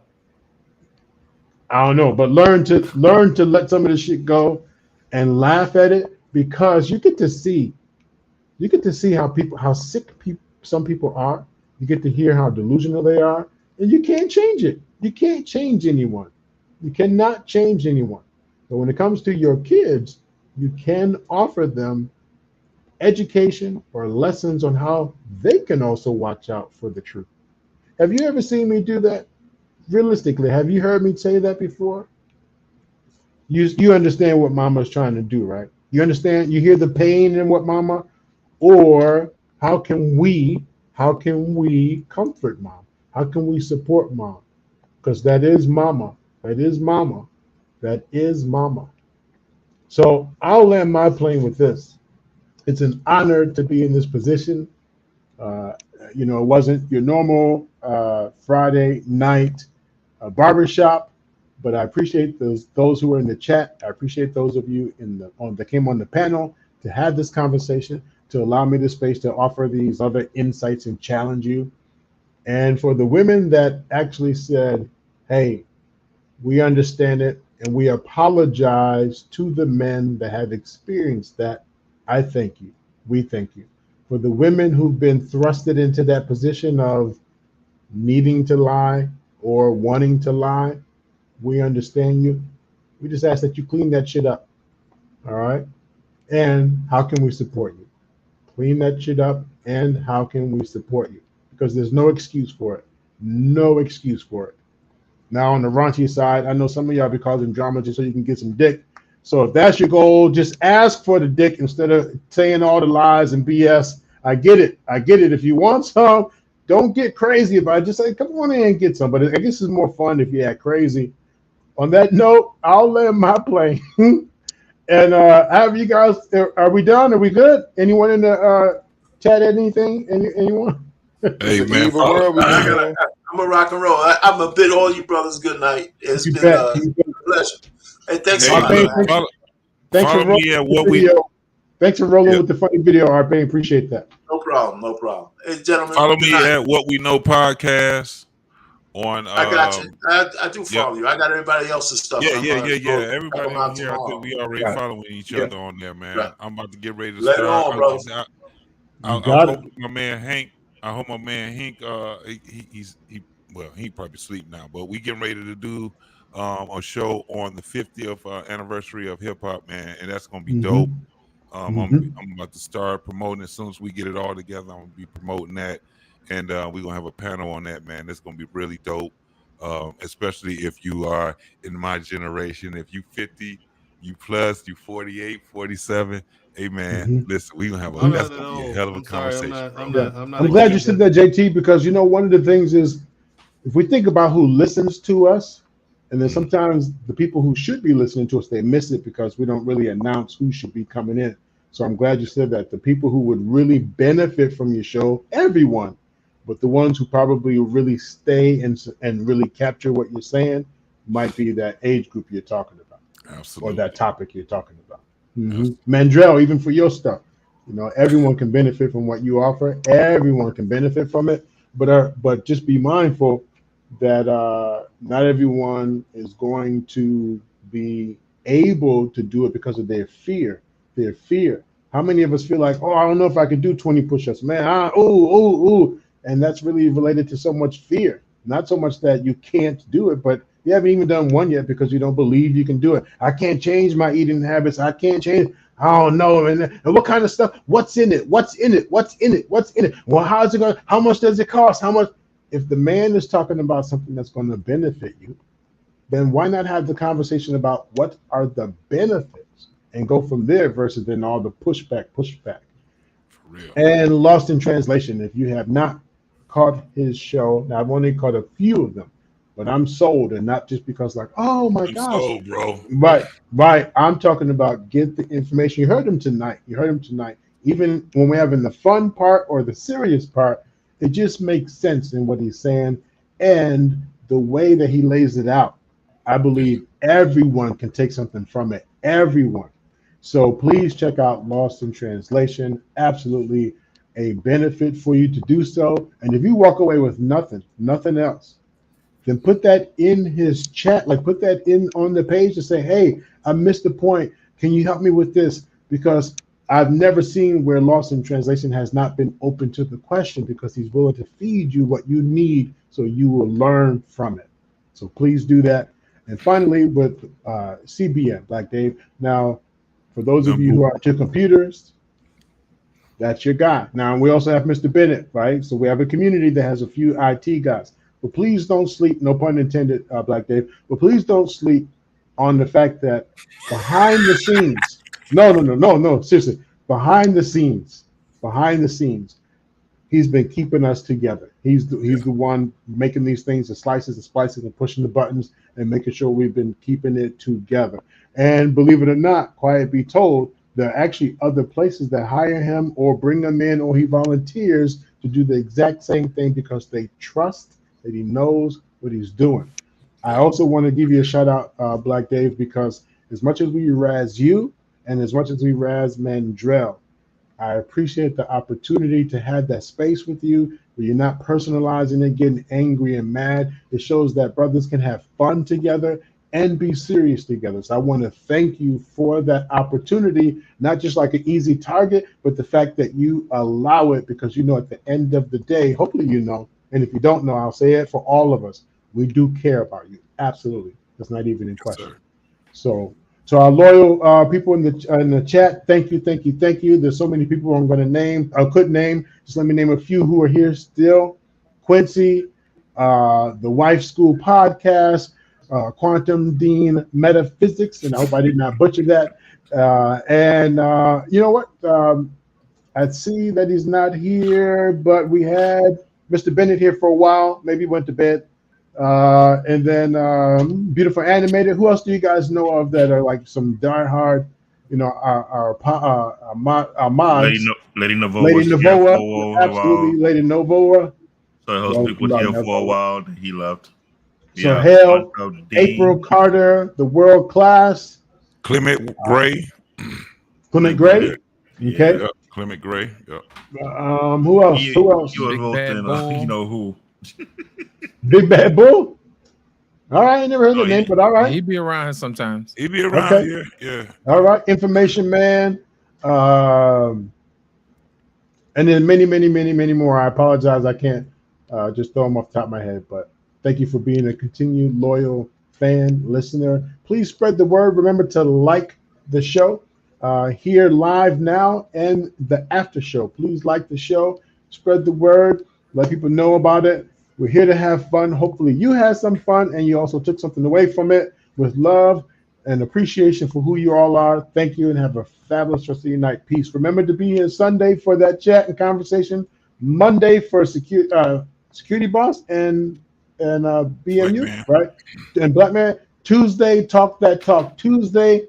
Wednesday with Shushu and Mandrell. Thursday with myself, the Doc, and Coach K, and then be back here again on Friday for Barbershop. Thank you, gentlemen. Peace. Peace out.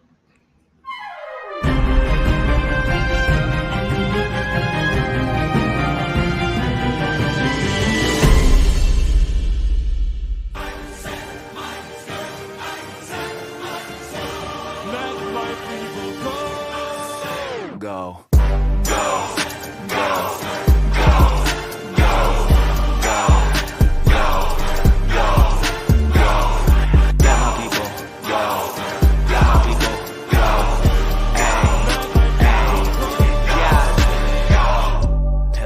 fire by night and a pillar of vapor by day. Walk through the desert, but when you admire the light, see the villains are paper mache. I'm on the way to the promised land, no contraband. I'm an honest man, I'm coming. Have y'all met me? I'm set free, playing my part like the Red Sea. Man, I'm from heaven, I'm here with my brethren. The volume's 11, now we're getting rowdy. Swing from the scaffolding, spiritual happenings, miracles are all around me. This ain't no balcony, I'm in the front row. My spit is proud of me. They